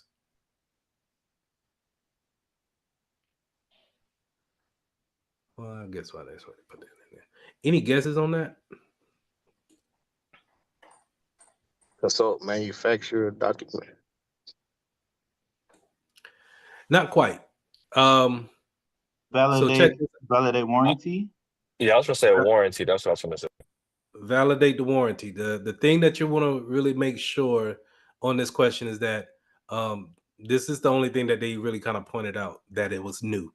And since it's new, then we're thinking, if anything, it has the manufacturer warranty. Since we have to make upgrades to it, maybe we can contact the manufacturer to see if they could do the upgrade for free, or for, if we mess something up, does it void our warranty? Are they able to fix something after, let's say if um we open the laptop, we do the upgrade, but then we have electrical current, we shock the motherboard. Are we still going to be able to get a new motherboard from the manufacturer, since it was new? And maybe there's a warranty that we voided by opening up the back case. So those are things that we want to look into before we actually go ahead and perform any maintenance on it. Now, when performing the laptop repair, what are some actions you would take? Consult the manufacturer service documentation. I would say yes. Um, you always want to consult the documentation, but in the real world, it's a lot of that's a lot of documentations. A normal a manual manuscript is going to be at least 500 pages long for some components, some software, and you typically just want to see what the specs are, to see what you're working with, and then be able to, make sure that you have the major things in place. But you definitely want to, if you have any questions, consult the documentations that the manufacturer put out. What else? Use a standard plastic bag for storing components. I would not go with that, because there's other ways to separate the material that you're going to take out of a laptop. And when we did our labs, we didn't see any plastic bags there, right? So I wanted to call it tacky, but that's not the professional word for it. Diagram cables and connectors. I would say yes, you need to do that, if especially if this is, one of your first times that you're actually performing any type of maintenance on a laptop, and you're moving cables around, you're moving components around, and you want to make sure that they go back to where they are. Diagramming those things before you actually move them could help you out tremendously. In today's world, I would just suggest you to go ahead and just take a picture of it, and then refer back to it whenever you're putting those things back together. Disconnect the power and the peripherals. We should all know that that's what we're going to do, when it comes to our power, and then the things that we have plugged into them. When we start working on laptops, we're making sure that everything is disconnected as much as possible, um, and then, even disconnecting the battery if need be. Photograph the disassembly stages. A little bit overkill. You don't need to. I don't think so. In my opinion, um, I don't think you need to do that. This is a little bit overkill. Use one set of tools. No, you will use a variety of tools when you think about what you need to do when it comes to a laptop. It's not just using a Phillips screwdriver. You may use a 5 star, or T5 bit, or star bit on the screwdriver, in order to, use that, get those type of screws out.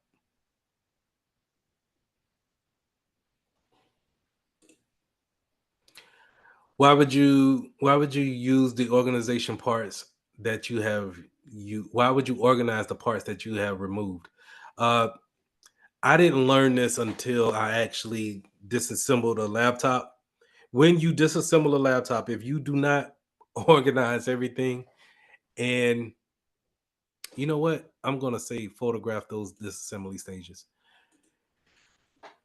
when you take apart a laptop,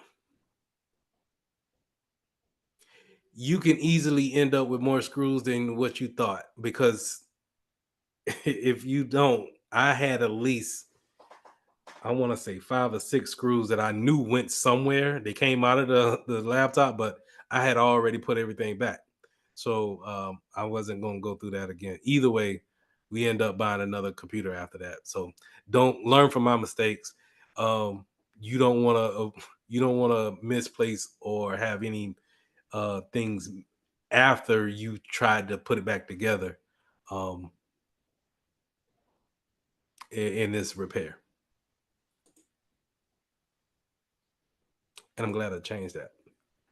Yeah, when I thought about when you're taking apart a laptop and you actually have all of those things, you're going through the stages of taking things out. You want to photograph those things in order to keep a reminder of how they go. And that's a good way of, if you don't, that's a good way of ending up with screws that you really don't know where they're going, because everything is kind of layered upon each other. And then you kind of lose track of everything. Okay. Any questions?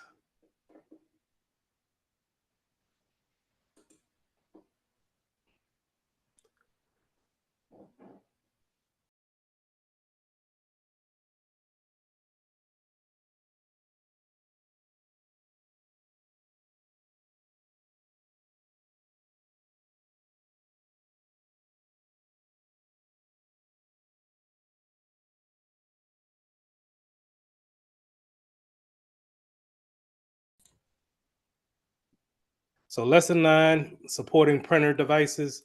This lesson is going over um, the complicated world of printers, right? So my question to you guys is that, do you even still use printers? Is that something that you guys still do in a classroom setting? I know in a business setting, sometimes we got to put things on a piece of paper, but is that really do you really do it as often as you used to? Um, I know I don't. Just curious if you guys often print. I Eh, mean, kind Not as of. often. like for English applications, like I really just think it's dependent on your major. I think as a engineer major, unless you're printing something like maybe schematics or something visually, maybe that'll be useful. But overall, no, not really, because everything's in the cloud now. So if somebody wants to access something that they need to see, you can just send it to them. So yeah. Is the is it the same thing when it comes to your papers that you have to write? Just kind of emailing that to your professors? I would say a lot of professors now, they prefer for you not to do paper. I mean, that just depends on the teacher. Some teachers are old school, but I would say more modernly speaking, they prefer for everything to just be submitted digitally as well. Because if they're gonna submit grades online, have to edit online, you may as well have the paper online. And I could see that. Yeah, I remember printing a lot. Um, and a lot of the printers that we'll talk about today, which is um, we're only going to talk about maybe 4 different types of printers, but these are the ones that I'm used to. So I bring that up, not saying that printers is a dying technology, but it's definitely not being used as it once was. Uh, just not saying that people are trying to save the trees or anything, but just having paper around just could end up in having messy desks. In the case of security, we haven't got to this in security, cybersecurity, but when you think about printouts, those type of important papers on people's desks could end up being, evidence for someone else to actually pick up and learn things about the business, just by having printouts that you really don't kind of use. So it's kind of more secure to not print. But in core 1, we need to talk about printers. and printers are naturally an output of a computer. So while we talked about a lot of inputs with the computer, such as keyboards, mouse, commands that we can use to tell the computer what to do, all of those things are things that we take from the outside going in as input. A output is when we ask that computer to give that particular information or picture back to us in a physical form that we can touch. And that's where printers come into place at. So let's go ahead and jump into it. Deploying a printer and the malfunction of devices.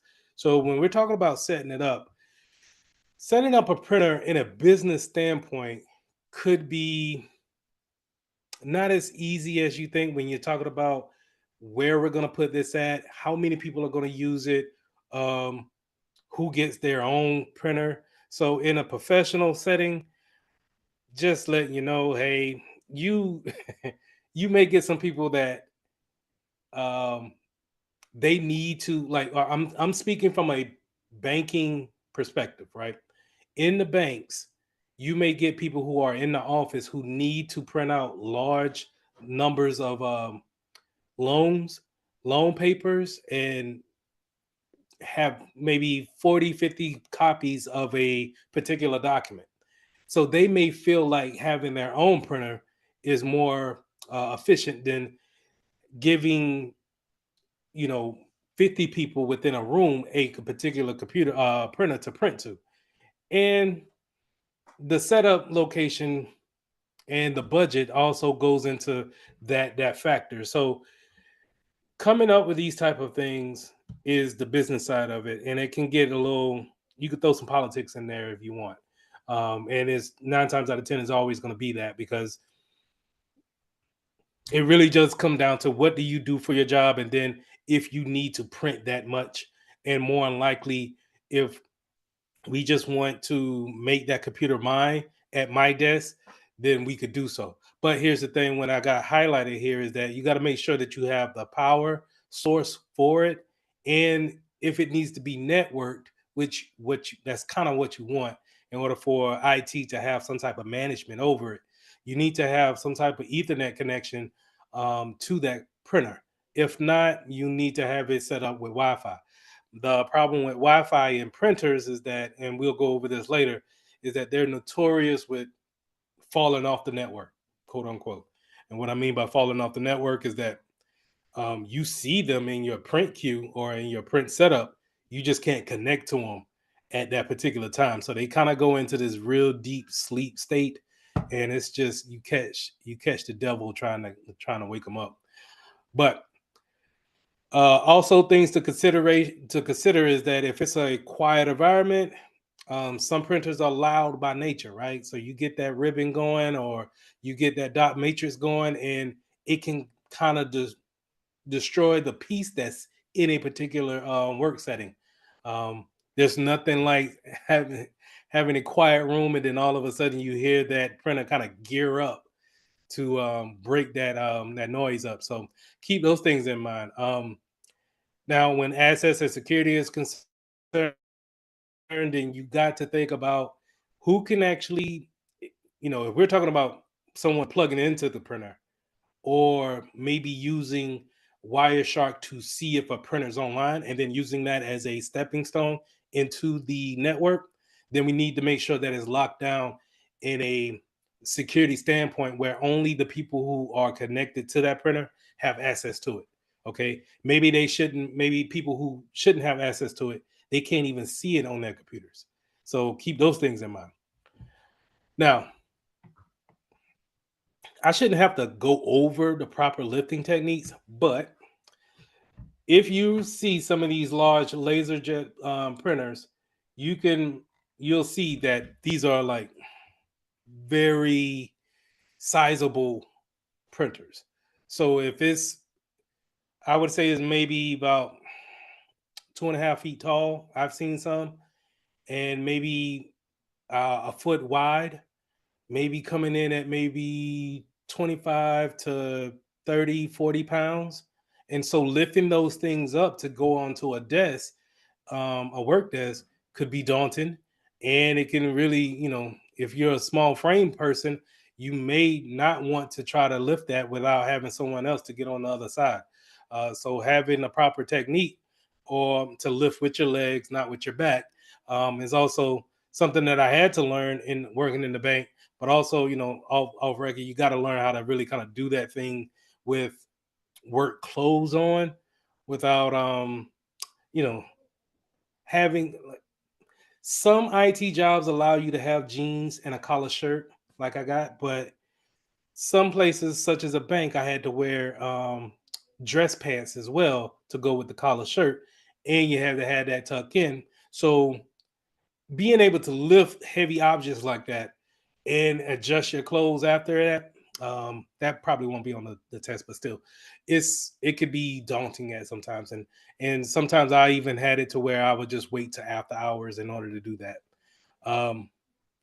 Now, when you get those laser jets, the big laser jet printers in a box, you want to make sure that you keep everything in that box so you can actually set it up. So it may come with a tray, an extra tray. It may come with your freezer or the rollers, extra rollers. Maybe you keep that in the IT department, but when you're unpacking it, you want to make sure that you take off all the scripts in order for the printer to actually run. And we want to do test runs, test prints to actually make sure that everything is working, make sure it's set up to the network, and people can actually print to it.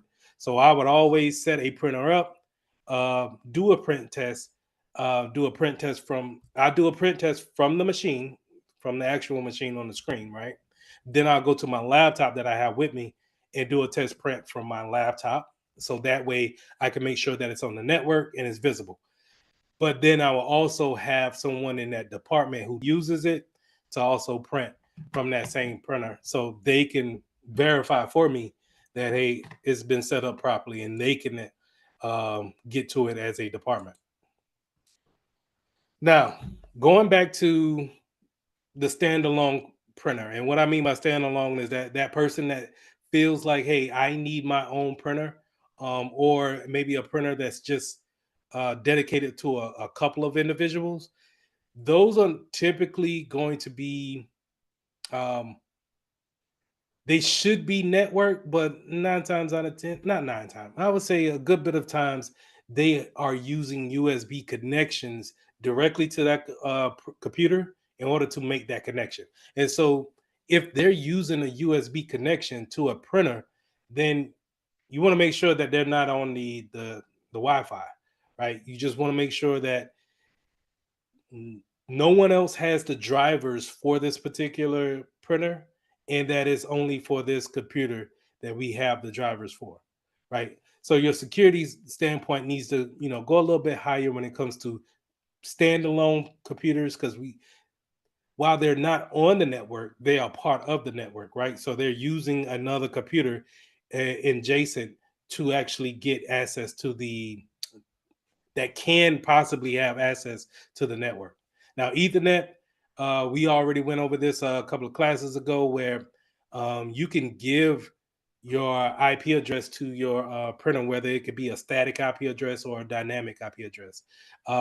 Now, me personally, I like the static IP address approach to it, where we're just going to assign an IP address to this printer. That way we can keep it in our logs, and we know that this printer has this particular IP address, and we don't have to really kind of guess about it when we're running reports, or we see any kind of actions come through, maybe on a ticket or so, right?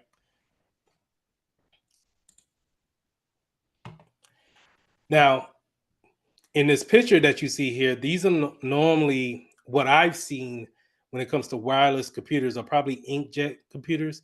And inkjet printers, I'm sorry, are smaller printers that are normally used for home and some businesses. But if they're used for a business setting, it's probably a small office that they're used in. Maybe if you're thinking about a lawyer's office, maybe that lawyer has a one printer in his or her office, and they use that to actually just print off a couple of pages. But that way, using that wireless that wireless connection, we can keep a better track of it versus it being networked to everyone in that business, which could be, if it's a small business, you're talking maybe about 15 people. Now, if the printer is large enough to carry that amount of load, that's fine. But you think about maybe 15 people printing to it in a business setting, such as let's say a mortgage company, right? Where they have to print off 20 pages a piece for each person, then you could say the ink cartridges is probably going to be, going through a lot quicker. The wear and tear on the gears is probably going to be more prevalent because it's just being worked more often. So a lot of times when I see wireless computers, they're probably going to be in a home setting or just dedicated standalone printers.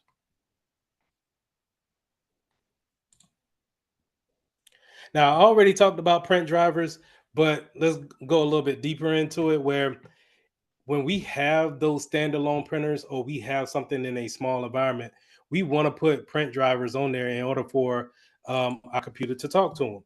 And that's anything, when I say drivers, that's what I pretty much mean when it comes to any software, right? Your drivers, matter of fact, let's bring this up. So you guys can see my screen.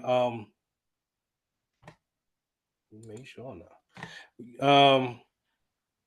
Like I already brung this up. These are kind of like default printers that I can go ahead and remove from my my settings here. But this is my HP that I have in my office. Now,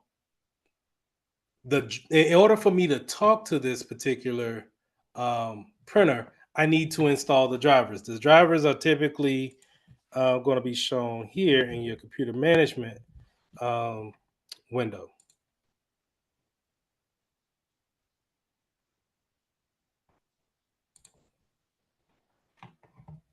Right, so we go to device manager, and let's go ahead and expand that out. And we can see here in printers,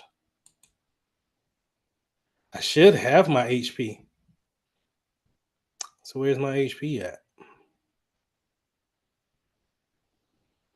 But typically, whenever I have my drivers installed, it should go under my printer category here. But it's under the print queue. So, but I don't have a fax. So I have drivers for it, but typically this is where my drivers are going to be at. All right. So I can highlight that and I can go to properties. And this is where I can update those drivers in order for it to talk to my computer. Now, if your computer doesn't have these drivers, then you're not able to communicate with my printer, right? Just that simple.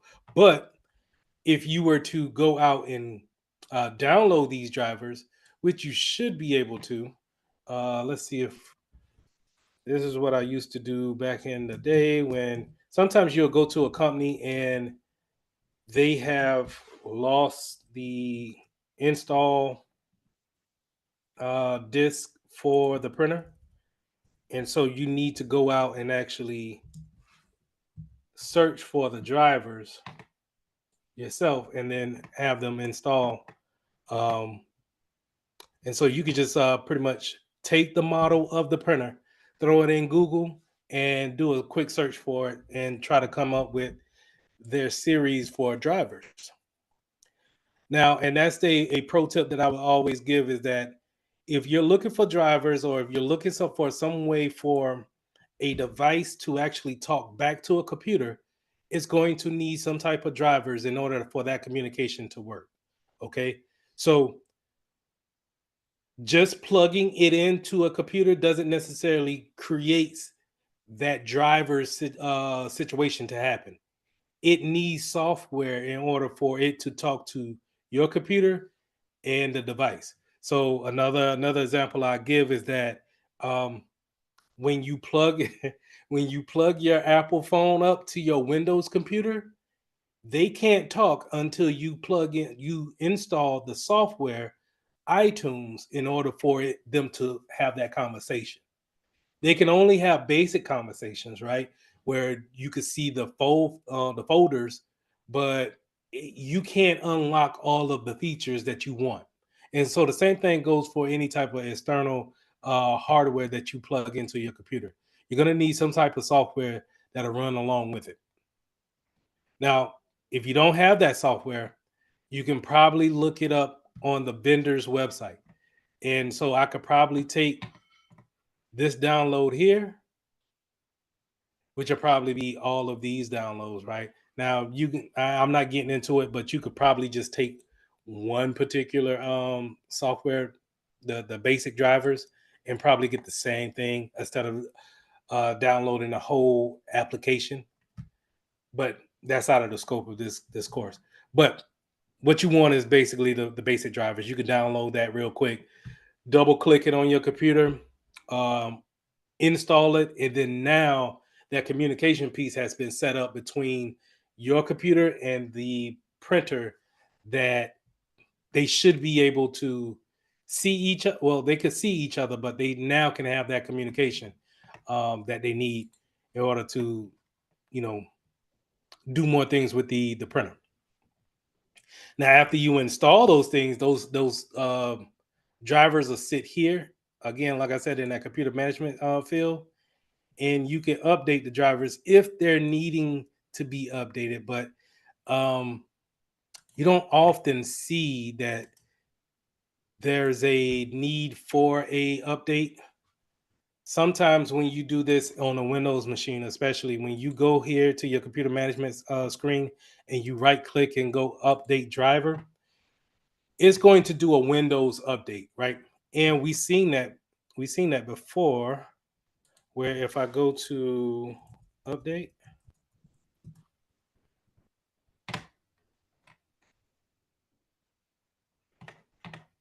yes, that is right. Some have it on that page. Some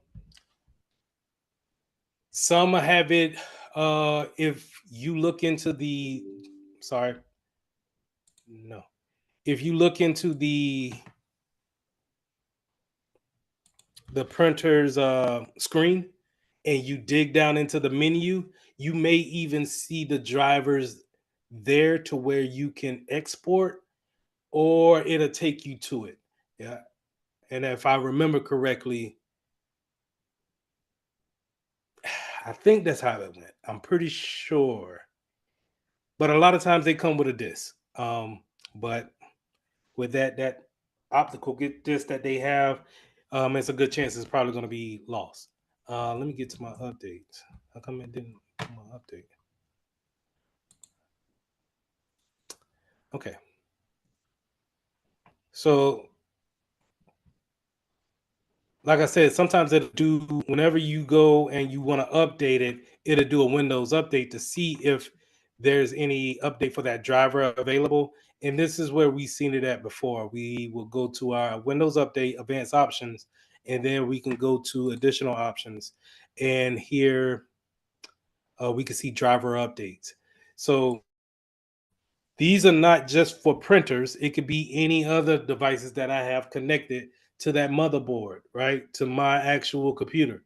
So in this case, on my computer, my Bluetooth driver needs to be updated. The Realtek is 9 times out of 10 going to be audio, I think, needs to be updated. The external hard drive that I got up here needs to be updated.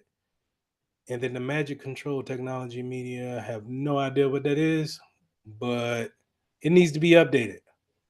Gotta look into that. That's probably some type of software. But anyway, those are where your drivers are going to be updated from. So in Windows, this is how they're gonna, update those things. Now, if you feel like you don't get those in your system updates, you can always, like I said, look up the particular device, see if there's an update on the consumer's page, and update it from there. I have the colors that you normally will see in a printer, a laserjet or inkjet. Now, in a lower tier inkjet, you only see a black and a color inkjet or ink cartridge. Try to do that to where it can show. So this is my color inkjet cartridge, and this is the black one that I have. So these two, these are kind of on the low, not kinda, they are on the lower end. And so on a higher end inkjet, you'll have those particular cartridges individual for each one. So you'll have one that's cyan, magenta, yellow, and black. So cyan will be more of a reddish color. Nope, I'm sorry. Cyan is bluish, a bluish color, kind of like a light blue, and magenta is more of a reddish maroon color.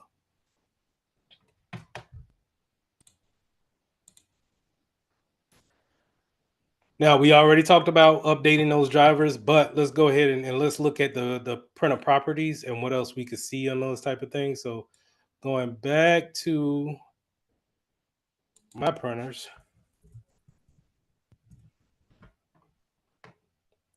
open those up. And what I want to do is I want to make sure that I'm looking at my particular printer and seeing if I can go into any other options that they may have. So I know the last time I was on a Mac, you could see the icon. The icon kind of look like this on your printers, and you should be able to right click on it and see the printer properties there. And then you can look into what other features that you can have. Now, this is a good place, and this is where I always do my test print page from. I rarely ever do it from this particular window. For some reason, it's iffy from this black window here. And what I mean by iffy is that I feel like I will hit the print test page from this black window and the printer doesn't receive the command. But if I open the properties up and I kind of get this Windows 2000 type of format window, I don't know. I feel like I get a better connection that way, and I'm able to hit uh, print test page, and I'm able to get a connection each and every time. So this is where I always my personal preference where I perform my print test page from. And that print page, that test page is typically going to just have like printer information such as names, um, Wi-Fi that is connected to, or the Ethernet that is connected to, um, and ink levels. And they may give you even like a kind of like a ink layout of showing you if there's any streaks in it. And we'll go over, the type of uh, misprints that you can have and what does that entail whenever they have like these misprints. But from here, you can also see the color management. So that's pretty much just looking into the ink to see, um, how much life ink cartridge have left. Now here on the security tab here, this is where we can lock it down to a particular user or a particular group, right? And this is more in a small business form. So everyone here in this user group has access to my printer, right? Now, the thing about this is that this is how we're going to do when we go back to IAM and Security Plus. This is how we segment people off from what they can do and what they can't do.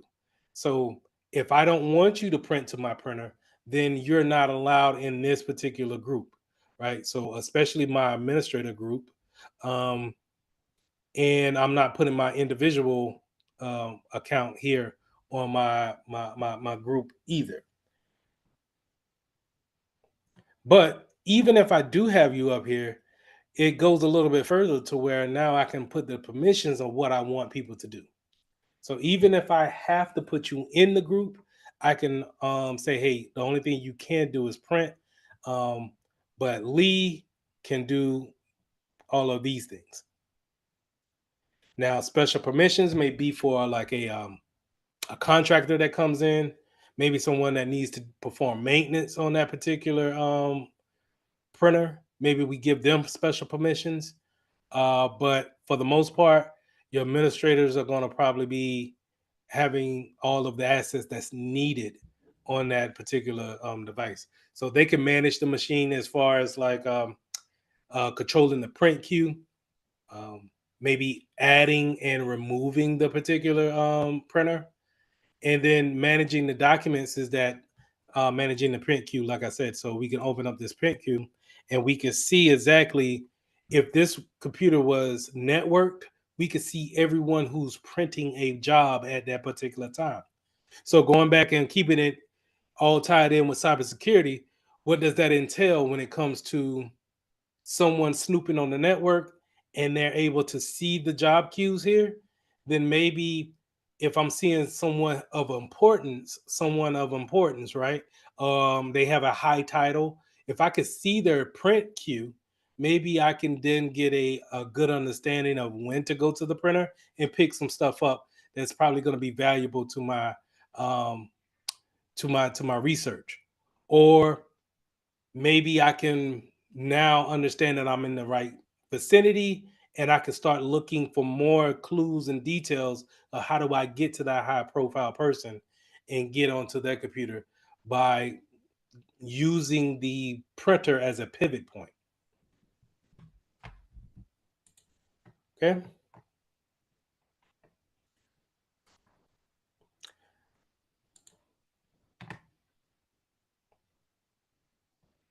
Close that out. All right, moving on. Now, in the prefaces, printing preferences is different. It's more like choosing what you want the paper, the output to actually be. So we're talking about if we're changing the size of the printout from 8 by 11 to 4 by 6, and we're doing postal cards, then this is where we'll change that particular setting here. Um, this would be great for these settings are great for small office standalone printers, because once you change those settings in a real world environment, um, you might forget about them, and then other people trying to print to it, and then you go into this whole thing of, hey, well, Susan, she changed the settings but she didn't change them back, and now I'm trying to print this important document out and I need to print 75 pages, and now it's printing on 4 by 6s instead of 8 by 11s, and we just wasted all of that paper and all of that ink at that. So you want to make sure that if it's a standalone or a small environment, then let people know that you're changing the preferences on that particular printer, and they need to change it back before they do any kind of printing. If it's network, right? If it's a standalone, then and if it's just for one person, they probably won't have to worry about that, right? They can do whatever they want to do. Just realize that when the next time you print, it's going to probably keep those same preferences, right?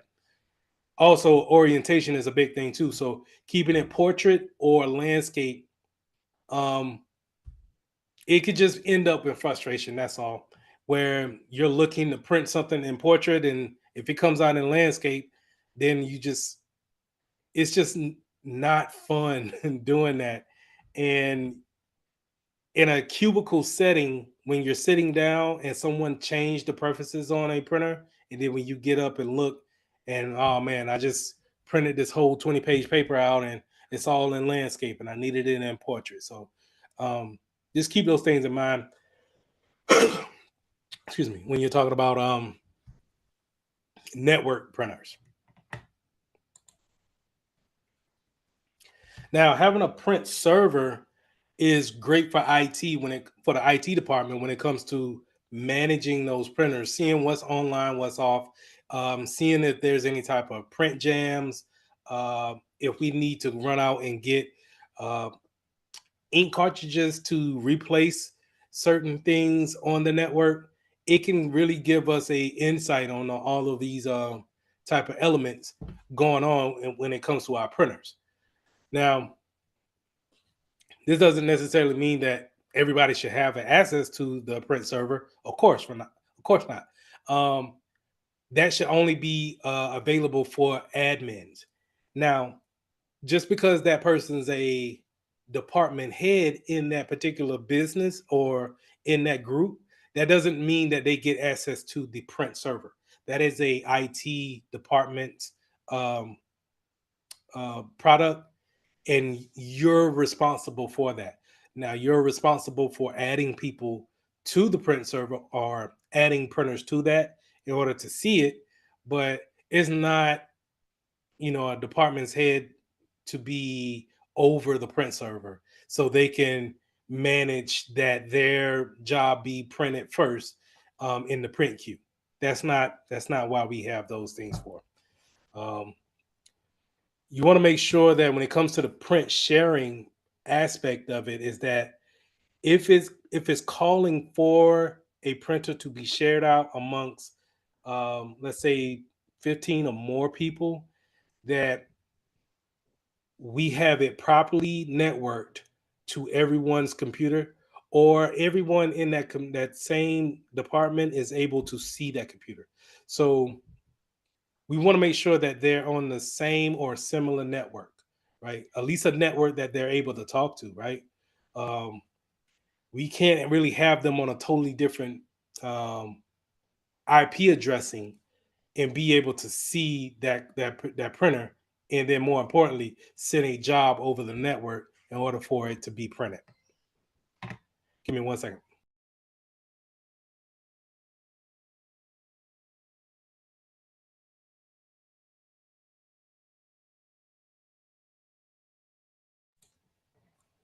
All right.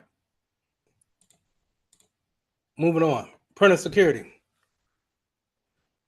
So a print server is going to be better than having a shared computer. A shared computer is going to be, when you really think about it, I could pull up mine again. My home printer can be shared out with everybody that gets onto my home network. And that means that I don't, as me as an administrator of my home network, I don't see if someone's actually actively attacking my printer. The only thing that I'm going to see is that my printer is offline, or I'm not able to print to it, or when I do print to it, it just stays into the print queue. So having that printer shared out doesn't, it takes away that admin control that you normally would have. A print server, on the other hand, you're able to set that printer up, network it out, and now people are able to find it via the network. In a similar fashion, they can find a network drive. So I don't know if you guys have ever been on a network where you can see where, if you go to your file explorer like here, and you're able to see certain files or certain drives connected that you're networked to, that you're not physically connecting to, but in a way you are physically connecting to it via the network, and but you are able to see that particular drive and get to it. A printer should be the same way. If I'm not mistaken, I wonder, can I?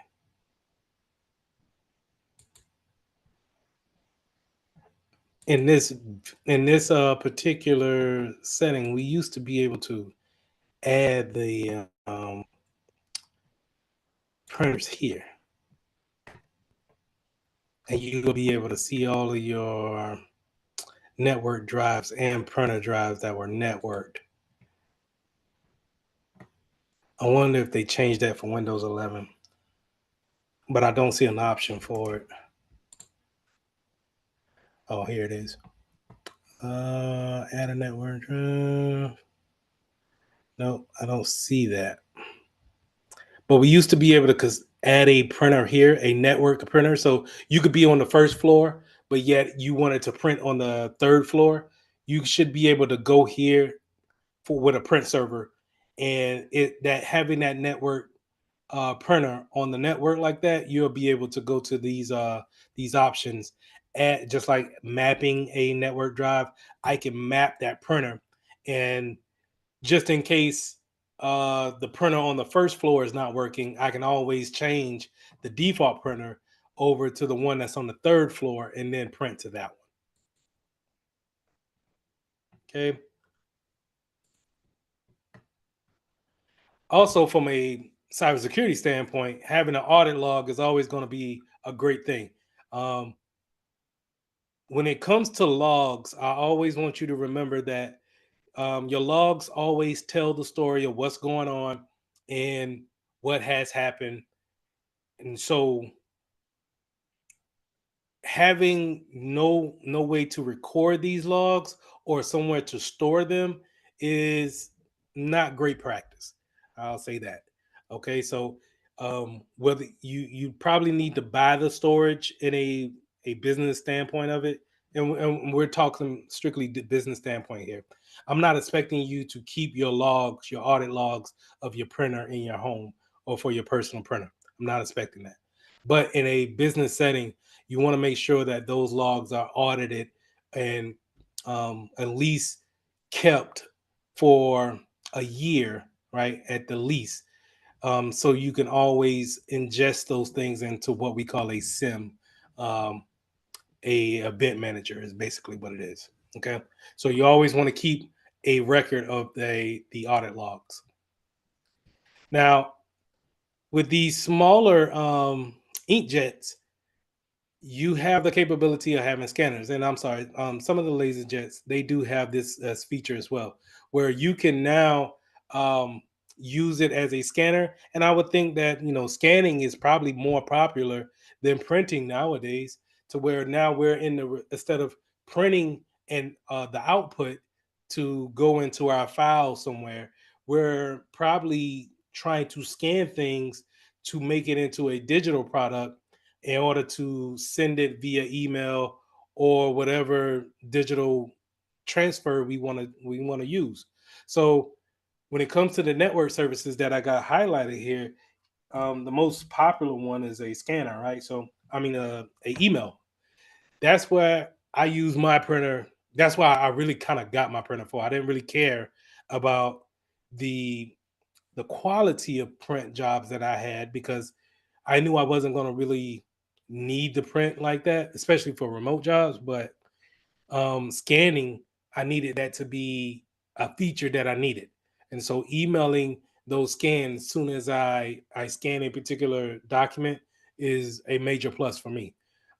It also uses server message block, which is a protocol that um, it uses to communicate over the network with other devices, and it has that capability to communicate with cloud instances too.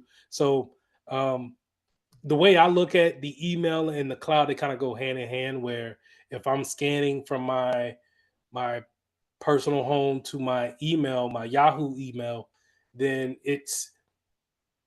I look at that as the cloud. Is just the email server that's in the cloud. And so I kind of look at that as hand in hand. But having that capability and being able to do that is a big plus. Faxing, on the other hand, not too sure if you see any kind of faxing nowadays, where scanning is the why fax something when you could just scan it and send it via email, unless it's too big of a document to scan. But it's too easy to actually break that document down, or to zip the document up to make it a smaller size in order to fit into a email in order to send across the network. Okay, any questions?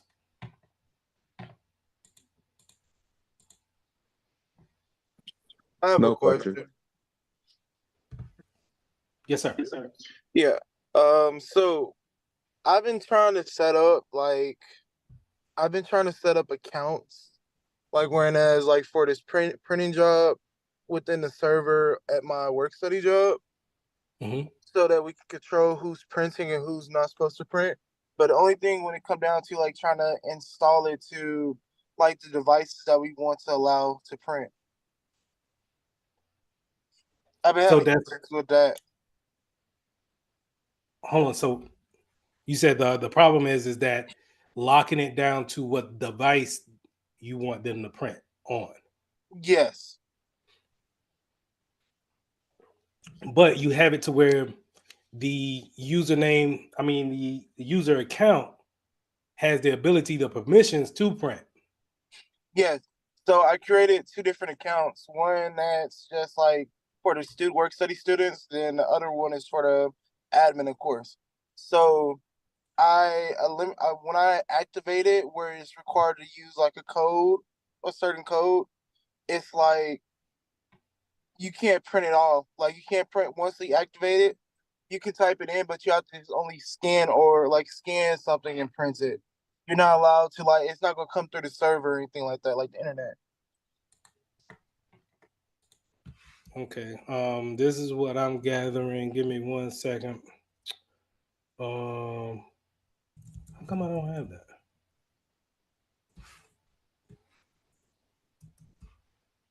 It's on here. And then it's like looking into the actual device.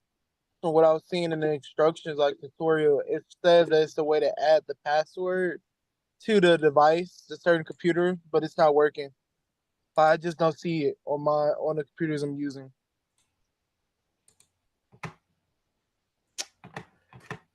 Give me 1 second. So what I would do, this is what I'm hearing. I would create a group. It sound like you did. You got two different groups that you add people to, right?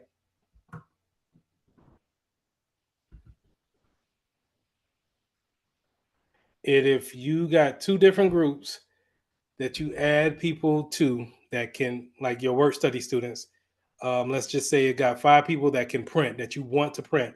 You put them in a group that says can print work study group, right? If that group has those 5 members in it, then you could just go to the computers that you want them to print from. And since they have the permissions to do so, I would just add their group by using this little feature here to whatever computer that they want to print from. So this computer now sees this group, such as let's just say my group name is this, right? Unknown account. Since they are in that group and they're on that particular computer, that local computer, they should have access to print. But if they go to a computer that doesn't have that group on it or added, if it's not added to that computer, administrators and groups, then they just don't have access, and they would have to put in a work ticket in order for you to add it manually. That way, you can keep a good track of it. That's what I would do, Okay. and you should be able to make that group in AD. Um, give it the same permissions that you would give it, that whatever you want them to have right here, and then like I said, just go around. Okay, we want them to print from the library, but no other place.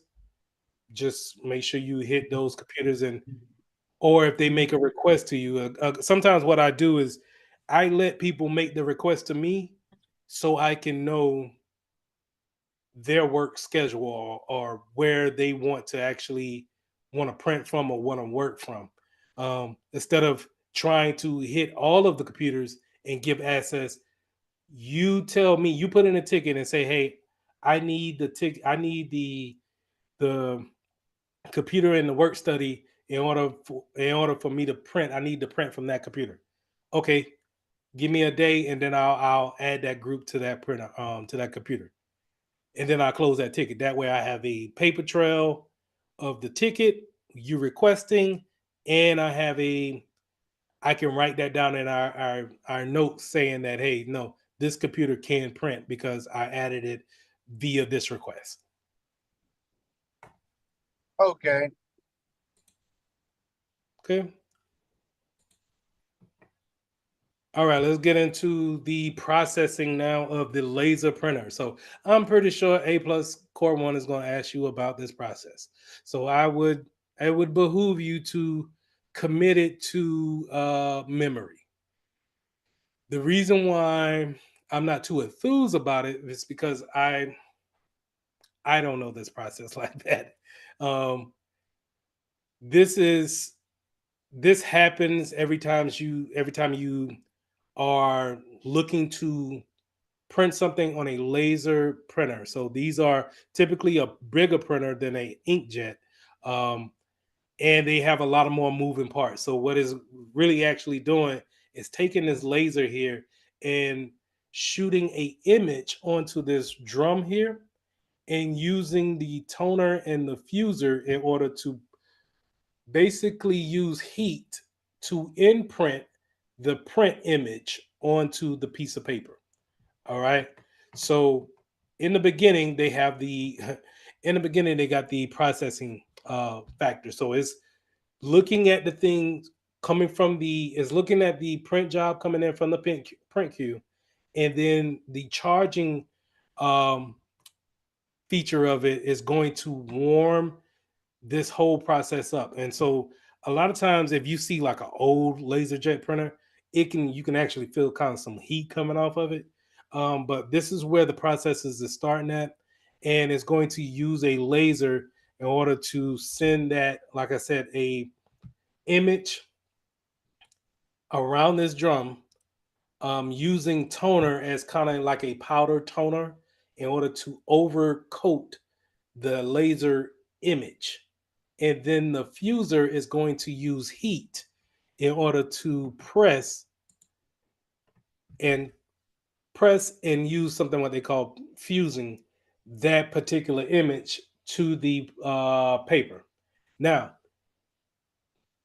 when I think about this process, I automatically think about tattoos, but it's not.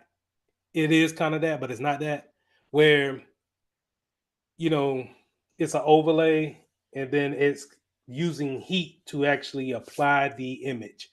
But when I'm thinking about in document standpoint, you don't really have to have a image all the time. It could just be words, right?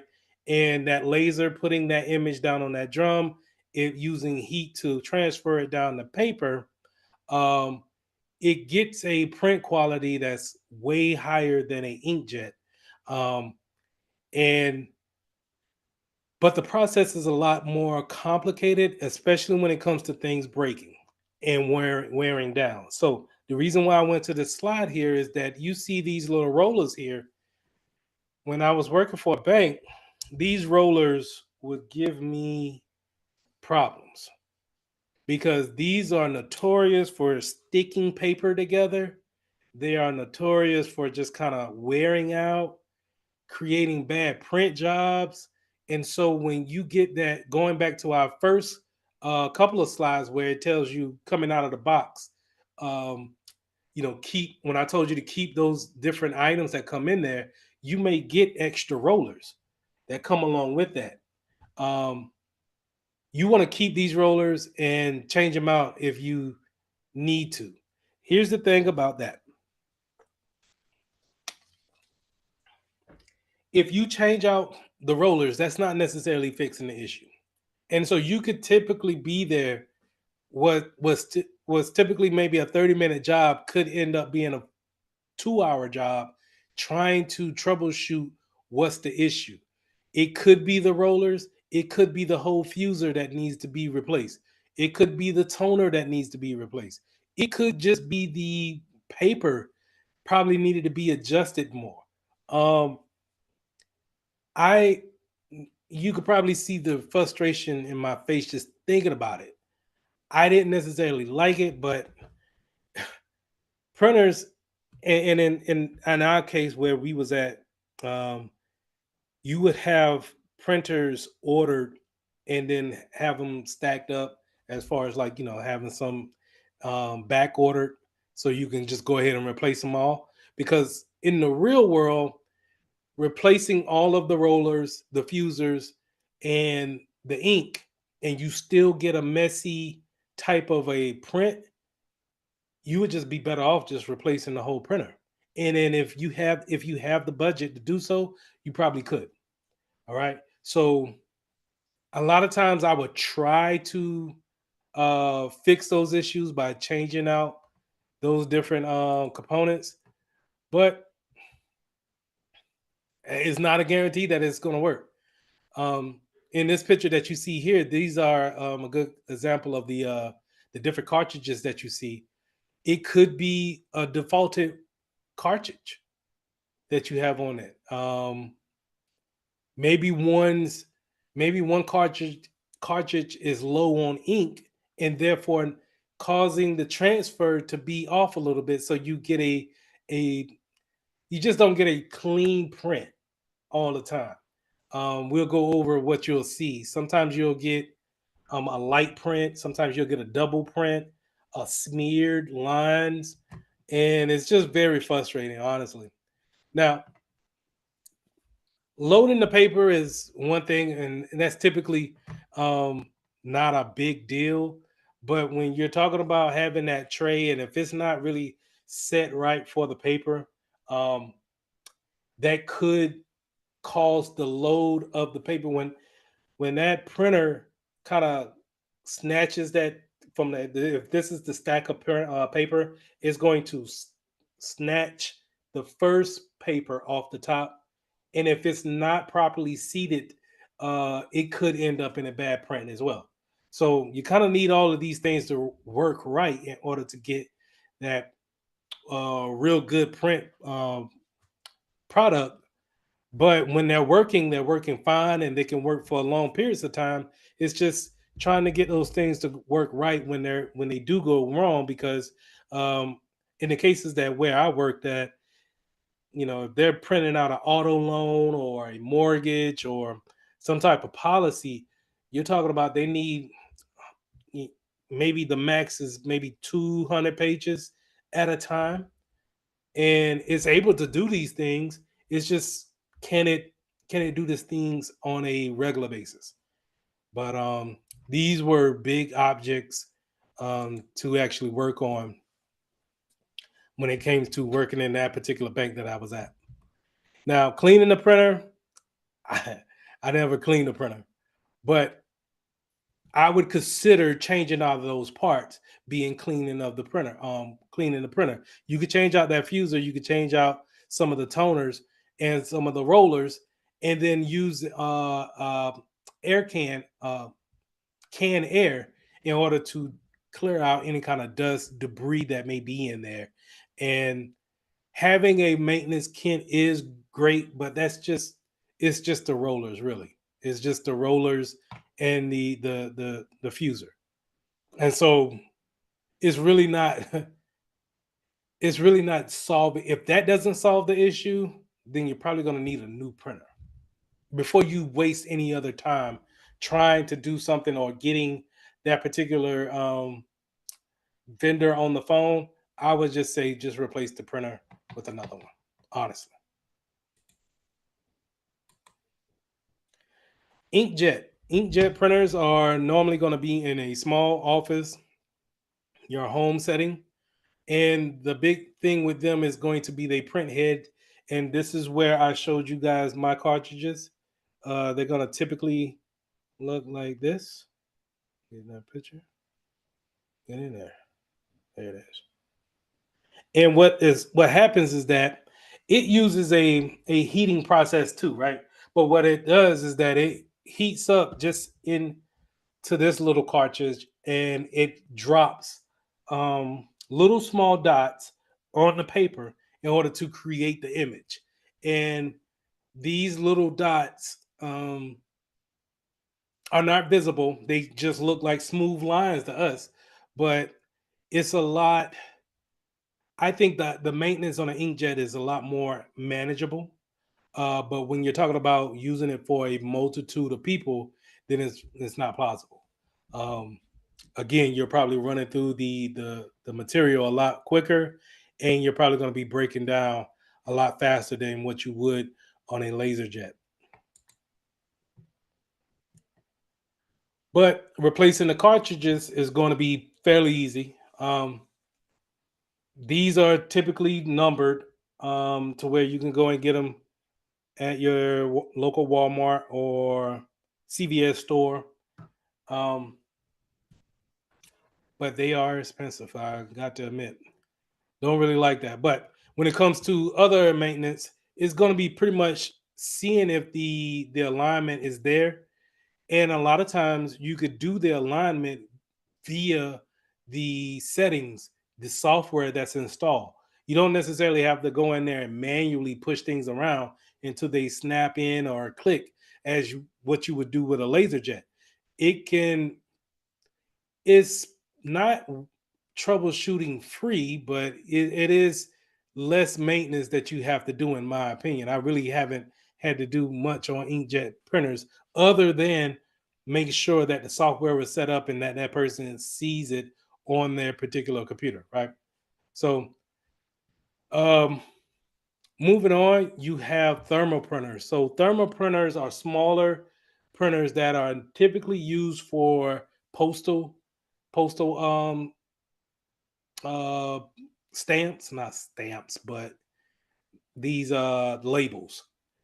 The labels that they have that will go on postal packages, these thermal printers use the same kind of process of heating up and then using droplets on it, but they are a lot more quieter, um, and a lot less maintenance, right? So, but they're only going to be limited to probably just making barcodes and postal seals, and so they don't really have too much of a. They're not even made to carry a particular normal size of paper. They're probably going to, have. If you ever seen a roll of receipt paper, they're going to be carrying things like that and printing those things off. So they typically sit on people's desks. And cybersecurity wise, you have to. We'll get into that later. Never mind. But the thermal printer is going to be set up the same way, where you need that driver, and then you're going to need it to be networked or just um, set up to whoever's printer or whoever's computer is going to be the manager over that, right? Now, the impact printer. This printer is using a um, what they call a dot matrix print head and a ribbon. So if you look into it, you'll see an actual ribbon that kind of goes along with it, and the print head is going to use actual dots that you can make out on the printout. The You don't really see these anymore because it'll really kind of tell your age if you if you've seen printouts of this. Um, but the capabilities of what they had was to actually print on carbon pages, being able to have like the back in the day they used to, you would get a finished copy on the top and then a carbon copy that will transfer kind of like a traceable finish on a bottom piece of paper. And when I was coming up in grade school, this is how we got our report cards. They would come on a lot of paper with those holes on the sides, just like that, and you can rip those off. But they would have that carbon transfer paper on there in order for you to have a take home piece of report card, but then the school can keep one for record as well. And so if they kept the receipt or the carbon piece of it, they can always hold you accountable of saying, hey, we at least gave you your report card to take home. Um, or was it? I think we took them all three home, and then the parents had to sign the top, and then that transferred down to the bottom, and we took the carbon sign piece home, back to school, if I'm not mistaken. But anyway, that was ages ago. We don't really use this no more. All right. If you see this, this is probably going to be in your car dealership somewhere. All right. This is the last place I've seen it. Car dealership, and they still use carbon copies over there. Any questions?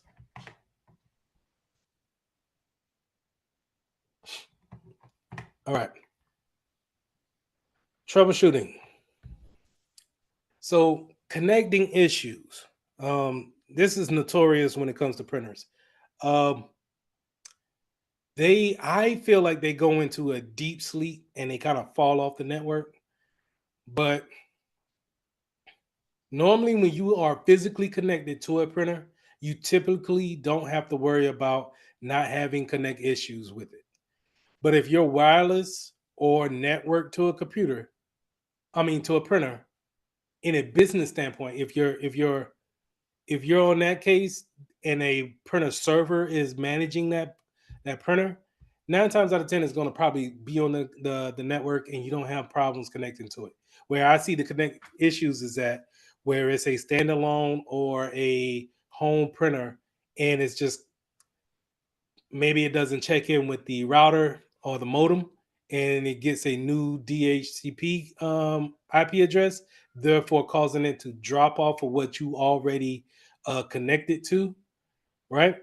That could be the issue, but it's typically solved by deleting the printer from the printers and faxes page. This page right here. If we could delete this printer and then add it back, that typically fixes any type of communication issues that we may have at that particular time. All right. Cycling the power may fix it, but that doesn't necessarily, unless you do like a hard reset. And what is a hard reset is that you unplug the particular device and then I would say hold the power button for maybe 10 seconds, 20 seconds, discharge any type of power that's in it, and then power it back on. Or you can leave it powered on, leave it plugged up, hold the power button for 30 seconds, 40 seconds, and then make sure you hear no noises from it. Because sometimes hitting a power button just sends it into a sleep mode, but it doesn't necessarily cut all complete power and then hard resets it. So, and a lot of times too, you can look that device up to see if there's a hard reset for a particular device, and then try that. Right. All right. We talked about no, we didn't. We didn't talk about print feeds. We talked about if that on that laser jet, if it doesn't have the right seating, then it could cause a printout issue because it didn't pick the paper up right. But a lot of times too, if those rolls, those little transfer rolls that I was showing, these rolls right here, if these are not, they don't need to be sticky, but they need to be grabby enough in order to get that piece of paper up from the rest of the stack. If that's not it, if that's not the case, sometimes they can slip and then that causes a jam, right? And a printer jam is just pretty much just you're probably going to have to change out the rolls. That's 9 times out of 10. That's always going to be the issue. Sometimes those rolls, they don't, like I said, they don't need to be sticky, but they need to be um, fairly grabby enough to where they can be able to pick up a clean sheet of paper smoothly and then efficiently in order to send it through. Because especially if someone sends in a 30-page print job, then it's constantly picking up paper one after another. And so if that first one gets jammed and it doesn't go through properly, it just messes up the rest of the print queue, right? And you typically need to go into that print queue and then kind of cancel everything and then rerun the job. Grinding noises, again, we're probably looking at the rollers that's there, cleaning any type of debris that you see in there. This is where your canned air is going to come into place. If that doesn't fix the issue, you can always try the maintenance kit that comes along with these printers. Now, some of the print quality issues that you'll see, again, we talked about some of them, which is like the white stripes or the black stripes that you'll see. If you see any kind of stripes, I normally think about ink being the problem. Trying to change out that toner, making sure that you have enough, and that a particular ink is not trying to compensate for one that's running out. Okay. Now, a way around it sometimes is to, instead of, if you're printing something color, is go ahead and just put it in the black and white and try to finish the print job that way. But if you're still getting some type of streak, or if it's just not laying the actual print job correctly, then we probably need to go into the maintenance and then start to replace the fuser kit, replace those toners too. Okay, the faded print is going to normally be the ink side of it, being able to make sure that it has the proper level of ink there, to allow a clean print job. This goes into the vertical lines. Again, vertical and horizontal lines. This normally is going to be associated with the imaging drum.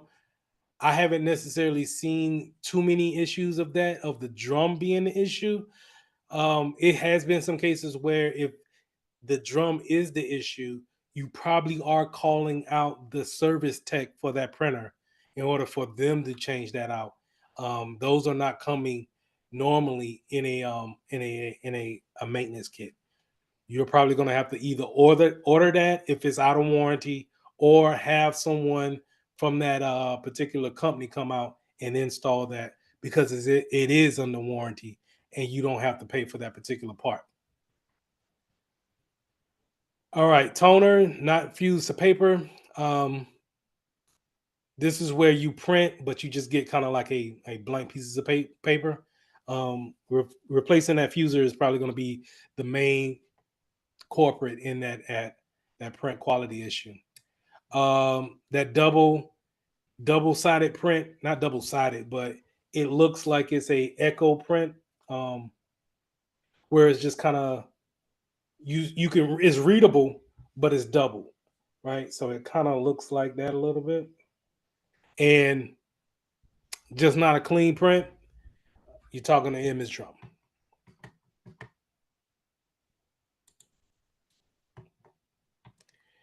And the thing about all of these things, especially when it comes to print jams, this is going to mess up the print queue. The print queue is going to be where everybody's print job is going to live until it's received by the printer and actually executed. If that paper jam is there, then if you perform the maintenance on it and get that paper jam cleared out in a decent time, then maybe the print queue is able to be still go along with the actual process and get things through. Now, if it's been a while, maybe 30, 15 to 20 minutes of waiting, go ahead and clear out your print queue and have people restart their print jobs. Okay. The print queue is going to hold everyone's job there until it's is actually, executed. And people won't get the actual, sometimes they won't get the error that, hey, your print job is at the printer, you can go and pick it up. It just kind of sits there. I don't think that it has any performance issues on the printer, but sometimes on a home computer, if things get hung up at a print queue, it could kind of time out other applications that's waiting on the print queue to kind of finish out. And so we need to either go in there, cancel those jobs to free up that resource and then restart it, or figure out is there anything at the computer that we need to clear out? I mean, at the printer that we need to clear out, or is there anything that software wise we need to uninstall and reinstall the same printer in order to try to print that same job again? Okay, and that's all I had for printers. Any questions?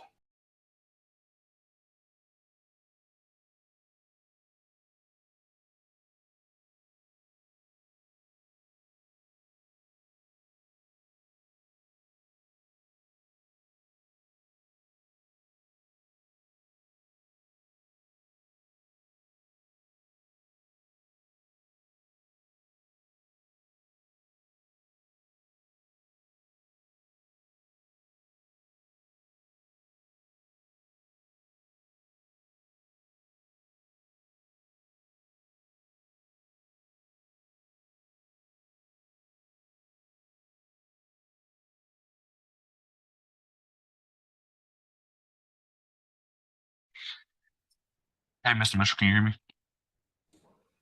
Yes, I can. What's going on with you? Man, I'll take one at a time. Let me go ahead and change my name in here. 'Cause I already know it says iPhone. So I'm Well, I already kind of know it's you for now. by now. at this point. Yeah, Um, I'm sorry, go ahead. nah, it's no problem. What's up? So I've been trying to mess with Azure. I guess I probably just gotta play with it somewhere because it's kind of confusing to me, but it's okay. Um, but I will say this, that change I did to my laptop with adding some extra SSD and everything helped a lot. 'Cause I swear that Yeah, 117 gigs wasn't doing nothing. nah, really, the I would say the going rate right now is probably about a terabyte, man. Just Yeah. when you think about all the stuff that you back up or how much apps actually store, they eat up Hmm. that storage real quick. So a terabyte is probably good. Yeah, I don't know if you can see this, but Yeah, I see it. um you see this is the thumb drive. Yeah, I got this for $30, terabyte. that's not bad. So, That's not bad at all. I you did know, a what did I do? A P and K. I think it's P. What is it? Pinky. Whatever you pronounce it. I did PNY. I'm sorry, PNY. I did one of those. I did the 128 gigabytes, but I used that to download Kali Linux to, and then just move that over to my laptop that way. Or do you think I should probably just download it to my laptop itself? um it'll be nice if you can put it on something removable and kind of leave your if you can get your main local computer to be as free as possible, that's the more efficient way to work. Because as you go along, you're going to be downloading more and more stuff in that downloads folder, and it's quick to eat up that storage space. So, and Kali Linux is like a whole nother OS on top Yeah. of an OS. So, Yeah. um, I would, put it in a different spot, put it in a different spot.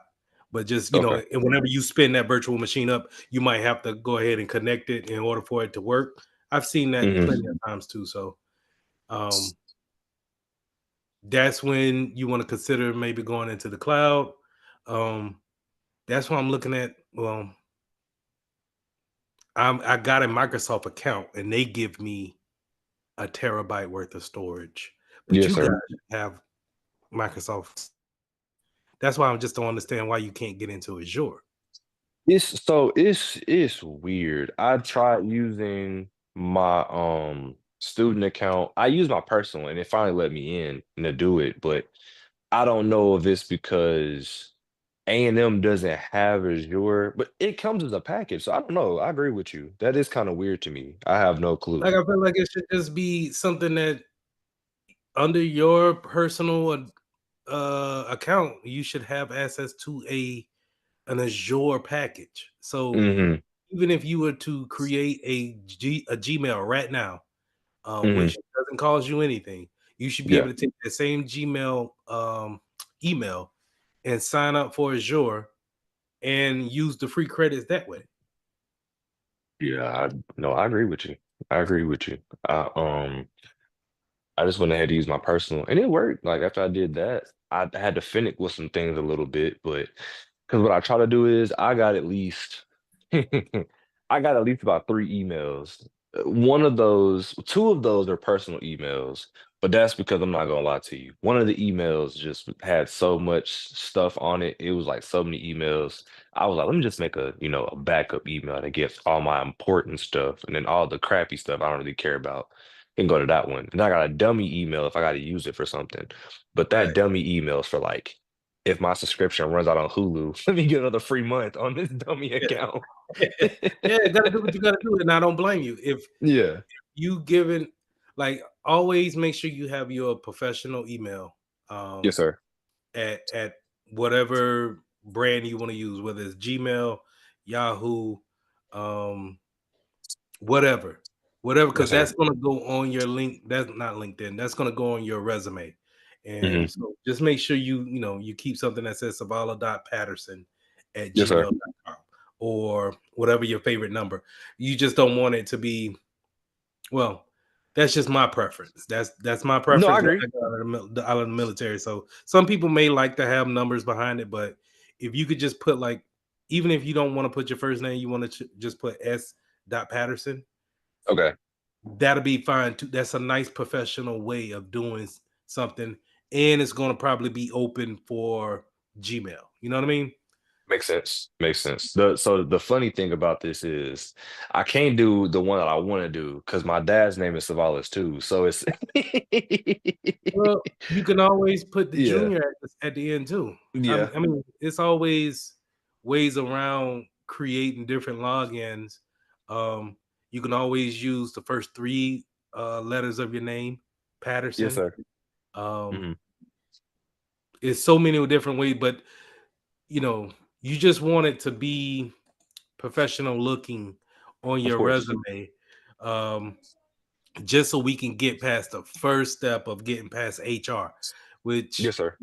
um you already hold a job, so you may not have to deal with this right now, but going into a different spot, trying to get into another spot, it's so many hurdles we got to jump through, man. So I'm however we already can we knowing. can go ahead and set ourselves up for successes, it's gonna be key. I'm already knowing. I've tried applying to multiple different jobs because this hospital job is just a placement holder. I'm literally trying to get in somewhere that's security related, cybersecurity related.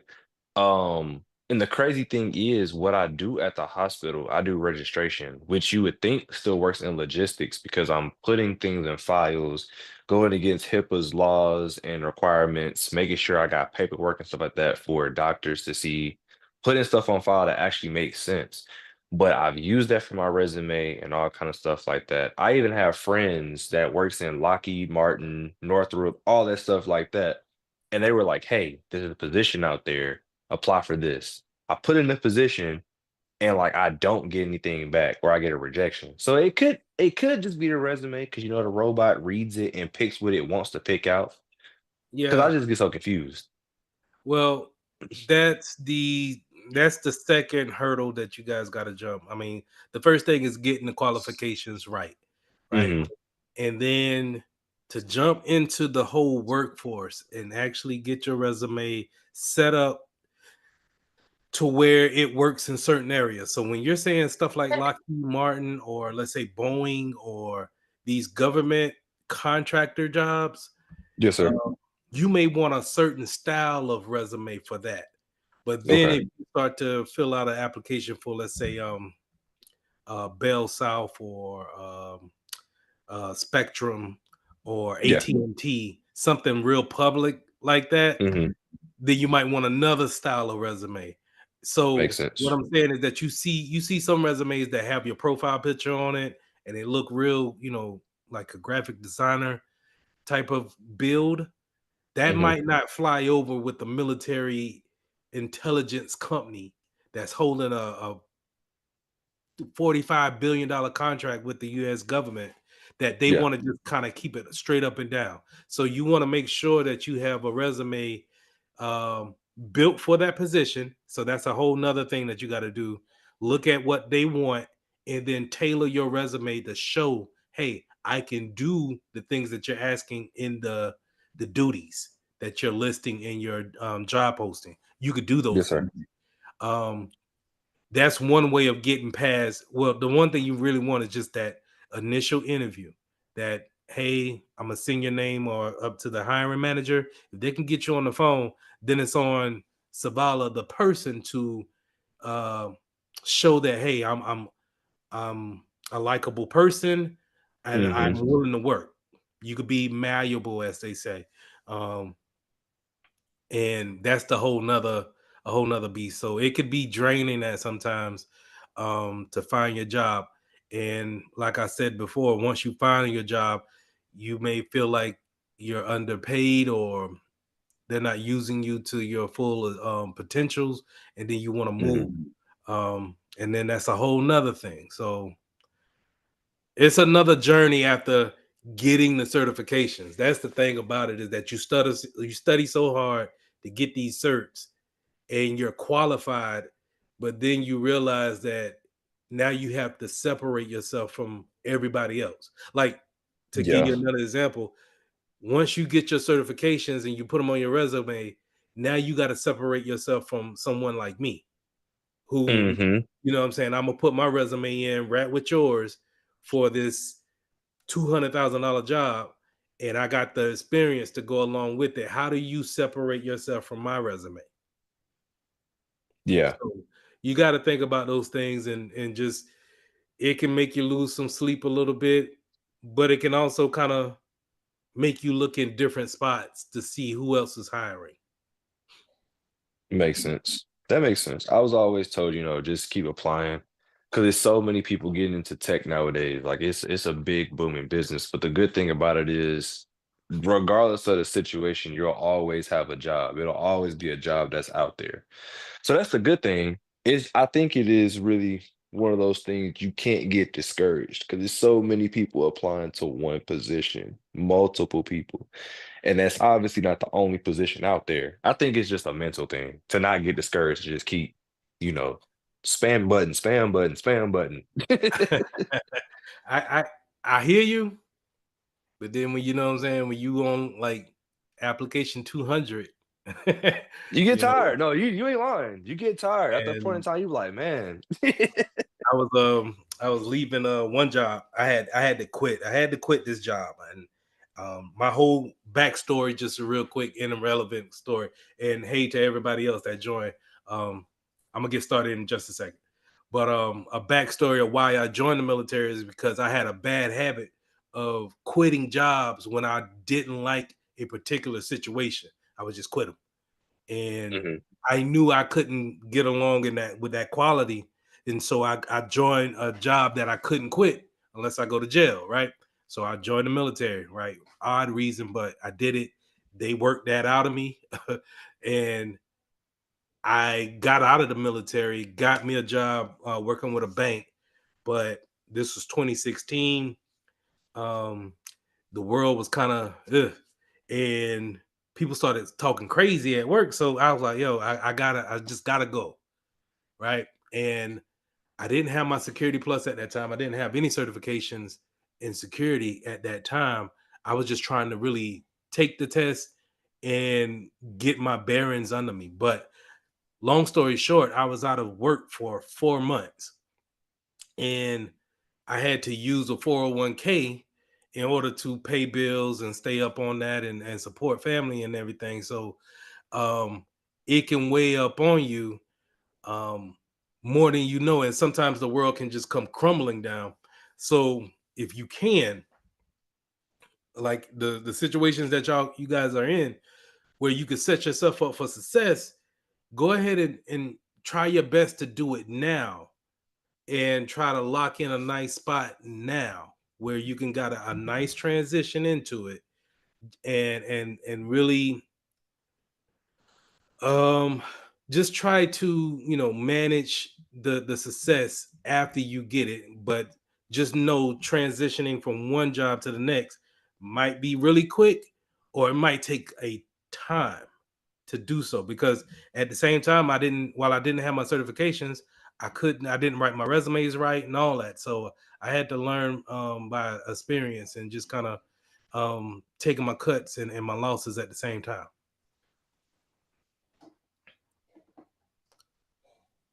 Appreciate that. No problem. Well, everybody join. At least the group that I think is going to join today. Clark, I thought you was going to be out today, man. I'm on the road though. I'm driving, so I'm trying to.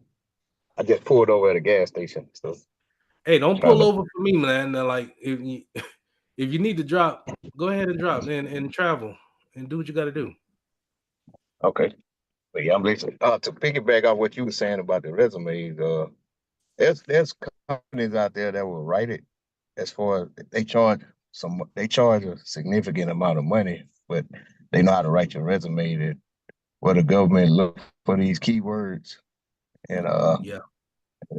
and also if you know someone that'll help as well with getting these jobs. I have a friend working at Eglin Air Force Base in Fort Walton, and he just Mm.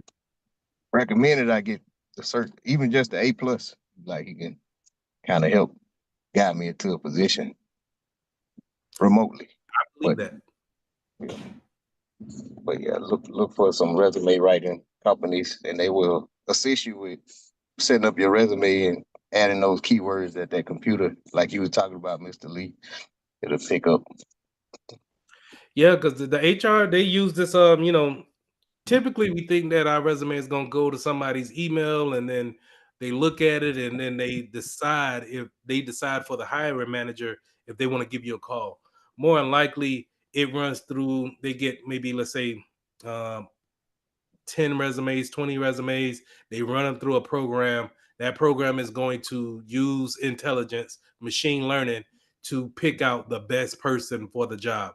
So again, while you may have the experience, they may be looking for the education piece of it. Do you have the 4-year degree? Do you have the certification, at least one? I think sometimes you see like that on the job listings. Hey, we prefer a 4-year degree. We prefer you to have a CompTIA cert. That's it. And so if you can hit those keywords, maybe you might get the call versus the person who has their resume written more tailored to their experience and don't have the education that you have. So it can work either way, and it's really according to the company and how they actually receive resumes. But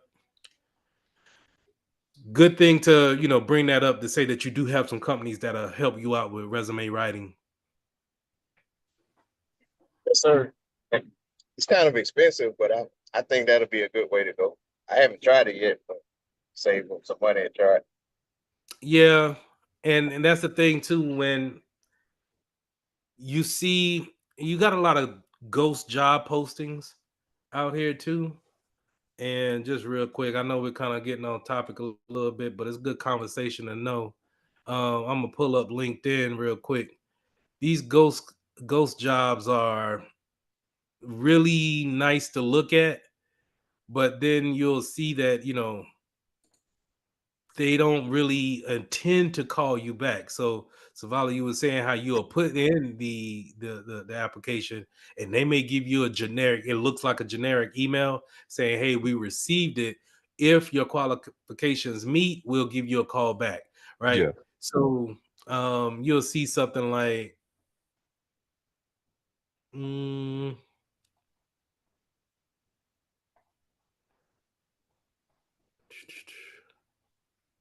because Because Indeed is good for it for sure. Indeed yeah, got so many ghost postings. I kid you not. Indeed, and LinkedIn as well. Say like this, right? So for Geeks Academy, they're looking for a cybersecurity specialist. They posted this joint 5 hours ago. Remote part-time. Remote part-time. That is unicorn, right? So what they're looking for is someone with a master's degree in cybersecurity, prefer either one of these certifications, right? Security Plus, the CISSP. Now, you guys don't. I don't. Who's heard of the CISSP? Thumbs up if you heard of it. I have. My bad.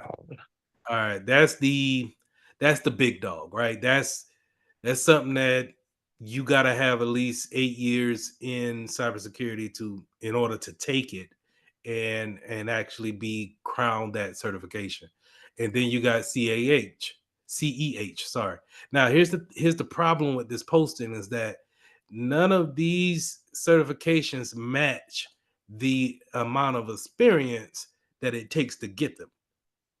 So certified ethical hacker and security plus are totally two different individuals will take those type of certifications. And then assist or CISSP is more of a senior individual who will probably get that. So maybe 10 years into cybersecurity, well, 8 years to be minimum, and then 10 years is probably who's going to hold that certification.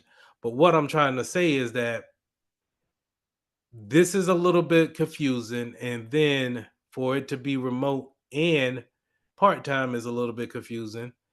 But then this is the main thing that sticks out is that over 100 people have already applied for it. So in 5 hours, if you already got 100 people, over 100 people applied for it, just take the post down. You know, you have enough applications. Go ahead and go through those applications and make your interview session after that. That's the thing about these ghost posting is that they'll probably keep this up here for researching purposes. And so you give them your information, your application, but they're maybe looking at how many eyes do we have coming into our looking at our particular company. Is this the right title we should hire for? So they're trying to crack down on postings like this, but it happens all the time. Now, Booz Allen is one of those government jobs that me and Zavala was talking about in the beginning. This is something I would say this is legit because Booz Allen that's a big dog. You gotta know some people you getting a Booz Allen. I know one person that works for Booz Allen, and yeah, he he gotta leave his phone in the car before he even come to work. He can't even go in the building with his phone. Yeah, you're talking about those $60 billion contracts that they get renewed every year. Booz Allen wasn't as big when I was in the military, but as they evolved, a ton of money, a ton of contracts, and this is where your security clearance is going to come into play. You're going to be looking at sensitive information all the time. So you're going to have a security clearance. What that means for us as civilians is that we got to make sure your credit is good and not okay, good, in order to because they're gonna when they run your background check for a security clearance, they're going to be looking at if you're paying your bills on time. They're going to look to see if you have any type of criminal record like that. They're going to base your resume. They're going to base you as a person based off of you as a person. Period. Not just off that resume. So, yeah, these are good jobs to get. Definitely will pay the money. Um, just make sure you have everything squared away when you apply. But at the same time, like Sabala said, if you know somebody too that can get you a hookup, that'd be nice too. All right. See, like this, right? Experian is a decent company, right? Running credit checks on people all the time. But over 100 applicants already in 6 days, fully remote? Probably not. Probably a miss out on that.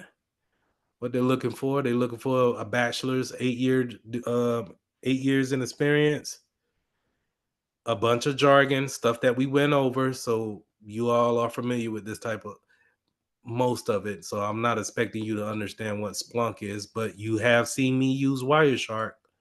Um, and I'm not expecting y'all to know what FireEye and CrowdStrike and McAfee. But here's a quick little tip. When you're looking at stuff like this, and if you really want to apply to a job like this, if you see what they're naming out as far as the software is concerned, look the software up and then see if they have something free that you can download and play around with. You don't have to master it, just understand what it does and how to navigate it. Then, in turn, you put it on your resume. Hey, I am familiar with McAfee. I am familiar with CrowdStrike Falcon endpoint protection. Okay, so that's something I would use.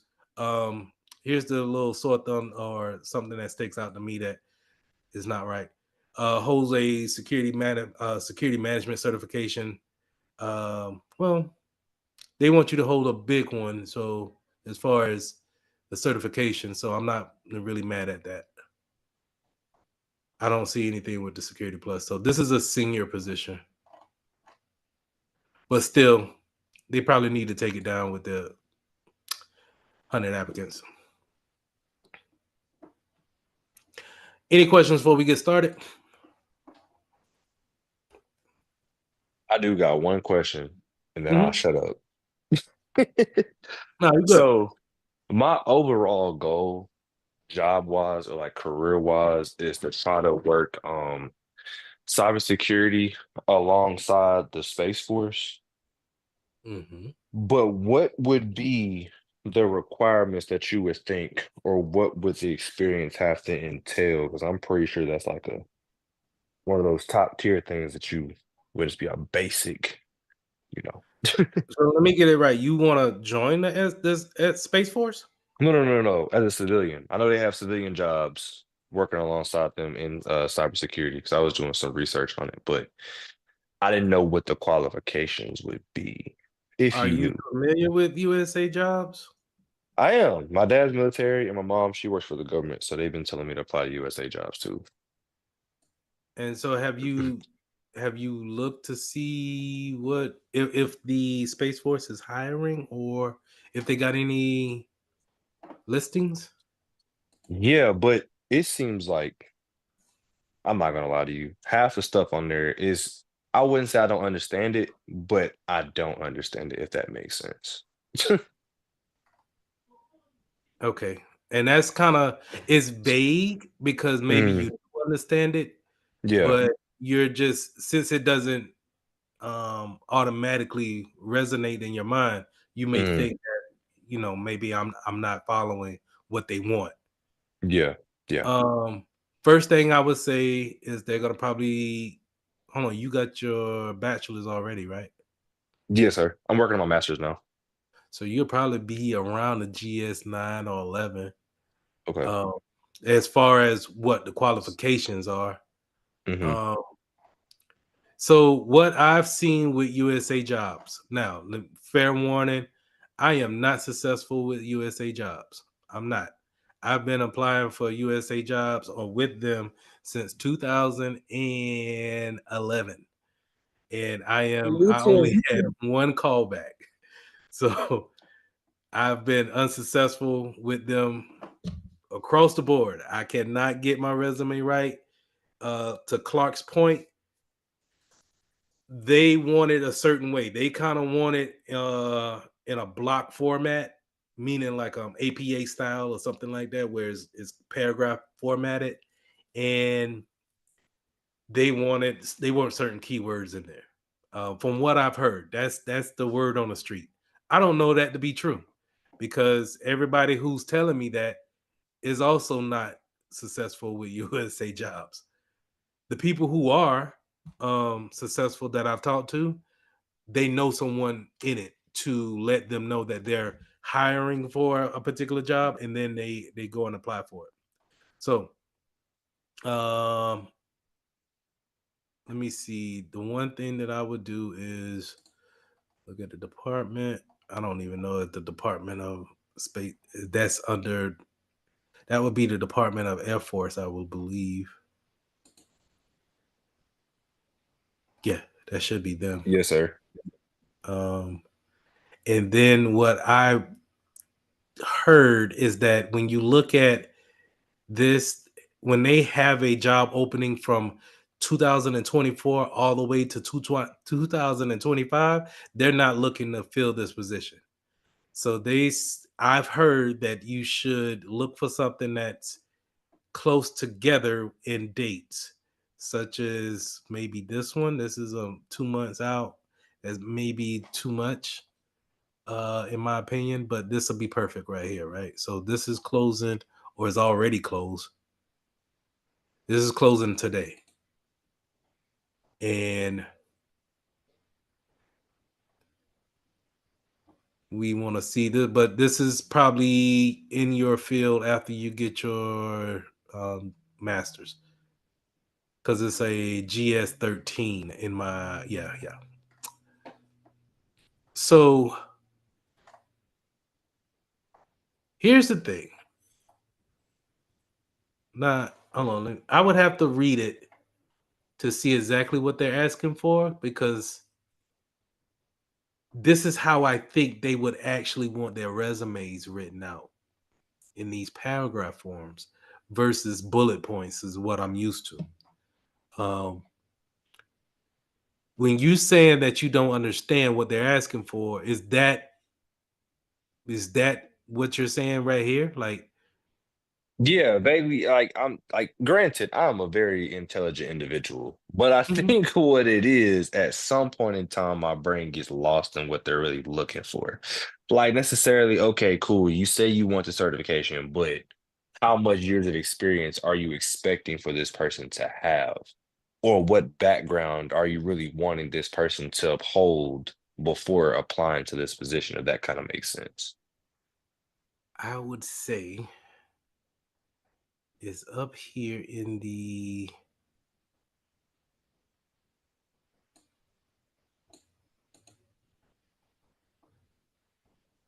is vague on your resume must reflect the quality of level of experience demonstrated possessing the knowledge, skills, and abilities, blah blah blah, right? But what you're looking for is, hey, want 2 years of experience. Yes, And I go get ahead. Tell me what you need. you. So I get you.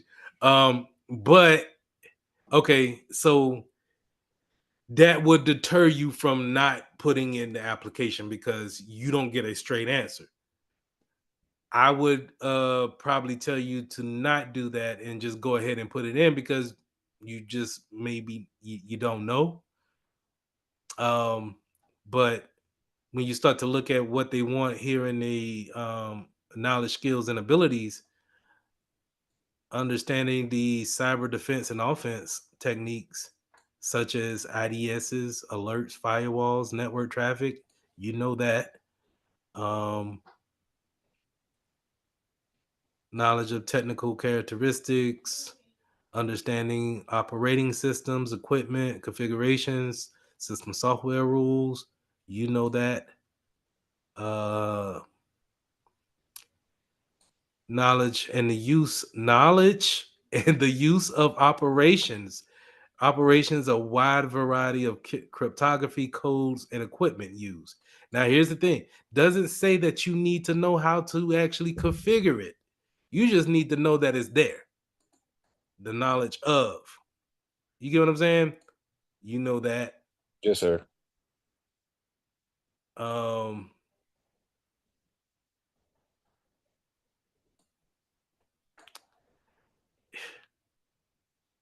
I would say, yeah, you could put in for something like this. But here's the thing, is that we don't know what they're asking for a GS13, but I think the GS13 wants a master's degree, if I'm not mistaken. Just like a plan. Yes, that's perfect. And then two, which I already know that's probably gonna be filled by then. And my graduation date's like December 11th, Well, they have 2026. a ton of these all the time, and this is just for the Department of Air Force. This, you know, a ton of these all the time, and just use your. You don't have to necessarily do remote jobs, but you can. I think they're more consistent with remote jobs than anybody else. The thing about USA Jobs is that the application process is super long. Like you fill out one application and then they take you to a whole nother site to do like a survey, a question survey. And so that takes 30 minutes too. And it could be tiresome to do 10 applications a day. Yeah, that's the other half of the reason too. Because I've tried applying to multiple jobs and I was like, man, you want me to do USA jobs and you take me to the actual website of where the application is, and then you want me to do way more stuff on that website too. And I'm like, I don't mind doing it. That's not a problem at all. But yeah, no, I agree with you. It gets tiresome after a while. But don't sleep on, and I'm gonna get to the lesson, y'all. I'm sorry, but I'm gonna go ahead and I'm gonna put this out here too, just in case. Um, don't sleep on your state government jobs either, because they pretty much they give you the same, not the same benefits as a federal job, but they give you some good benefits too. And um, I believe it's an easier process. I've gotten way more callbacks on a state job versus um, a federal job. So don't sleep on these as well. And they're looking for cyber jobs as well. I don't know what this is. I just clicked on it. They have to train you too. Is that right, Mr. Mitchell? Like Say it again. they have to train you on the job that you apply for. Hired. So I want to With encourage because you. they want that job to be done right, and rightfully so. But that's also a great way for you to get your foot in the door and make sure that they give you the proper training up front. So don't sleep on these state jobs at all. The federal is that's more unicornish. I'm not saying that it can't happen. I'm just saying I don't know how to break this code. I really don't. And I just told you everything that I know, but is it going to be successful? I can't really guarantee it. But the state job wise, um, while this might be out your element a little bit as far as the qualifications, I know they're looking for a lot of security, cybersecurity as well.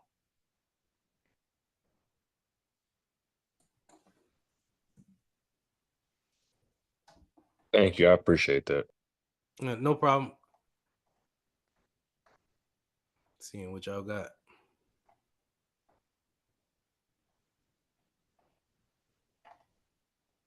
All right. Let me go ahead and get started. So, like this. If I'm mistaken, it's a sysadmin job.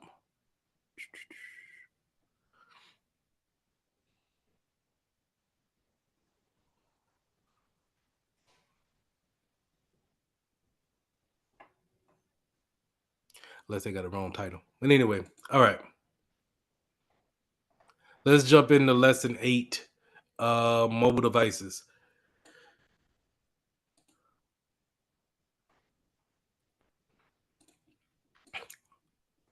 Give me 1 second.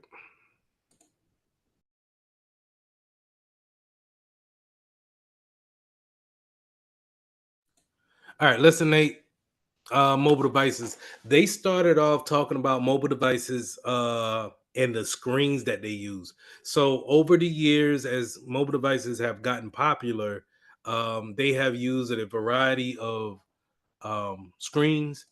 And nowadays, what we're mostly seeing in today's world is OLED screens, um, where higher resolution, better picture, better. They they they react to touch and feel a lot better than previous mobile devices. I don't know if y'all had a lot of experience with how the mobile device evolved over the years from the Nokia phone over into what we have today. But if you could go back to those days and see how quick phones really never really stayed in style, it went fast, man. So having that LCD screen was a particular high point at one particular time, and then um, things quickly evolved. I would say maybe every 2 years you probably seen some new technology comes out. The thing about the OLED screens is that they didn't stay in popularity too long because they could um, burn out, and sometimes they would have that. You will see kind of like black spots in a TV screen or in your phone, and those black spots will just either get worse or they'll just stay there permanently, and you'll have to replace the whole screen. But that's pretty much the little bulbs in there are burning out, and they tend to daisy chain and make the hole bigger, or the black hole more bigger as it grows over time. So um, now we have more of the 4K screens, 8K screens, whatever they're promoting. But as far as A plus is concerned, they want you to know that you have different screens over the years of mobile devices. Now, back in the day, we had something called a two-way pager or a two-way phone. And this really had kind of like the rotating screen on it. Now, most cell phones are straight up and down and fixated, but this was the only one that I see a couple more. Um, this is the only one that at the time that I seen actually rotated. Um, I didn't really see removable screens growing up. It was more just fixated screens, and then your foldable phones. Now, foldable phones are trying to make a comeback, but I don't think a lot of people are getting behind it. I think people want the straight edge look and just keep their phones to be sleek as possible and not really doing too much with it when it comes to the functionality of rotating or folding the screen. Now, some mobile devices, not all, some do come with stylus, touch pens. If you are part of the Android community, then you are familiar with um, stylus that come along with the actual device. I have a Samsung S22, and it comes automatically with a stylus. Excuse me. I'm not too sure if the Apple iPhone comes with the stylus. I'm pretty sure it doesn't, but the S22 does come like install with the actual stylus that you can use with the phone. And the iPhone, I just it took a while for them to actually catch up and bring the Apple Pen out, but they really kind of marketed that for the iPad and not necessarily the phone. So typically, I don't think that they have a stylus for the phone. So maybe in a couple of years, Apple will decide to go ahead and develop something like that. But you know, I think I really, and this is no shade, but I really think that Apple just sees exactly what they want from the Android community and just kind of bites off of it years after Android does it first, and then say, "Hey, look what we did. We created,"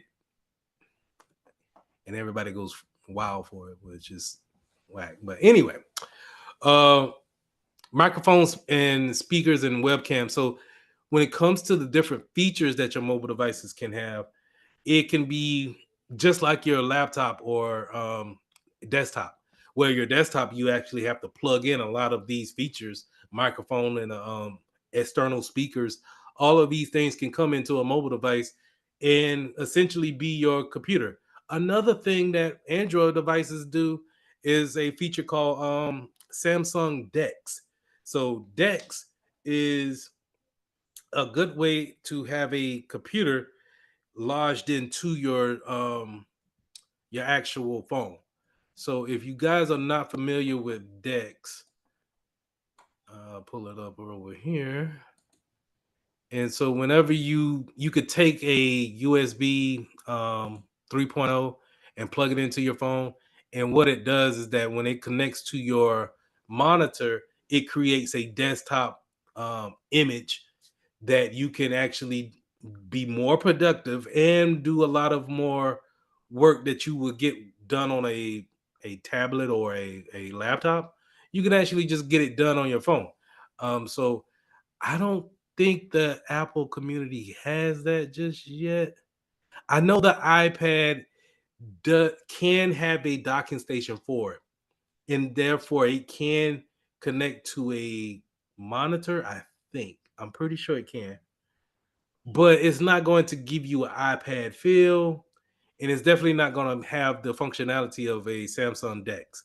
So again, maybe a couple of years down the road, Apple will look at Samsung Dex and say, you know what? Yeah. But in my opinion, they probably won't do that because that then in turn takes sales away from the iPad. And I don't think they want to miss out on that money. So anyway, moving on. Wi-Fi networking. So of course our mobile devices can hook up to our networks and be able to communicate and not use the cellular towers to send packets back and forth. Um, the one thing that you need to be aware of is that the airplane mode on these devices can cut all communications from Wi-Fi and from your cellular towers. So this is typically used for riding on airplane flights, being able to, when they say, hey, please shut down all your devices, you can just go into airplane mode, keep the device on, but you cut down the radio signals that you're using to transfer data back and forth. You do this so it doesn't throw any interference to the air controls that they have in the front of the cockpit that they're using to actually send people back and forth. So just keep those things in mind when the next time you're riding on an airplane. Um, you can go into airplane mode, and then once you get at a cruising altitude and they tell you that you can turn back on your devices, just take it off of airplane mode and you don't have to go through that whole process of shutting down and then booting back up. Now, on top of the Wi-Fi signals that you can get, you can also, well, I would say regardless whether we like it or not, we're being followed by the global system for mobile communications, the GSM satellites that are orbiting the planet right now. And this is proof that whenever you're using Google Maps or Apple Maps, not Apple Maps, not iMaps. I forgot what Apple called their maps. I think it's just Maps. But anyway, whenever you're using a map application to take you to your next destination, and it always kind of predicts the time that you're going to arrive at such and such spot. This is because of the GSM satellites that are orbiting. They're able to lock in on your location and also see those things ahead of you, as far as traffic is concerned, and make a calculation on the destination, the distance, the things in your way, the traveling speed that you're going, and they can pretty much guess on what, make an accurate, educated guess on when you're arriving at your destination. Now, instead of using Wi-Fi, we can have the opportunity. Well, we can have the option to have a hotspot on our phones. Now, the hotspot creates its own Wi-Fi signal, and 9 times out of 10, you're going to have to pay for this particular um, feature on your phone, and you're going to use data from the cell towers in order to create this signal out to others and actually have them connect onto that hotspot and use your data in order to have internet connectivity. Tethering, on the other hand, is using Bluetooth or a USB connection in order to send files from your phone to your device that it's connected to. So more than likely, it's going to be your computer. And if we wanted to tether some documents, or we wanted to tether some photos or videos over Bluetooth, we can send those things in a short distance to a bigger item and store them there.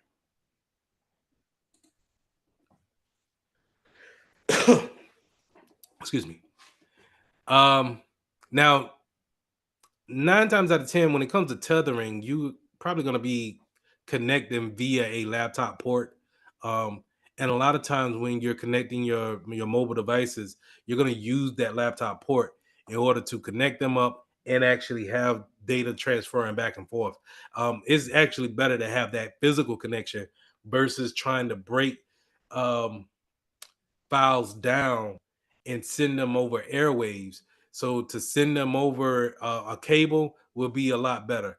Um, and we're talking USB A to USB A, or USB C to USB A on a Android device, but more than likely we're talking about a Lightning cable for a Apple device. But now with the new port that they have on there, they can use USB C to an Apple device. The thing about Apple though is that, and I don't know if it's still true today, but the 9 times out of 10, your iPhone would need it to be connected to iTunes in order to get all of the information down.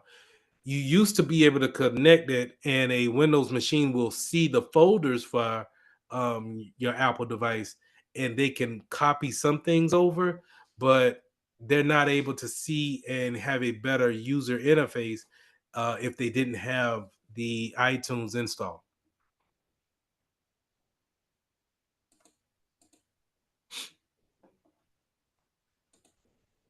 Yes, sir. Caleb. I wanted to add to that.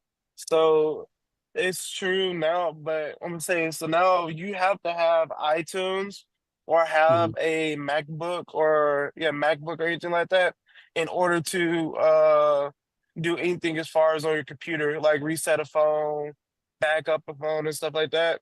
Because like a regular Windows computer will not be able to see it because it's so encrypted. Only thing that you can allow like a Windows computer to see is your photos and nothing like major files and stuff like that. So let me ask you a question. Are you a Apple user? Yes, Apple user, and I got a MacBook. Okay, so let me ask a question. So, and this is off topic. Do you think the way Apple is creating this own ecosystem is that is that going to hurt the company down the road as far as integrating everything with it? Because um like I hate the fact that I love the iWatch, but the fact that I can't get it and hook it up to my Bluetooth on my Samsung, I find that to be kind of sad. Like, do you think that the ecosystem that they're creating, is it going to be worse off in the future? Honestly, I'm biased to it. I'm kind Okay. of biased. Like I can say that it will help benefit because it's like they try to have only their devices like in control. Like they want to portray that they have the best devices, and like all the features that you have like cross the different devices. Mhm. I say it's very beneficial. And it's like you wouldn't want your competitor stuff connected to it. But I know like with the AirPods, I can connect them to my like say if I have an Android phone or like a Dell computer, you can connect them and you can use them like use them on like Apple devices and stuff. But you But probably won't have all the features, right? you won't have all the features because all the features are built into the iOS system, the network. Okay. Well, So if I'm in between on that one. I feel like okay. it's going to benefit them big though. But the only thing I say is like, is there certain things you just can't do on an Apple device? Like you have no freedom. You really don't have that much freedom when it come down to like downloading stuff offline and all that, Hmm. because it won't allow your computer to read it or anything. It's like its own built-in security. It's almost I like a get it. Chromebook, but Chromebooks are very much so locked down. You can't really do anything on a Chromebook but go on the internet and use online stuff. Yeah, the Chromebook is more on the, it doesn't have the resources. But I get what you're saying. It's just it's just I feel like it's locking itself up. They're locking themselves into, hey, either join everything we got, or Or don't get nothing at all yeah, don't even bother. because you're And not going to be able to use it for certain things. I agree with right. that, but I feel like it's pretty decent thing because they really just want you. They want to sell somewhat. They want to sell to everybody, but particularly they want to increase more people, get more people to transfer over. Because we had that constant battle between Samsung and Apple Yeah, because Samsung they ain't trying compete to for do the all better that. phone. I don't know about that.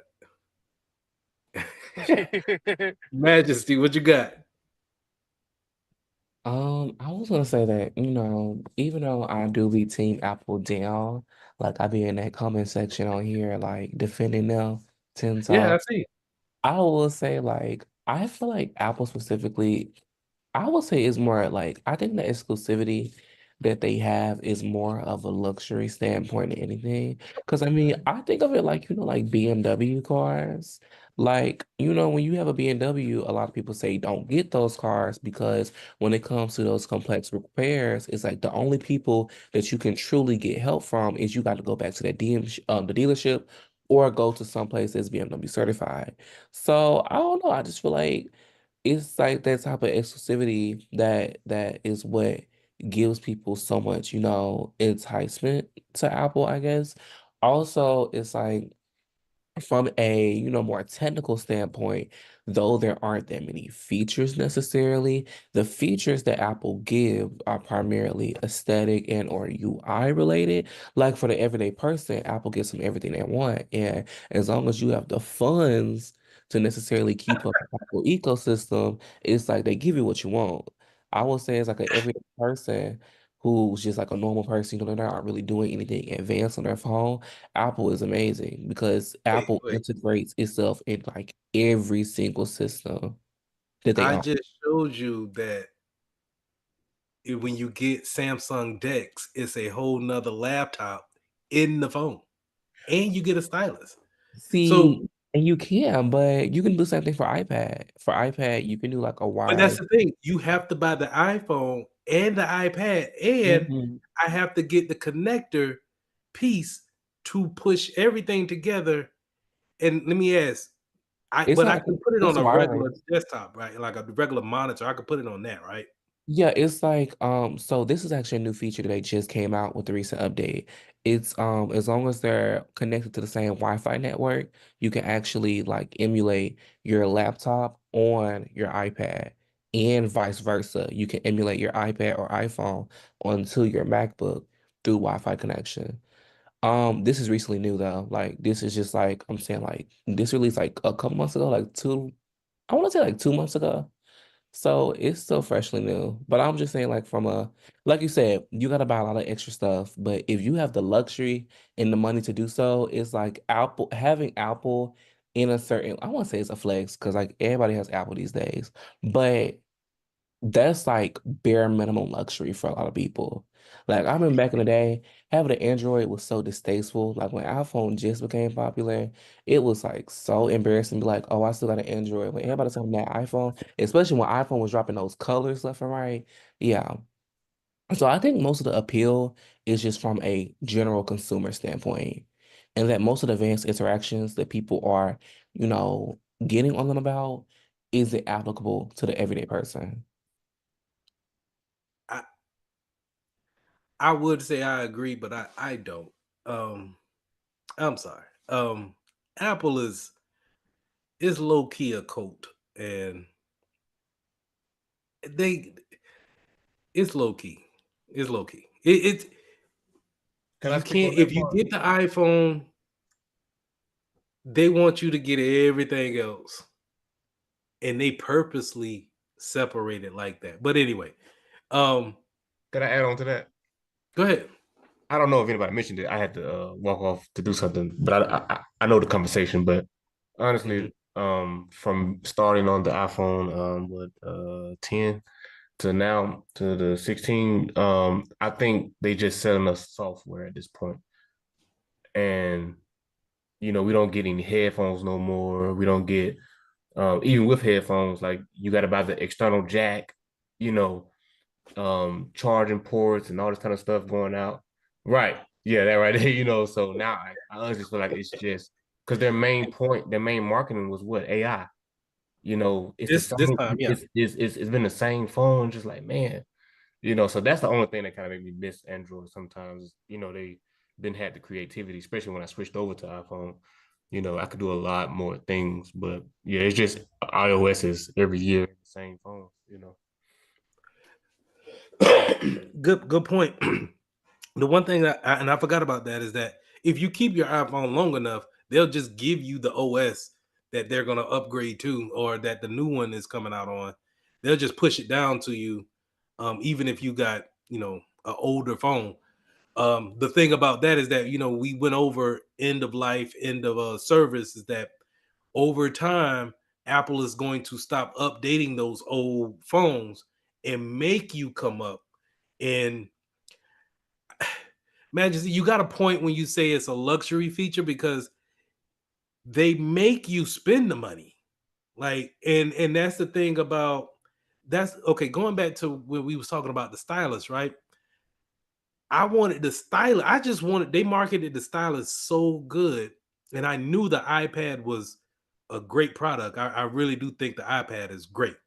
Um, but for them not to make it something that you can use on the iPhone, or just be able to use it on a like whatever the max it is for that year, I think that's criminal. Like, you should be able to use that stylus wherever you go.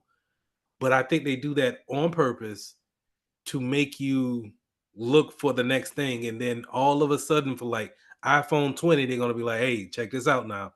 Now you can use the stylus on the phone.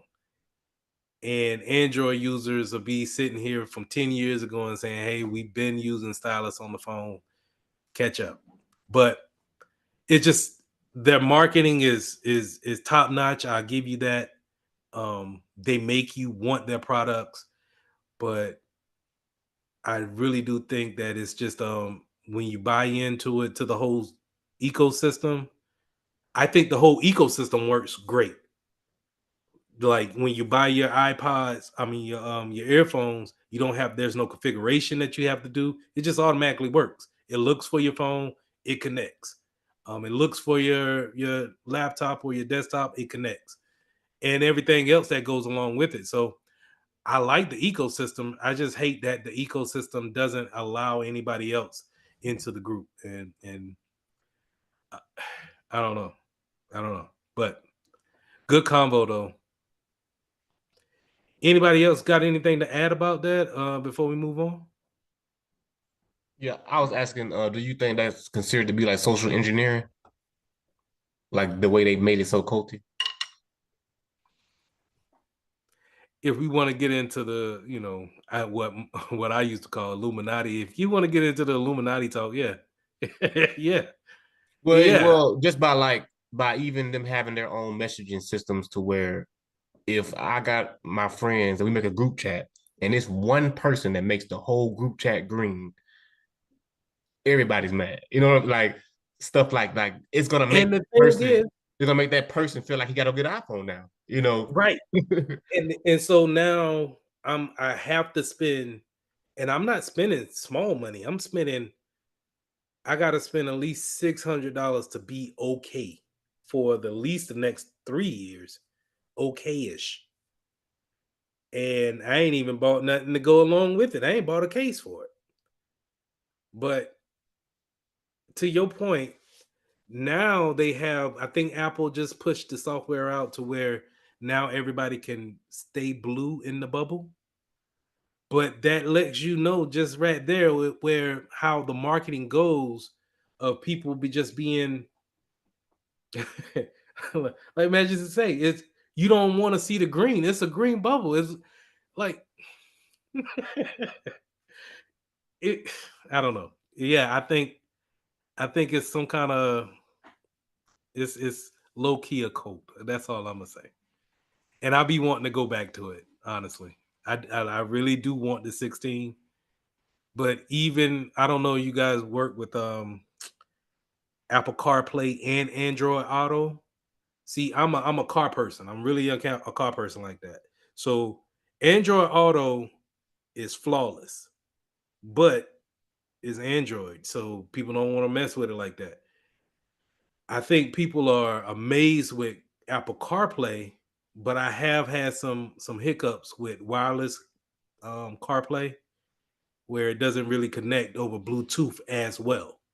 And so I just have my preferences, but I know the world is going is it's better for seniors to have the iPhone. It's better experience for people who don't want to get into the whole thing of all everything an Android can do. They rather not deal with that and just deal with the things that they cannot do on an iPhone, if that makes sense. Like I don't really care to do all of these things, so I'll just deal with this.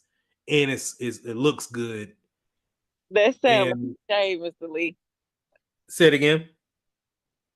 That sound a little bit like shade listening to you. I'm sorry.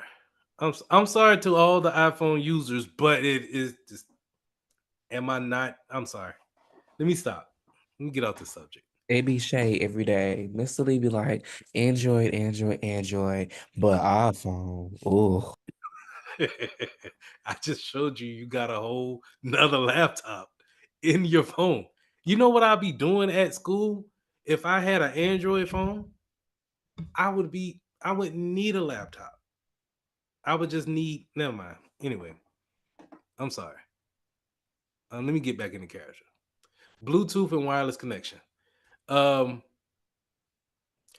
Bluetooth is going to be on mobile devices, whether it's a laptop or phones, tablets, what have you, and even in cars, right? So the thing that I always say is that when you get your laptop, make sure that the Bluetooth is it disabled if you're not going to use it. Now they normally leave these things enabled so you can pair up your Bluetooth keyboard or mouse. And so um, if you don't need it, or if you're in a work environment and you feel like your clients don't need to have it, go ahead and disable it and have them contact you to turn it back on. Um, Now, in some cases, when you pair things up with Bluetooth devices, you may have to put in a PIN or some type of passcode in order to make that connection work.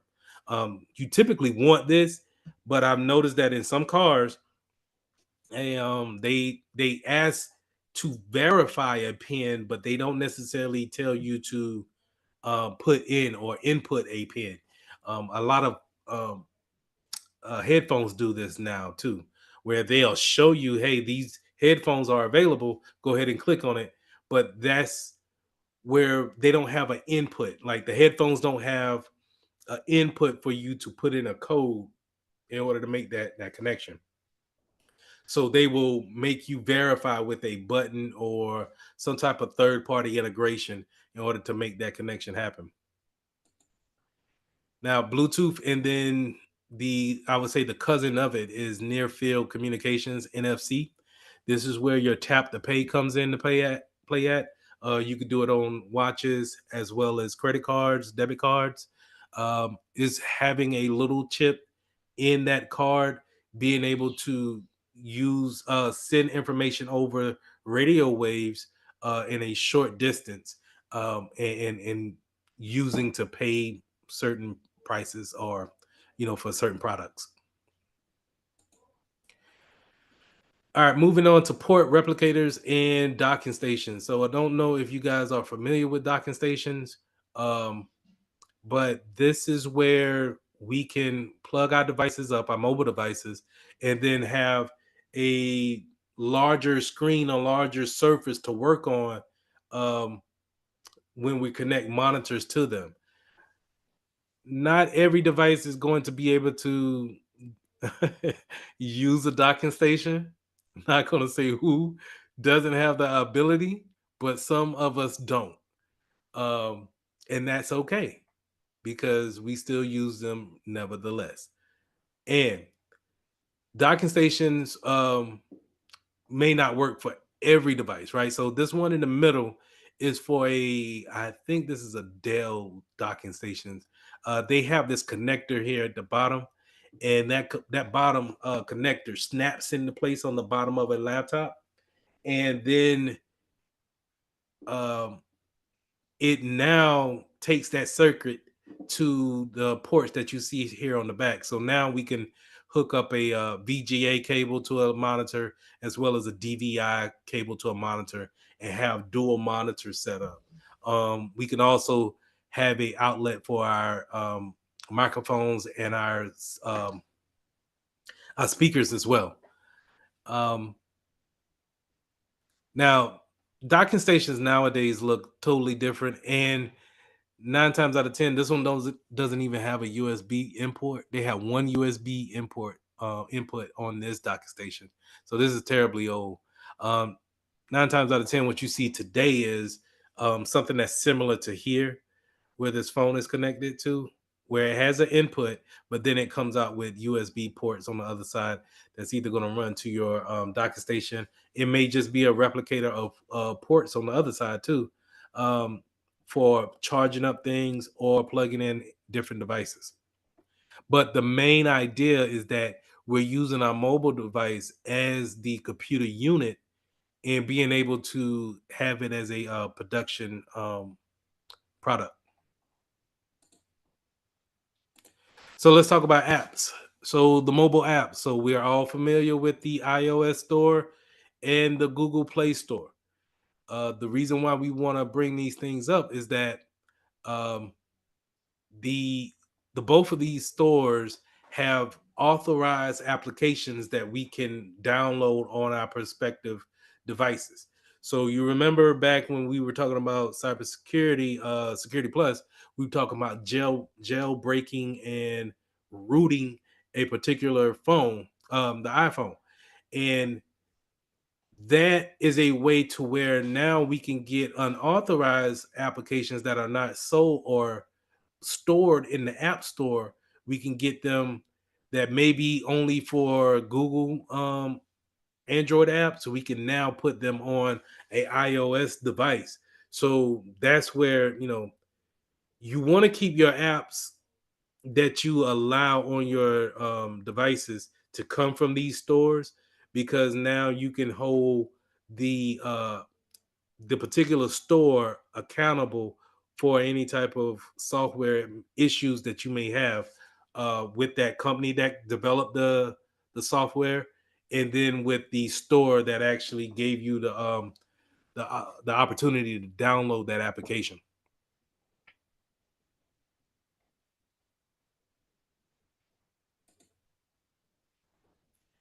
Now, uh, account setup.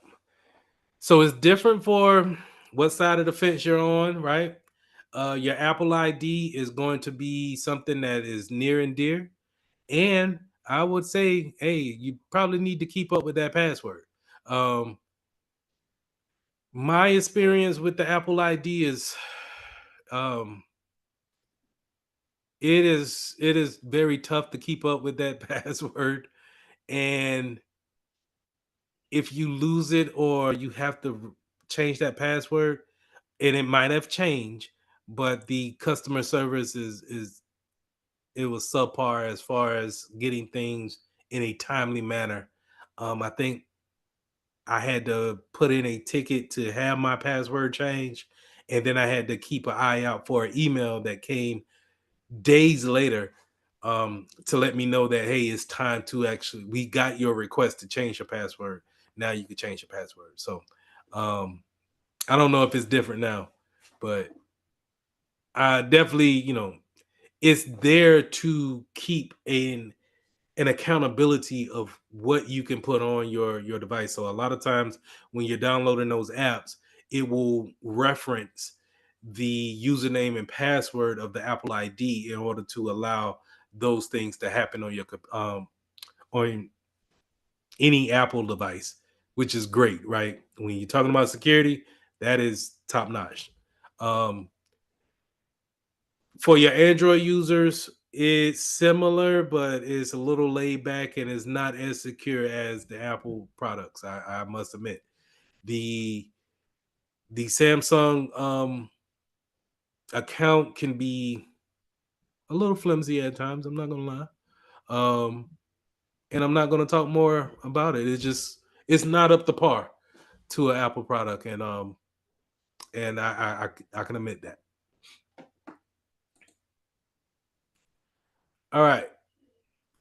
Now, when you set up your mobile devices or certain applications on that mobile device, it can sync its way to other um, data that's on your phone. So a lot of these apps, they want to get permissions to actually see and modify these types of things that I have highlighted here: the contacts, calendar, mail, other applications, and passwords. So just real quick on the passwords, they really just kind of want to see uh, if they need a particular third party app to be connected, such as um, Instagram and Facebook. Maybe they just want to see if the password has that same conjunction, and then make that comparison. Whereas the contacts, I know a lot of social applications want to look at your contacts, see if any of your contacts are, if their information is already in their database, and then make that suggestion to add them as a friend or whatnot. They may want to do that. But also there's some apps that want to look at the calendar and your mail apps, and that's where and the contacts also play a role in that too. So when it comes to business side of it, having that permissions to go into your calendar and your mail is going to be able to be more functionality for the user. They'll be able to give better notifications and set you up for success when it comes to planning events, making sure that they see that application can see things down the road using your calendar. That if you didn't give it permission, then it kind of loses out on that feature. So, all right. So, email configuration options. There's a lot of options that we can use for mail, so it really comes down to what you're using. In this picture you see, of course, the Gmail, but um for Apple users, you can set your mail app up to use any email that you want. The same list should apply for Apple users as well. um the business side of it is probably setting it up for an Outlook account. And with the places that I've been, your IT department should set it up pre giving you the phone. Should. And if not, then they should be able to walk you through setting up the configurations um, for the internal um, Outlook account, the Exchange account too. So sometimes that Outlook account may be supplemented with the word Exchange. So just keep that in mind.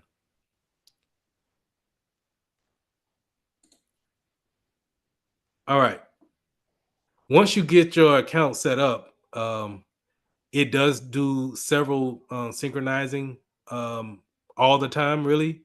And so, whether you're setting it up with iCloud or OneDrive, your phone is constantly talking and sharing information back and forth, especially whenever you're making a change. So for my phone, I have it synced up with my Google Photos. That is, every time I take a photo, it takes it from my local phone and then uploads it to the cloud automatically. That synchronization is constantly going on. So I want to say that if that's constantly going on, there's constant traffic on your network going back and forth, which could also lead to some type of um degradation to the Wi-Fi. So, backing up your files to the cloud is heavy intensive on the Wi-Fi. You're breaking packets down and then sending them across the network for them to be rebuilt in the cloud. That could be heavy intensive, taking up a lot of packets, is what I'm saying. Um, it could slow things down. And so sometimes I like to have that stuff going on at night when I'm asleep, hopefully to be done in the morning, right? It could also do synchronization to the PCs. Now, this is where I look at the Apple ecosystem as being the best, because you could take your iPhone and go out into the world, do all types of stuff with it, get you a couple of new contacts, put in some addresses, um, take some new pictures, videos, what have you. You come back to your house or wherever your laptops is at, and it'll automatically start syncing that information with it. And to be real with you, it probably started to sync that outside of the network, because it's probably going to sync up to iCloud, which is in turn that PC will then take that synchronization from the cloud and put it onto your local machine. And so that synchronization is constantly going on. Also, with the synchronization to the automobiles, especially with Apple CarPlay, Android Auto, when we're talking about having, you know, if you ever seen these products come up on a in a infotainment system in a car, it shows your text, your past text, and it shows the, your contacts and things of that nature. So that synchronization needs to go on constantly as well, to update and make sure that you have the proper data there. Now, we talked about the MDM the mobile device management system. We talked about this in Security Plus. Um, just remember that a MDM is a business type of software that's going to be able to manage certain features on your mobile devices, whether it be application control, um, password integration, or remote. But the main thing you want to remember is this remote wipe is the main thing that we got this for. This is the golden egg right here. So whenever that person leaves the device on a plane or a bus or what have you, we're able to send a signal up to the satellite and tell that device to automatically wipe itself. And therefore, we don't have to worry about any type of business information leaking out from that phone. Two-factor authentication. So two-factor is a way to pair up your username and password with another authentication piece that's normally not in conjunction with the username and password, or something that you know. It has to be something that you are, something somewhere you are, something that you have, something totally different than what you know. And so a lot of times we may use a username and password with a fingerprint or a face pattern, or you may be somewhere, um, and you may have a token, some type of digital token that allows for you to have a two-factor authentication that takes place.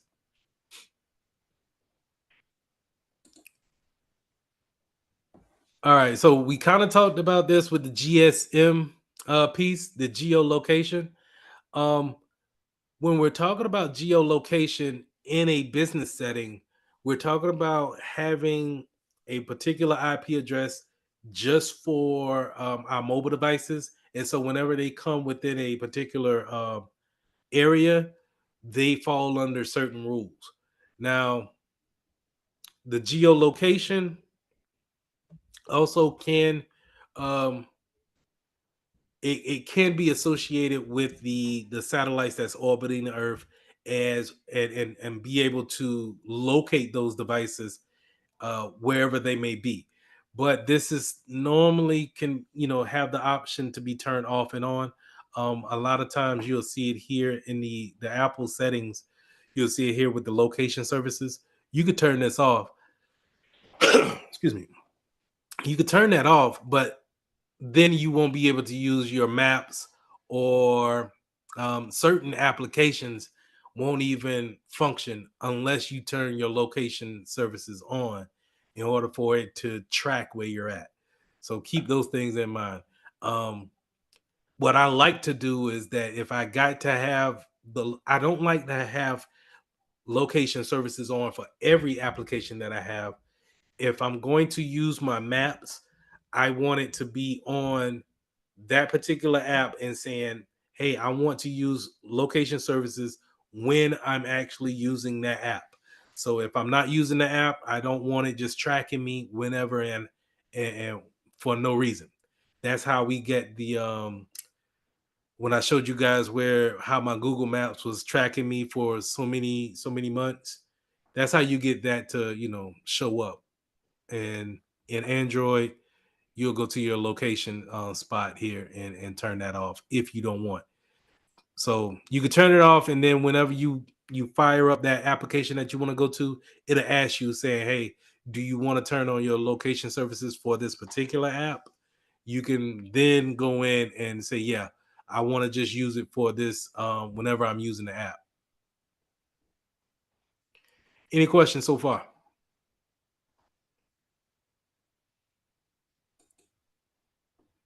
All right. So now in 8C, we started to go into leave the mobile devices, the phones away, and started to talk about laptops and hardware.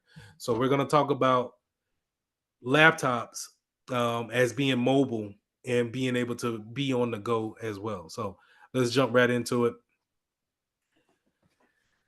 They started off talking about the disassembly of a laptop, and there's several things that you can take apart and replace on your laptop. As Sabala already um, expressed, that putting in hard drive space or memory is a big upgrade to any computer, especially if you know that that computer can hold it and be able to function with it. But you can also upgrade that screen. Maybe you could take the screen that you currently own and upgrade it to a touch screen. um, Maybe you could update your if your keyboard is sticky or it needs to be replaced. You can open it up, open the casing up, the chassis up, and be able to unplug that keyboard and put in a new one. It's nothing really too complicated about it. Um, it's just more on finding the tools that you need for it and not losing the the screws for it. So just keep those things in mind. Majesty, yes. Okay, so I heard specifically, I don't know if this may be an Apple thing, but is it true that for some devices that if you do try to access this hardware that you can end up accidentally like voiding your warranty? And if so, how does like that whole warranty thing work when it comes to disassembling or tinkering with the hardware of your device? Caleb, you wanted to answer that or? I wanted Yeah. to answer that. I wanted to answer that.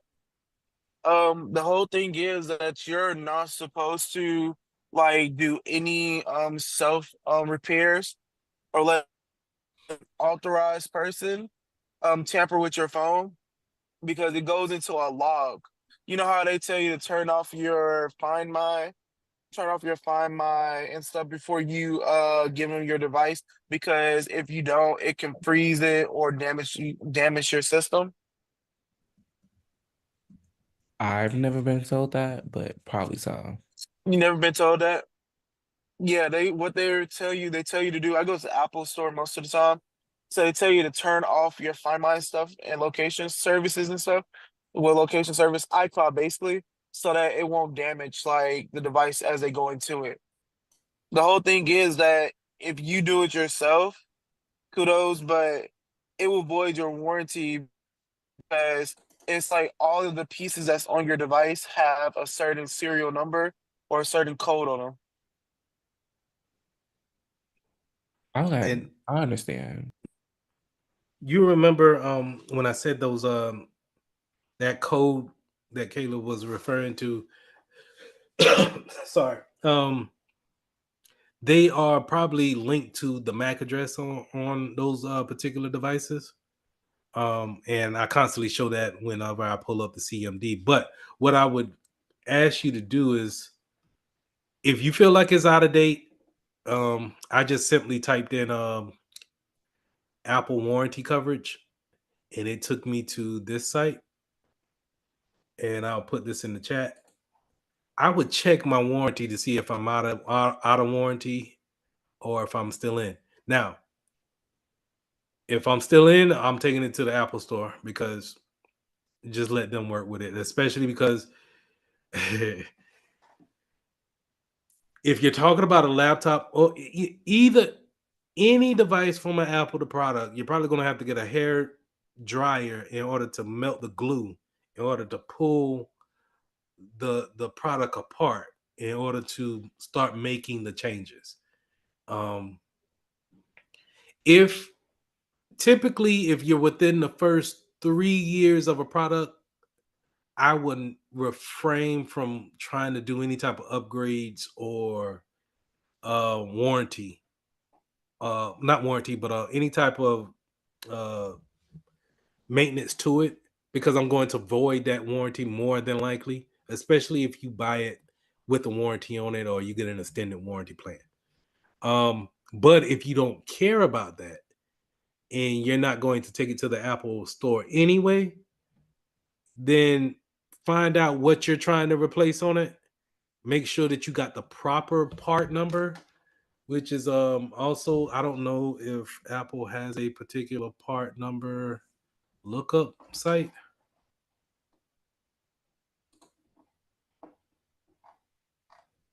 But whenever you're starting to go into getting the parts for a particular machine, making sure you have the right part number to be a one for one swap is probably going to be your best bet. So um, I would make sure I have the right part number, and then I'll look it up on YouTube, man, and dedicate a weekend for it. I would definitely do that. But I would also try to, make sure that I keep everything, have a backup. Let me say that. Before you start to take any screws out of any computer or phone, have a backup just in case it goes left. If it does that and you ain't got no communications for that day, you're gonna blame me, and I'm gonna say, hey, my bad. Caleb. Yeah, because I'm in the process of I'm planning to fix my iPad Pro screen. Mm-hmm. So, like, I was planning on ordering a heat gun because you have to get something or a hair dryer in order to like melt that plastic glue will melt the glue around it in order to get the screen off. So my warranty expired like some time ago. So I was like, let me go ahead and try to do it myself because it'll cost me like almost $400 just to get the screen replaced. So I'm not trying to spend that much money when I could just pay $200 or at least like 150 for the actual screen. And I go to the actual like iFixit website because they Mm-hmm. help me out a lot by identifying like what parts I need. So I go there and then I also just pull up a YouTube video and start doing it myself. But always just look at the video more than once before you start touching the device because you want to do it while you're looking at it and then end up messing up something. Yeah, those a great way to learn. Um, Yeah. but and I'm gonna move on when I say this. You could take that same $150, buy you a nice little Android pad, and be done with that. All right. So you could replace that printer. I mean that keyboard. You can also replace the mouse pad. I don't have a picture of it, but I'm looking at my computer right now. My mouse pad is toe up, and I need to replace it, but I'm not. So, um, but you can, and normally the parts that you're putting in again, they are probably connected with some type of SATA connection, and you just pop it out, pop the new one in. The hard thing about your replacement, Caleb, is that you're gonna have to find the glue to put back on to press everything down.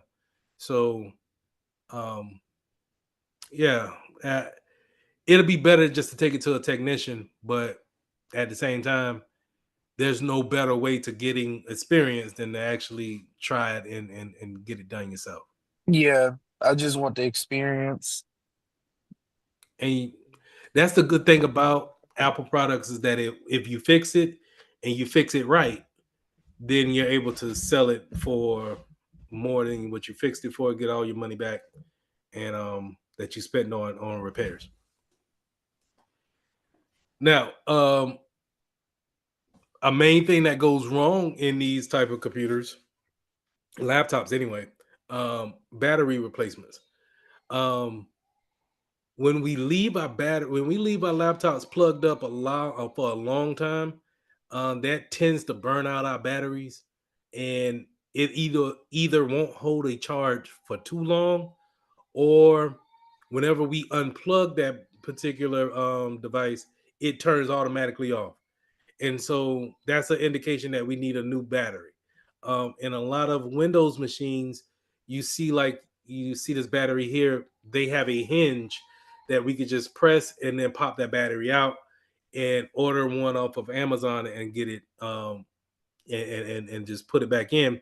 Or we can find an upgrade to that battery and maybe it has a extended life. But it's all coming down to the part number, and then it also comes down to if it's the right voltage for that particular laptop. For the Apple devices, those are encased. The last MacBook Pro that I've seen, it's encased, and you have to take the little footings off to get to the screws. But I think now with the MacBooks being so thin now, that you also have to take that same process of taking a hair dryer, melting the glue off, and then prying that chassis open. I mean the casing open to get to the battery inside.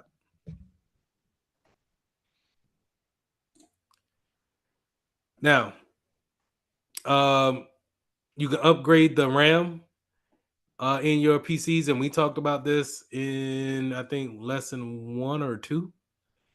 Typically, we're gonna upgrade the RAM, the SODIMM memory slots. So this is simple memory that we can slide into these little slots here and snap down. And if our system is built to hold more memory, then we can always do a simple upgrade on these and give it more functionality, give it more speed when it comes to solving issues and going through different tasks that it goes through. We already talked about hard drive upgrades, but again, if you're going to go from a HDD to a SSD, solid state drive, it's going to it's going to boot up faster, a lot faster, and it's going to be able to give you more space.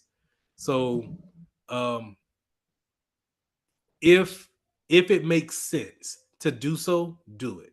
So, but at this point, I think everybody should be kind of off of hard drives and really have a solid state drive and whatever machine that we're working with. So, I don't see us really kind of making these upgrades, but it's definitely something that you will want to do if you have the opportunity to do so. Now we can also do, like I said before, keyboards and touchpads. And this is not necessarily always replacing the physical one that's on the board. Sometimes we can plug it in via a USB port and use an external one, or hook it up via USB, right? And use one such as that in that case. Same thing goes for that fingerprint scanner that I got right here for the biometric wise.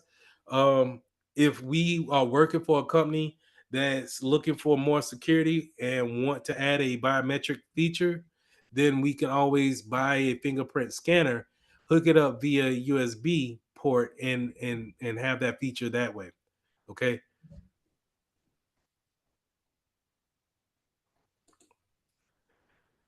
All right. So let's get into, I think this is the last section. Let's get into troubleshooting mobile devices issues. So, poor battery health. Like I said, if we need to change out a battery, more than likely it's going to be holding a charge. It's going to have a problem holding a charge,